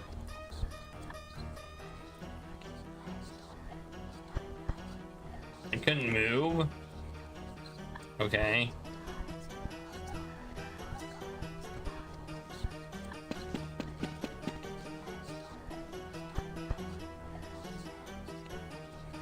I call thee from the south. The pain was now replaced with an ice-cold numbness that was spreading fast. The room was swimming before my eyes.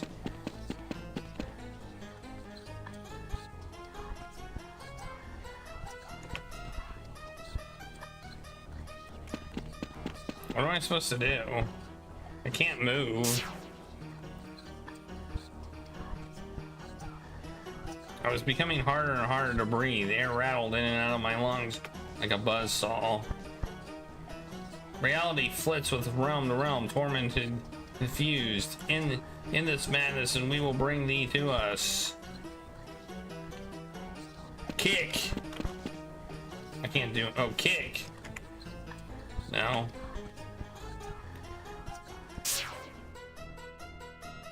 No. My vision was clouded around the edges. He seemed like a stubborn will was the only thing keeping me alive. I present thee with blessed agonies, mind, body, and soul.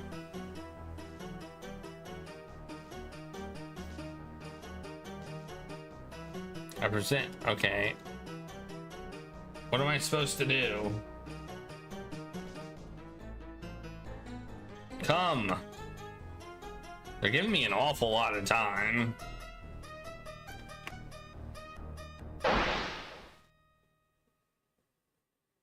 I want to see what happens. If nothing else, when we fail.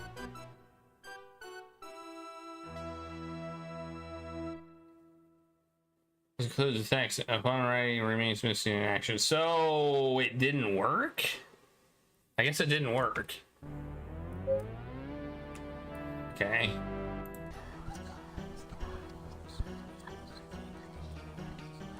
I think I know. I think I might know what we're supposed to do. He gave us a hint. He gave us a hint.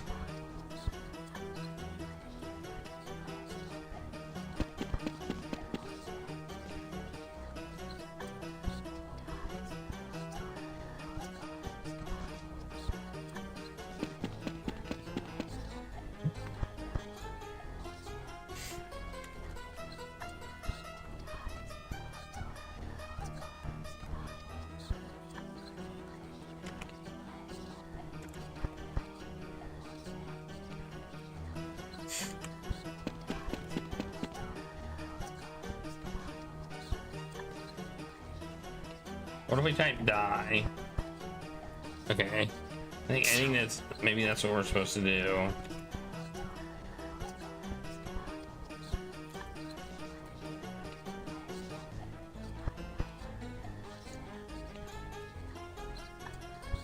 How is that gonna be successful though?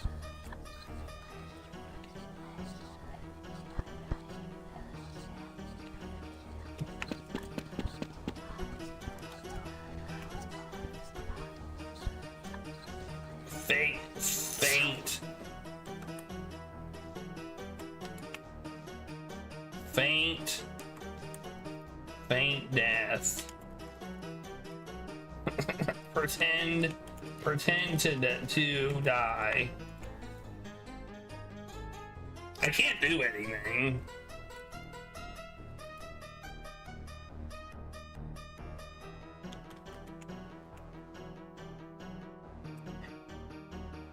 It's gonna tell me out of pure will I remain alive. And then I think I wanna not be alive.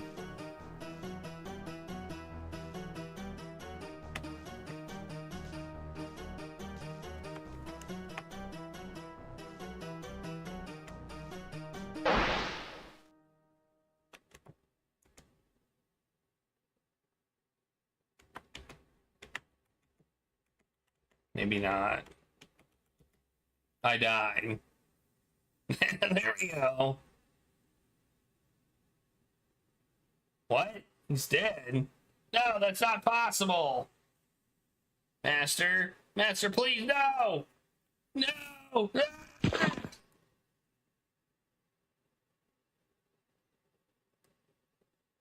Trilby?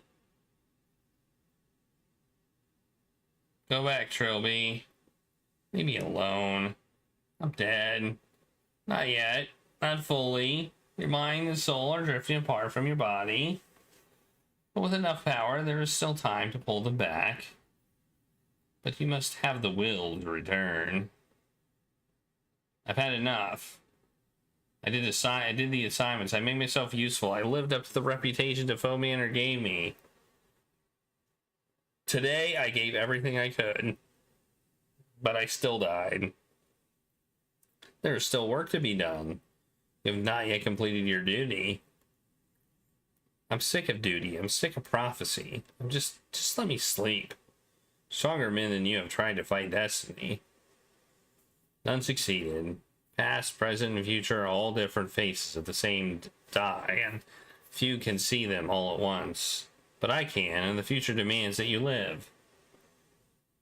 Return now. I have marked the path. Please, just let it end. Pleading to me is useless.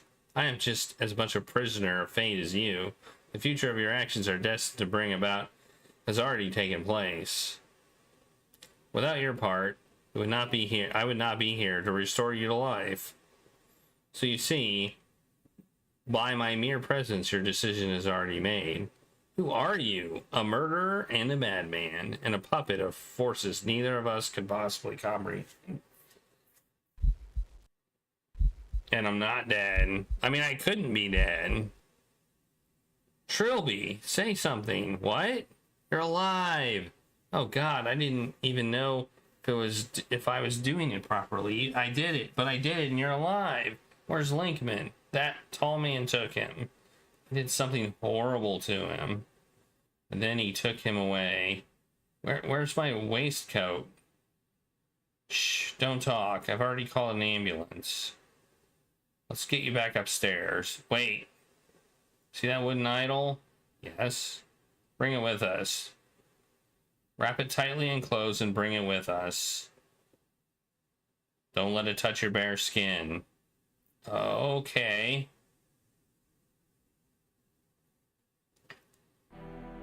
And now it sits across from me. The reality shift had cleared up and we were free to leave. An STP cleanup crew arrived with the ambulance. No trace of Abed or the hotel staff was found. Officially, they've been classified as unexplained disappearances. Linkman and the tall man seem to have also vanished, which does not surprise me in the least. Jobin signed the official Secrets Act, and last I heard is staying with her parents to recuperate.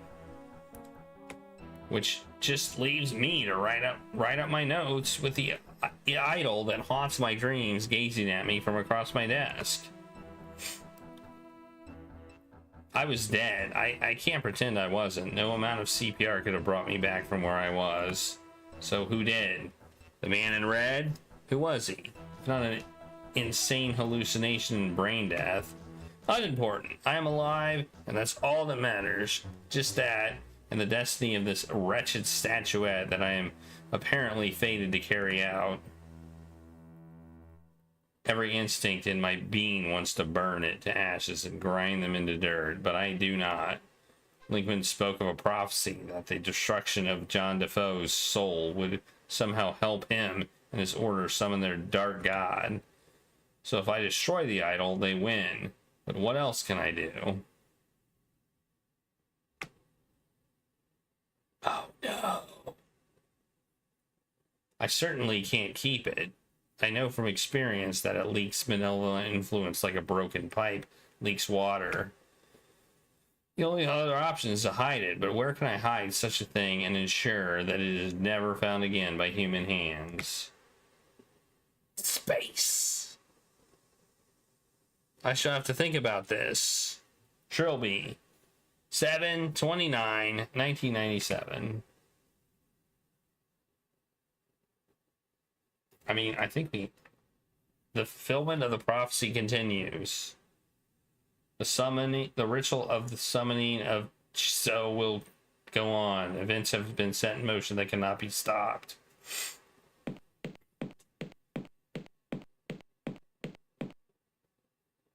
We have the blood of the guide. Now we must wait and prepare. Oh, they took my coat.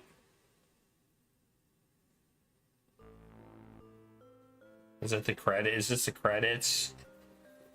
1. At this time there came a man from the land of technology, and through his wisdom was great and his power advanced. He had the willfulness of his fellows, and he was the arrogant man. 2. And at the 8th and 20th day of the 7th month of the year of the arrogant man, the king gazed upon the land of technology, saw the arrogant man, who spoke thus: O king, I beseech you, for this land has become corrupt without your benevolent hand. The darkness seeks to envelop us all. I demand of you to cross the border between the lands and make things right, for my power is great, and I have it in my power to control one even as great as you. And the king was rightly amused, for while the arrogant man's power was indeed great, the king's power was greater still. And the king said, I will not submit myself, for firstly, my power is greater than yours, and not yours to command. Secondly, while my capabilities are many, it is impossible for me to enter the land of technology, for the border is a dark and treacherous ocean. I cannot will away. But I will do this for you, O arrogant man. For all the bigness of your head, you are still small enough to be spared the rigors of the dark ocean. I shall rescue you from the darkness in the land of technology, and you shall live in my household, and here you will learn humility. And as the king said it, so it was. So when the arrogant man crossed the ocean to the house of the king, where he was brought before his majesty, who said, Now you must repay me for the slight your arrogance caused me. For despite your insult, I love you as I love every man and beast, and you must learn to have this love in your heart. Okay. And the king took the body and the mind of the arrogant man and separated them from his soul, and he was placed in a great tree in the land of technology. And this action he announced, Now you are the tree, and the tree is you, and the wood is your soul. With this gift of separation, your body shall not wither or die throughout your lessons. But should any man interfere with the tree that is your soul on the day that is mine, I shall lend you the power to confront them and strike them down with fitting vengeance. And then he touched the arrogant man and filled his heart with his warming love, and the arrogant man became the prince, and he knew the name of the king. And the prince and the court of the king bowed down and wept and sang with great praise the name of the king, for great and generous was his wisdom. The Book of Book of the Prince, Chapter 2. I think that's the end. I mean, I think it's fitting to stop the timer now. We're getting a lot of lore. Yeah, there is the credits. We're getting a lot of lore here. There's so much lore.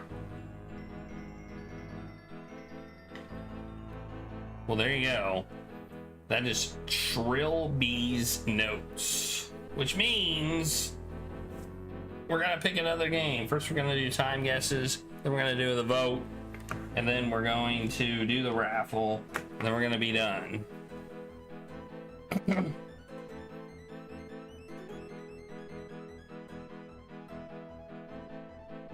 So if you're here, vote.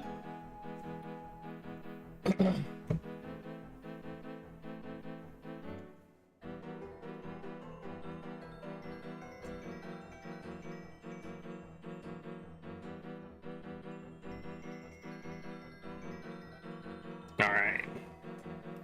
I enjoyed that game. The jankometer didn't move up at all. I feel like the last one we played was pretty jank. This one didn't have any jank. There's really not any jank at all. Like, I was impressed by the lack of jank.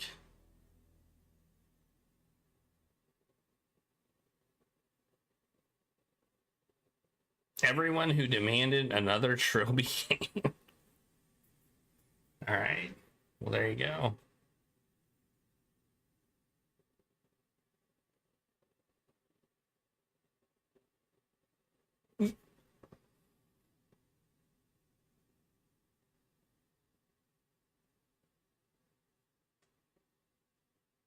All right, there we go. The end.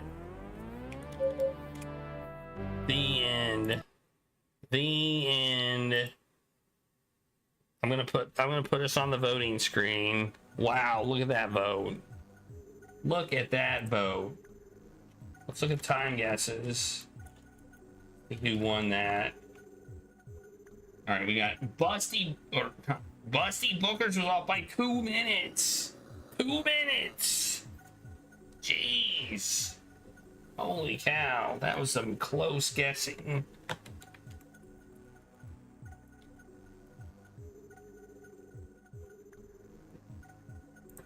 Two minutes. I mean, Coffee's was off by 5 minutes.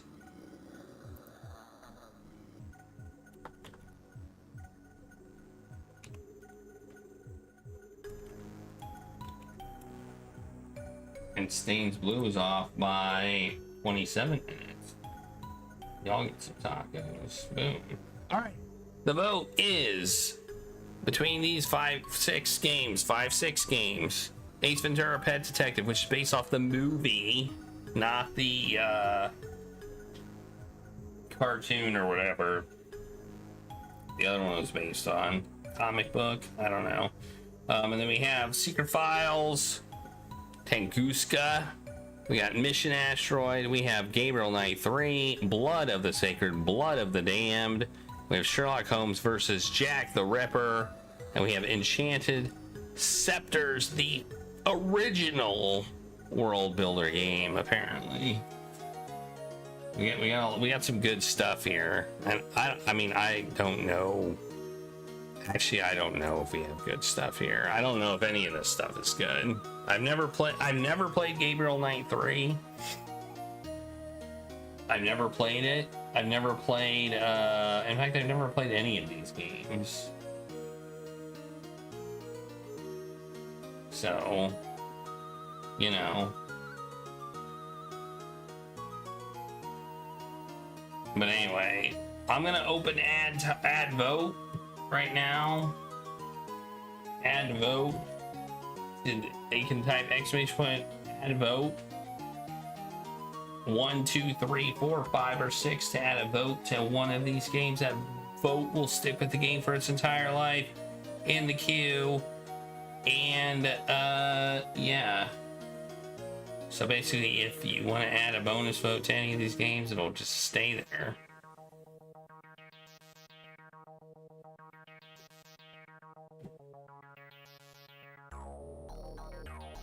We're getting so close to another world builder game. I don't know if that, I don't know if I'm excited or not. I think world builder is such a mixed bag of games. Like, we've had good and we've had some horrible. But I guess if Enchanted Scepters was designed to be, if it was the original builder game, then I imagine it's probably going to be good. You only care about it for historical reasons? Okay. We played 2 that were just so bad. They were so bad. It's the problem with giving people a tool. It's that if people make low effort use of the tool, then it becomes bad.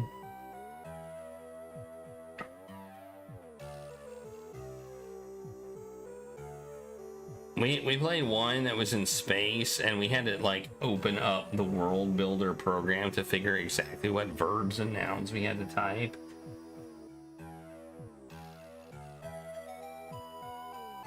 I didn't play that one. Not yet, at least.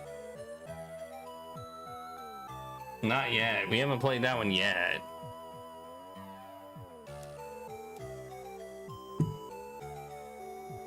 At least I don't think I did. It doesn't sound like a game I played. Alright. That's it. That's it. We got Secret Files. Teguska wins the vote with Coffee's adding a 3 bonus votes to it. So let's do the raffle.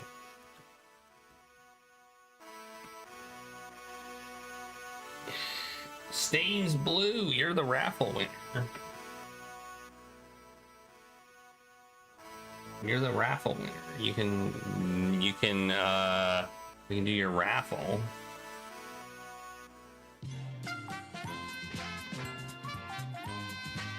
And Larry will oversee the raffle. Make sure that it's legit.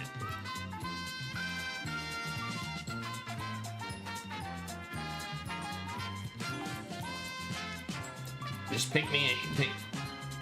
Let me pick me a number between 1 and 9.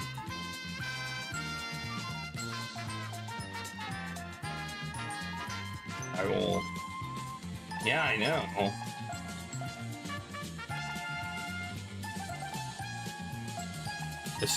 The one is the top corner, and we go across horizontally. 5, so middle. You want middle.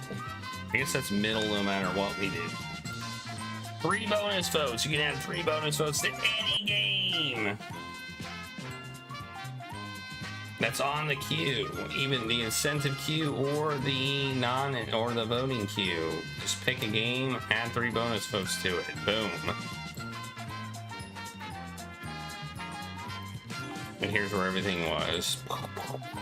It's just boom, boom, boom. Yeah.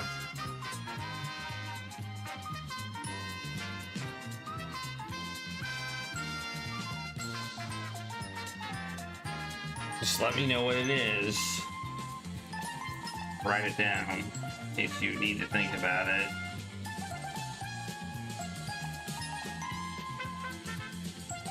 Three bonus votes. There. I wrote it down. Alright, now let me get the next vote. Let me get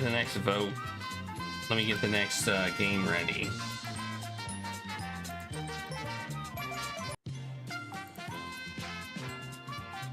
The next game is Secret Files. You're gonna add it to Enchanted Scepters? Nice. You wanna see it played too, huh?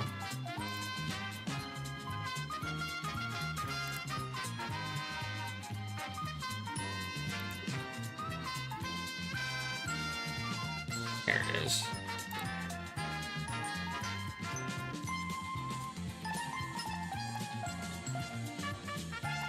Oh, I have to mark when we beat this game too. What the heck is going on? This is so weird. Oh, I see why. Okay, that makes way more sense now. We died twice. Oh, well, wait. Did we die twice? I think we actually died 3 times. Because that third death I didn't actually count. Yeah, we died 3 times, not 2 times. I didn't count the third death when we just lost the game.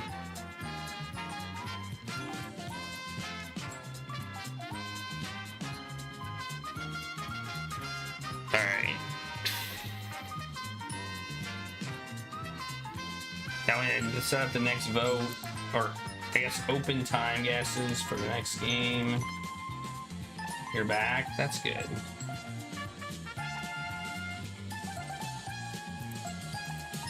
What, did your browser crash?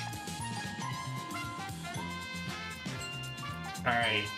Time guesses for Secret Files is open. You put your time guesses in now. Let's open the next vote.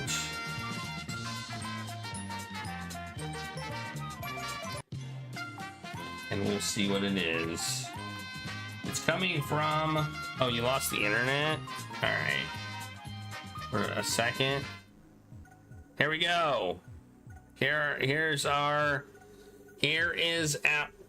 I don't think that's not the right Portal game that's been picked. I just noticed. I don't think that's the Portal game that was intended to be picked. I think you actually wanted Portal, like the Portal game that is the more recent one. There's two games called Portal. There's two games called Portal, and that's not the one that you wanted.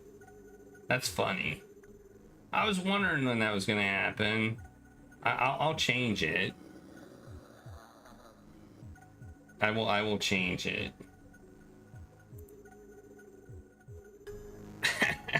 That's hilarious. This is one from it's technically a retro game. It's a computer, it's called a computer novel. It was from 1986. Yeah, you get the Valve one is the one that's being voted on. I just need to change it. It's gonna take me a little while to change it. I'll do it after the stream, but it's the Valve Portal.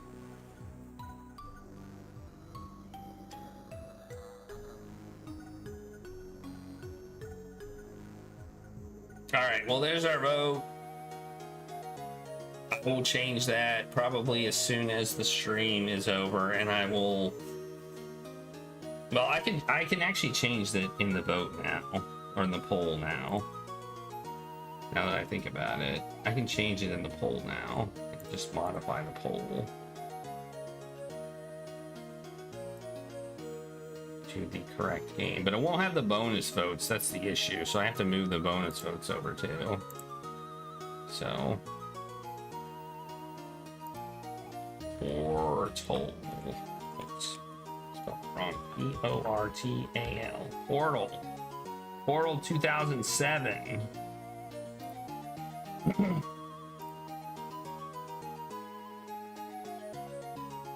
There. Now if I redo the vote, it'll probably show the new one.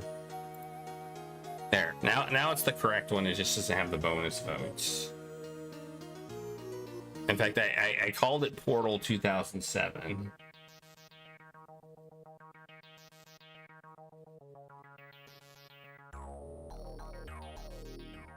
It's 15 years. 15 years. It's a 15 year. It's 15 years. So would Portal be considered retro now?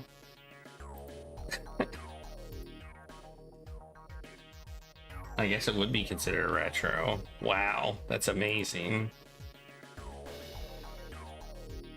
Maybe I should increase the increase that number.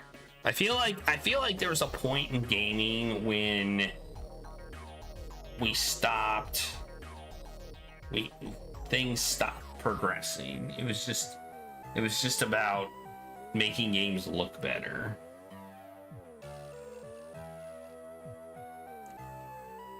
Yeah, it also depends on the individual game, but we do have to set a year, and I agree. I'm gonna let me see. Okay, how do I do this? Well, I can put portal in the incentive queue, and then I'll take the old portal out, I guess. That's what I'll do. I'll just put it in the incentive queue.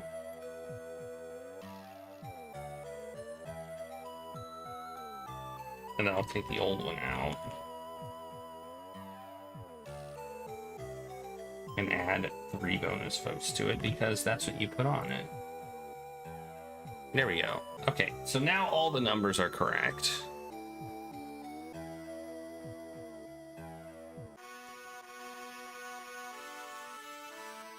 All the numbers are correct. I just need to move the old portal out of the incentive queue and back into the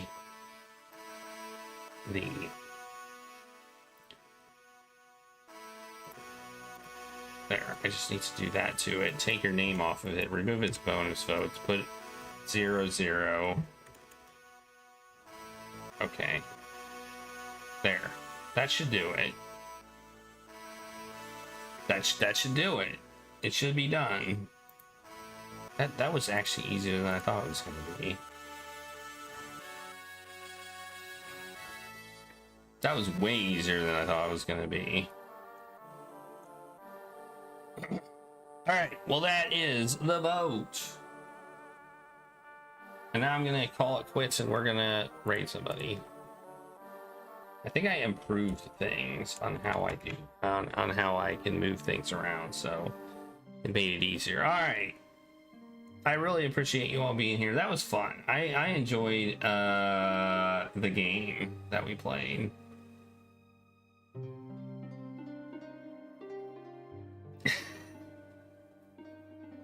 Well, maybe that's why we're playing it.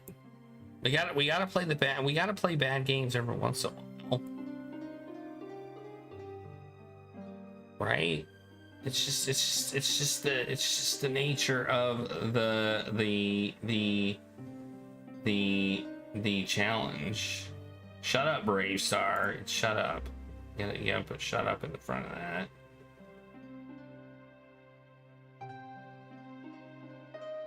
Yeah, you did. Shut up, Brave Star. I gotta add your bonus votes.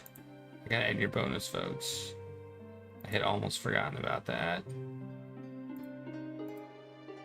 Enchanted Scepters gets 3 bonus votes. 7. Alright, so now I got 7 bonus votes. Whee. Yes, you did everything absolutely correct. Stains blue. No. Yeah. I think it's funny that I misspelled Brave Star's name.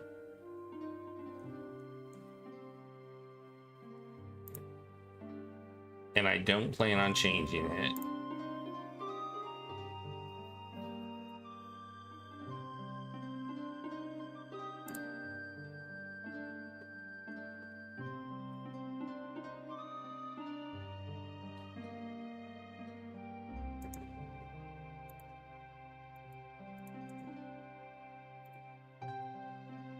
Alright, I'm trying to find somebody to raid. Alright, I think we're gonna raid Avuzal, who's playing a Hexen mod, apparently,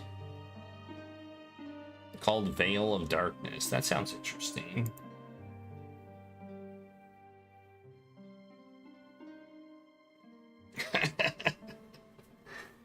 I don't know if he knows it's bad or if he just wants to see it. Like, I don't know. I kind of want to see it. Like, I feel like it's probably not going to be that long, right? I mean, how bad could it possibly be? I shouldn't have said that, but I did. How bad could it possibly be?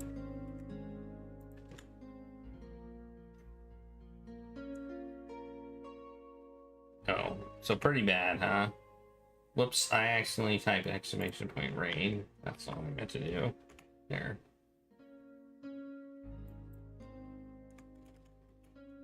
There.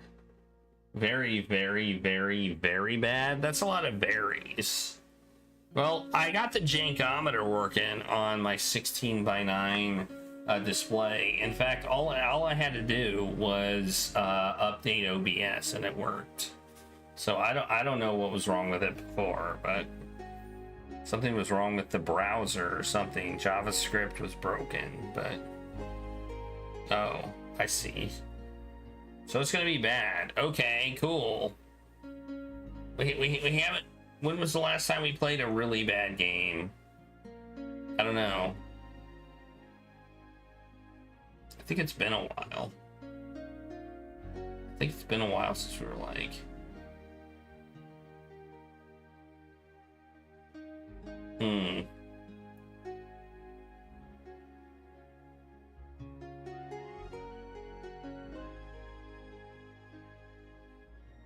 Okay, well, I don't know. Maybe it'll be bad. Maybe it'll be bad. I don't know. Who knows? We gotta play bad stuff every once in a while, and sometimes it's fun to make fun of. Hopefully it's bad in that way. But anyway, thank you all for being here. I'll be back on Sunday at 8 o'clock. Have a great night, and I'll see you all next time.